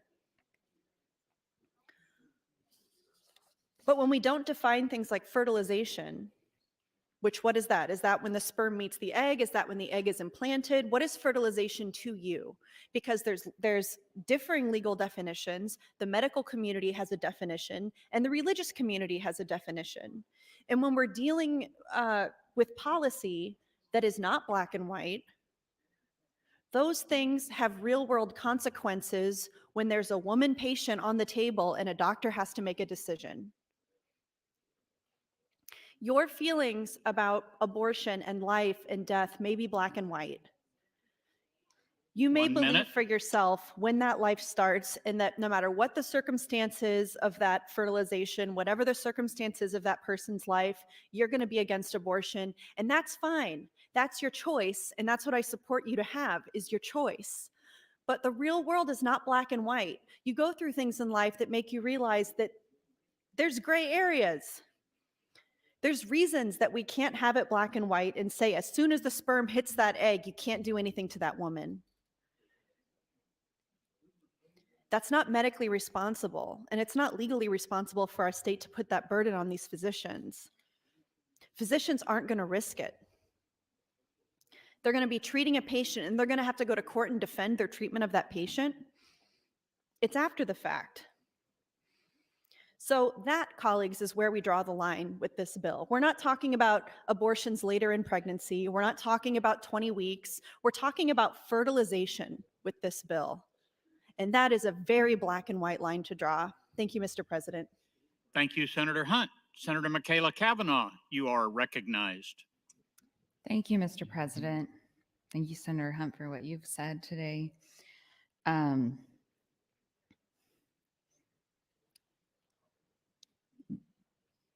people that have been speaking so far today in support of this bill and in support of this poll motion are the same people who did not support rental assistance from the federal government, who did not support extending SNAP benefits from Senator Hunt's bill,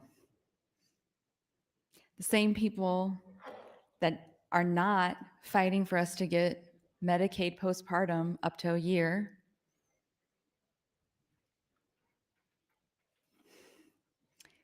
Same people who say we need to trust law enforcement, but we can't trust women and we can't trust doctors.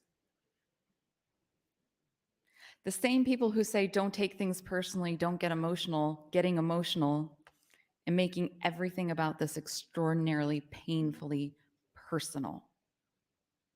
This is personal. You are coming for me, personally me, my rights, not some theoretical situation, me.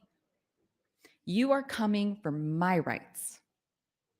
I am a state senator, elected just like the rest of you, and you are coming for my rights, my personal rights, my constitutional rights. You're not trying to minimize them or narrow them. You're trying to take them away. and you don't even understand what you're doing. You don't understand reproductive health because nobody in here is an OBGYN. You don't understand the complications and the pitfalls of what you are doing. All you understand is that you have an ideology and that's enough for you. It is not enough for me. It is not enough for me to take away any female in this room's rights because of my ideology. We need to ensure that families have access to housing, to food, to healthcare, to education. But we can't do those things because you all think that it's a handout or a hand up, or I don't even know what you think it is, but it's supporting families. And you want women to feel like they can have a baby with developmental or physical disabilities, severe disabilities. But we can't pay for that. We can't help that mother take care of that child. Because I think somebody here once said, well, they'll be flocking here from Iowa. If we have too many benefits for disabled kids, they'll be flocking here from Iowa. Well, please flock here from Iowa. We lack a workforce, apparently because of our taxes, not because we have horrible policies for young people and for women. Flock here from Iowa, please. The ethics and the morality behind everything is skewed.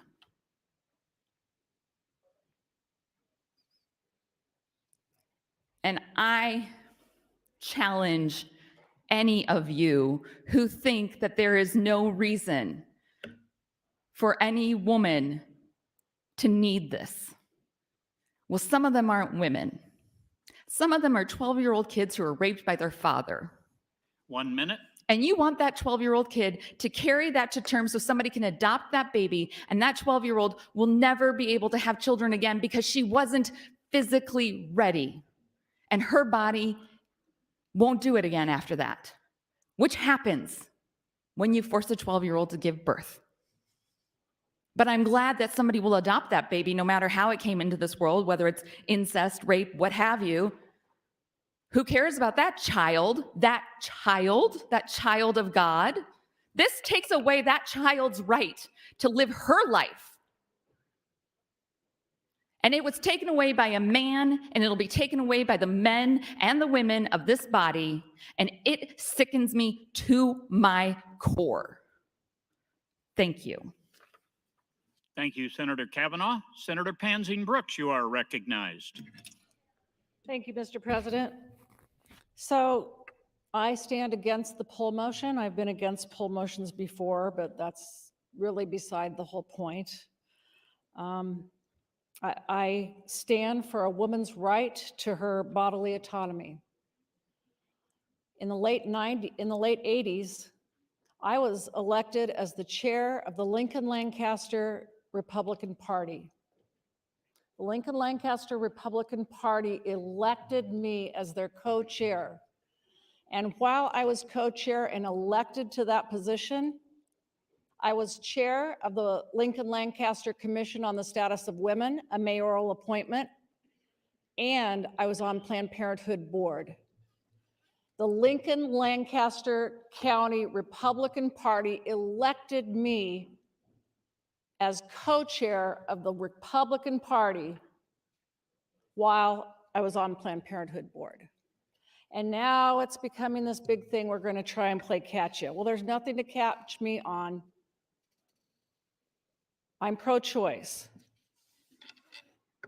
And we did vote this out of committee, Senator Hansen. What? Voted no, but yes, we did vote on it. So Senator Hansen said we didn't vote on it. We did vote on it. Senator Albright recounted the vote. What we didn't do was IPP it.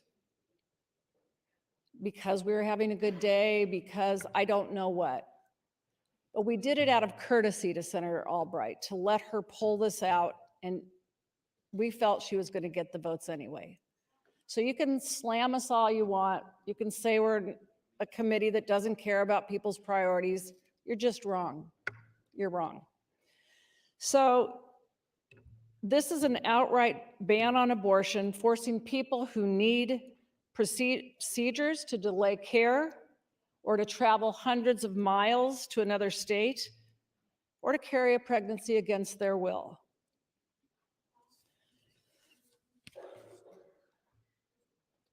One of the senators said a moment ago, thousands of these are elective. Thousands of these abortions are elective. They're using them as birth control. Really? You think people are using abortion as a birth control measure? Those statements show how out of touch you are with this and how out of touch with a woman's body you are. If I sound strident on this, I have a 25-year-old daughter, and you bet I'm going to fight for her health care rights and her bodily autonomy and her ability to make her decisions with her physician and her pastor if she chooses, but not with the rest of you. You do not get to go into that medical room and decide what's best for my daughter in her life. Or if my daughter had been raped at 12 years old by a neighbor, you do not have the right to walk into that medical room and say, no, Avery, you must carry that.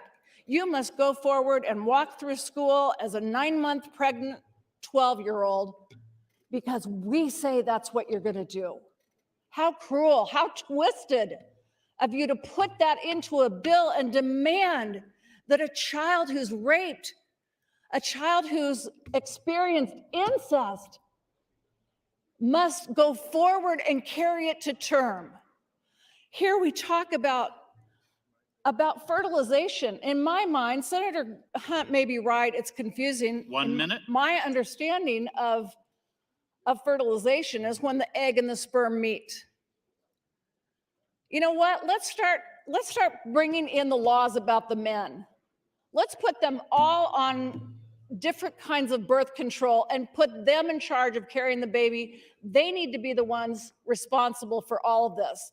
Paying for the child, having the child, birthing the child out of the womb, stretching the body.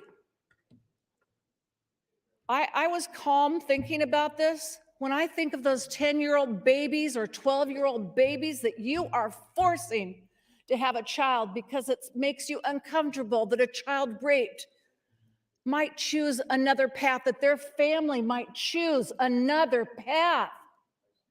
A child. It's cruel, it's twisted, and it's unconstitutional. Thank you, Mr. President. Thank you, Senator Panzing Brooks. Senator Vargas, you are recognized. Good afternoon, colleagues.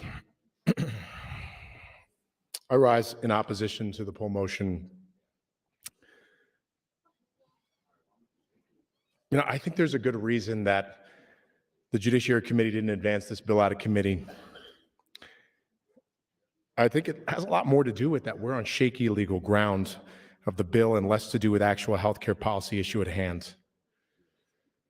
Put aside, even if it's just that, reading this letter from the Nebraska Medical Association, where we often are listening to experts on different fields and hearing the Nebraska Medical Association advocating for physicians and health of all Nebraskans also is expressing their opposition to this, is the reason why I rise.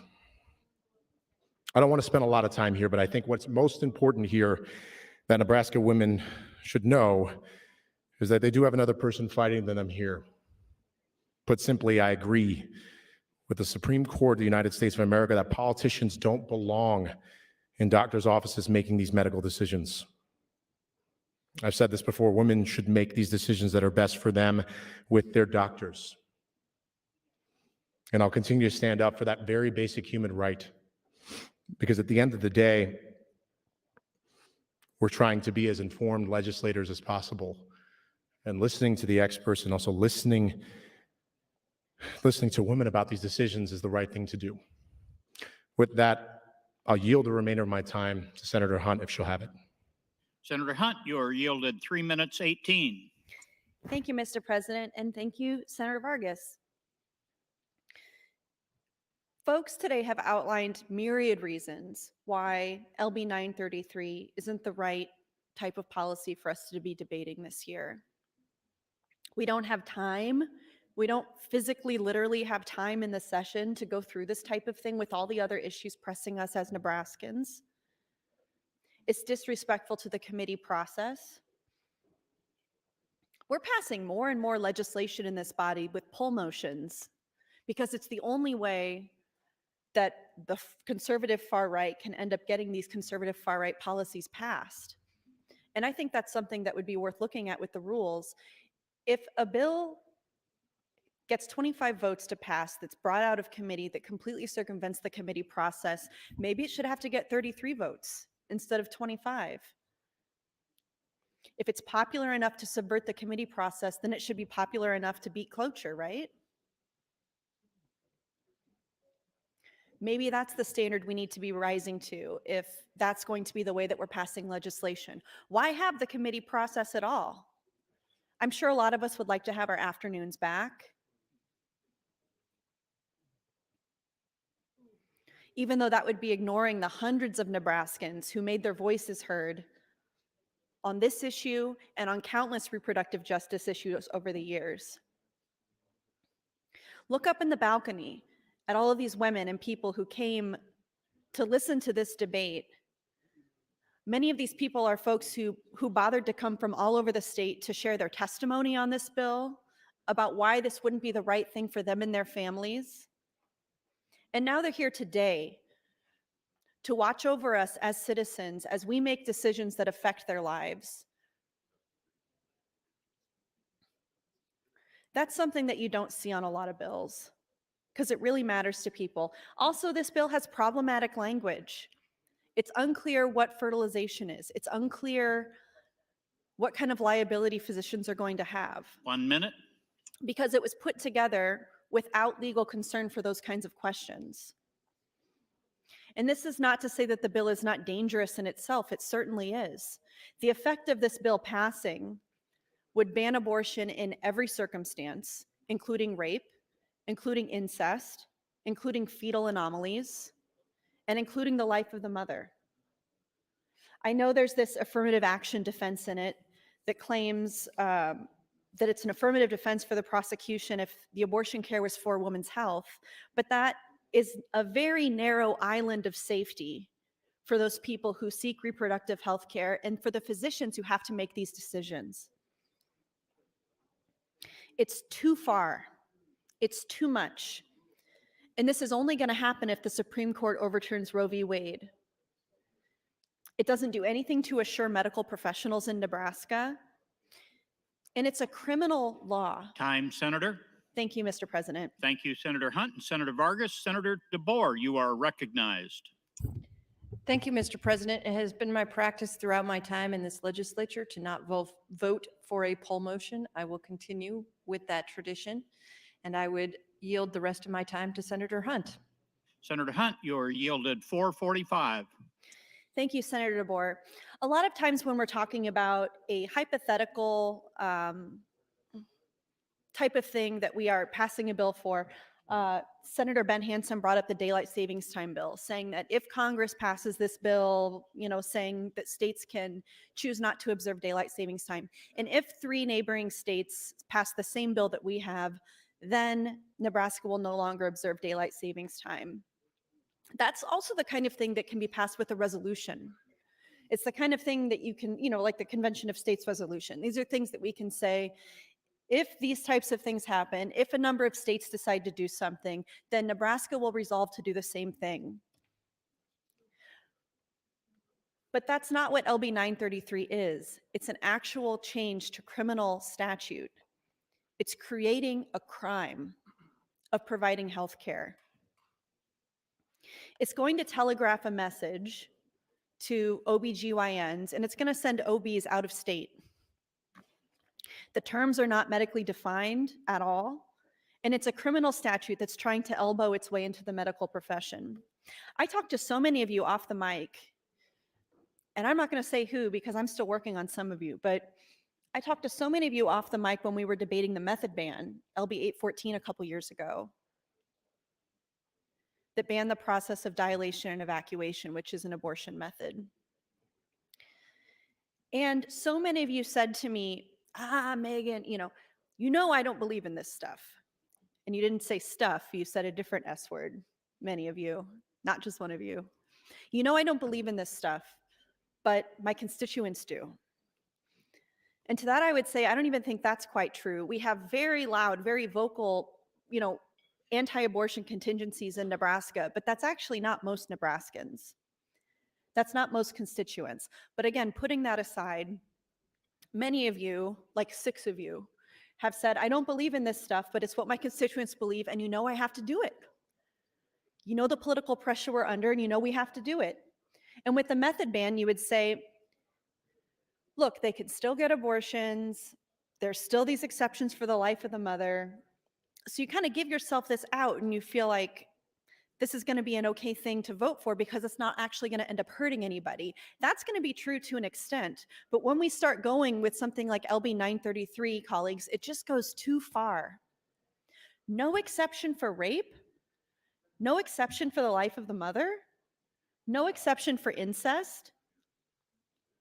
And physicians, seeing that they can be charged with a Class 2A felony if they are charged with violating this act. And colleagues, even if they're charged, they're no longer going to be able to practice medicine. So for this law to be tested in court, no physician's going to take that risk. It's going to put women in danger. It's going to put the unborn children that they want in danger. There will be many wanted pregnancies that are put in danger because of this law, because it ties physicians' hands and it prevents them from putting in place the best care for their patients. And that's where legislatures continue to go too far. There are many debates that we can have about contentious moral issues. Sex education, for one thing. The reason a lot of people have confusion about when fertilization is because we aren't taught that. It's too prurient, it's too inappropriate to teach children the sex education and these things about their bodies. Not just children. When you say children, you think of like a 6-year-old. I'm talking like a 16-year-old. We have a problem in our legislatures of legislating morality, but when that legislation of morality gets to the point where we're actually standing in the way of science in a way that puts people's lives in literal danger, when it comes to a physician who has his hands tied or her hands tied from doing what they know is best for their patient, that's when the moralizing and the hypotheticals and the little ideas have gone too far. You're going to see that reflected in our population in this state. We know that if this bill passes, Nebraska is going to be less safe for women, for mothers who already have children, for their families. Time, Senator. Thank you, Mr. President. Thank you, Senator Hunt and Senator DeBoer. Senator Blood, you are recognized. Thank you, Mr. President. Fellow senators, friends all, as it stands now, I'm still against the poll motion and had hoped that Senator Albright would actually answer my question that I said well over an hour ago. I know that the message is that we should be able to debate the bill and the content of the bill once we get it out onto the floor. But if I'm going to support a poll motion, I need to know that that bill is a viable bill. With that said, I would ask that Senator Lowe please yield to a question. Senator Lowe, would you yield?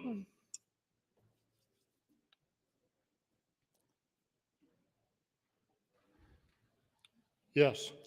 This is Senator Lowe. I just want to clarify, did I hear you correct when you said you asked for a moment of silence, which was a very kind thing to say, because when an ultrasound was being used on an aborted womb, that there was no sound?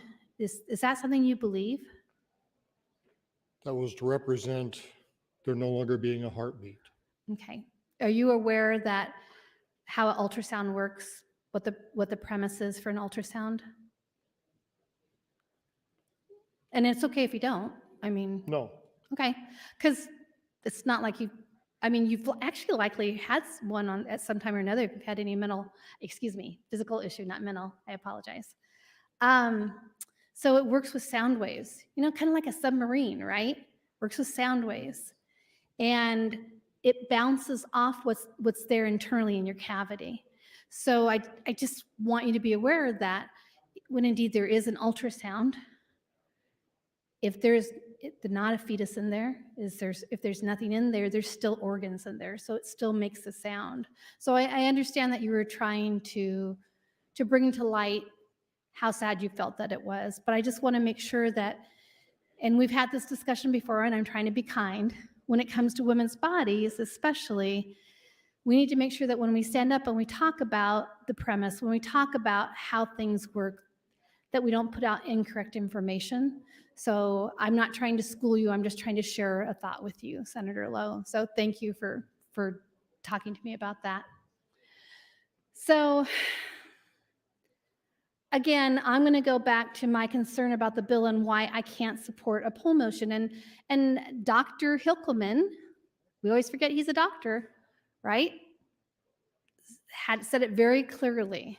This puts us in a police state. This puts a doctor in an awkward position. This really isn't whether you're pro-life, pro-choice, or what other labels you choose to use.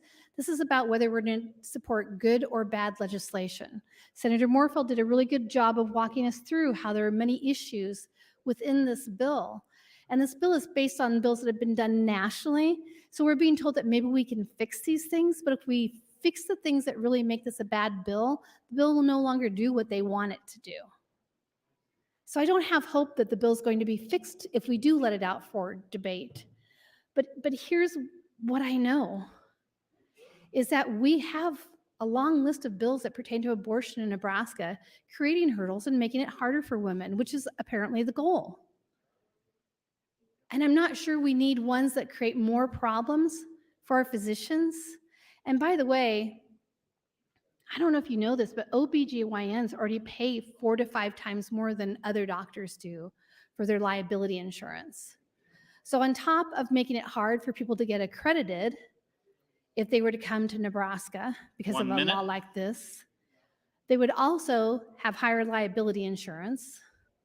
They would also not be able to get reimbursed by insurance because they weren't accredited, because they couldn't get accredited because we started a bill like this here in Nebraska.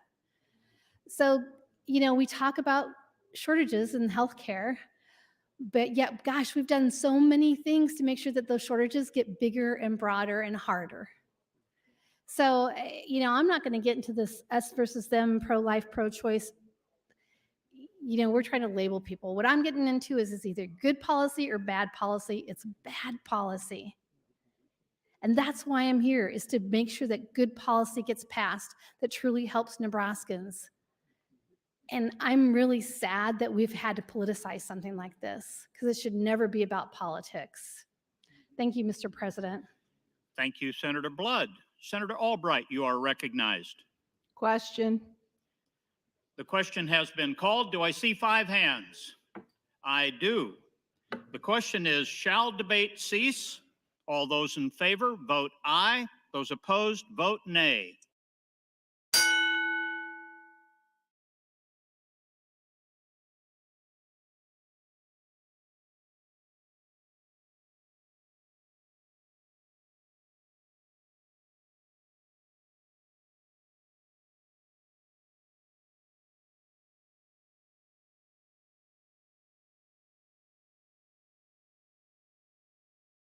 Record, Mr. Clerk. 26 ayes, 3 nays to cease debate, Mr. President. Debate does cease. Senator Albright, you are recognized to close on your poll motion.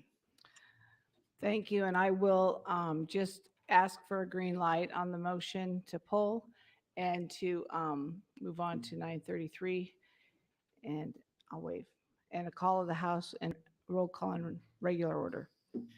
There has been a request to place the House under call. The question is, shall the House go under call? All those in favor, vote aye. Those opposed, vote nay.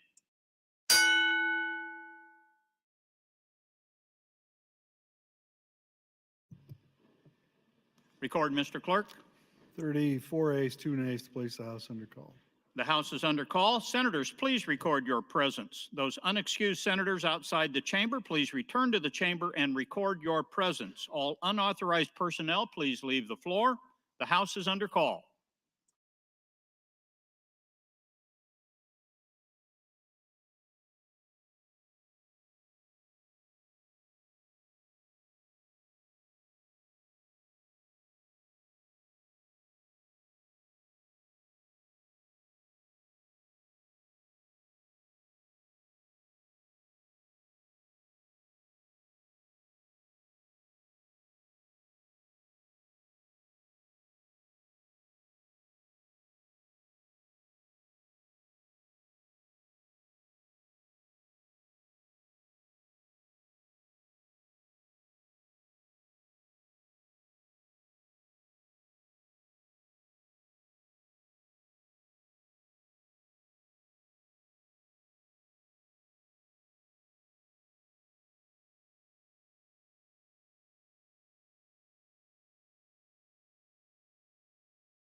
Members, all members are present. The question is the adoption of motion 159. There's been a request for a roll call vote in regular order. Mr. Clerk, call the roll.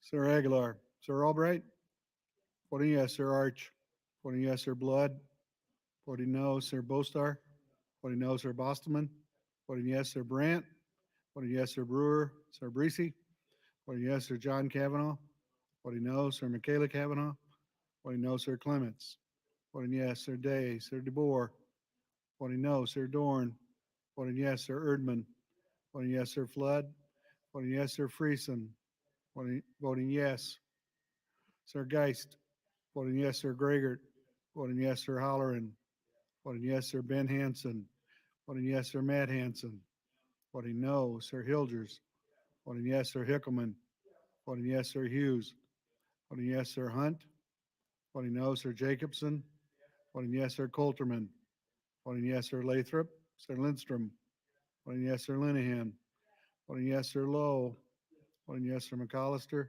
Sir McDonald, voting yes, Sir McKinney, voting no, Sir Moorfeld, voting no, Sir Moser, voting yes, Sir Merman, voting yes, Sir Pauls, Sir Pansy Brooks, voting no, Sir Sanders, voting yes, Sir Slama, voting yes, Sir Stinner, not voting, Sir Vargas, voting no, Sir Walls, Sir Wayne, voting no, Sir Williams, voting yes, Sir Wishart, voting no.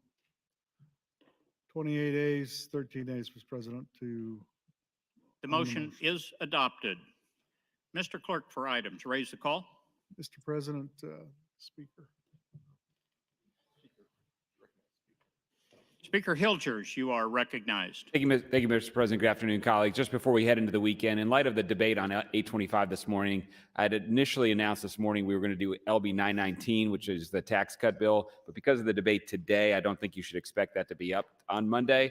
That being said, we'll be meeting in my office to figure out exactly what will come up, and just please look for the agenda. But I just wanted to at least make you aware that that was likely to not come up on Monday. Thank you, Mr. President.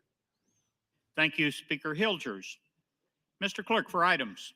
Mr. President, an amendment, Senator Moorfeld to 933 to be printed, and a resolution, Senator Michaela Kavanaugh, study resolution 368, that will be laid over.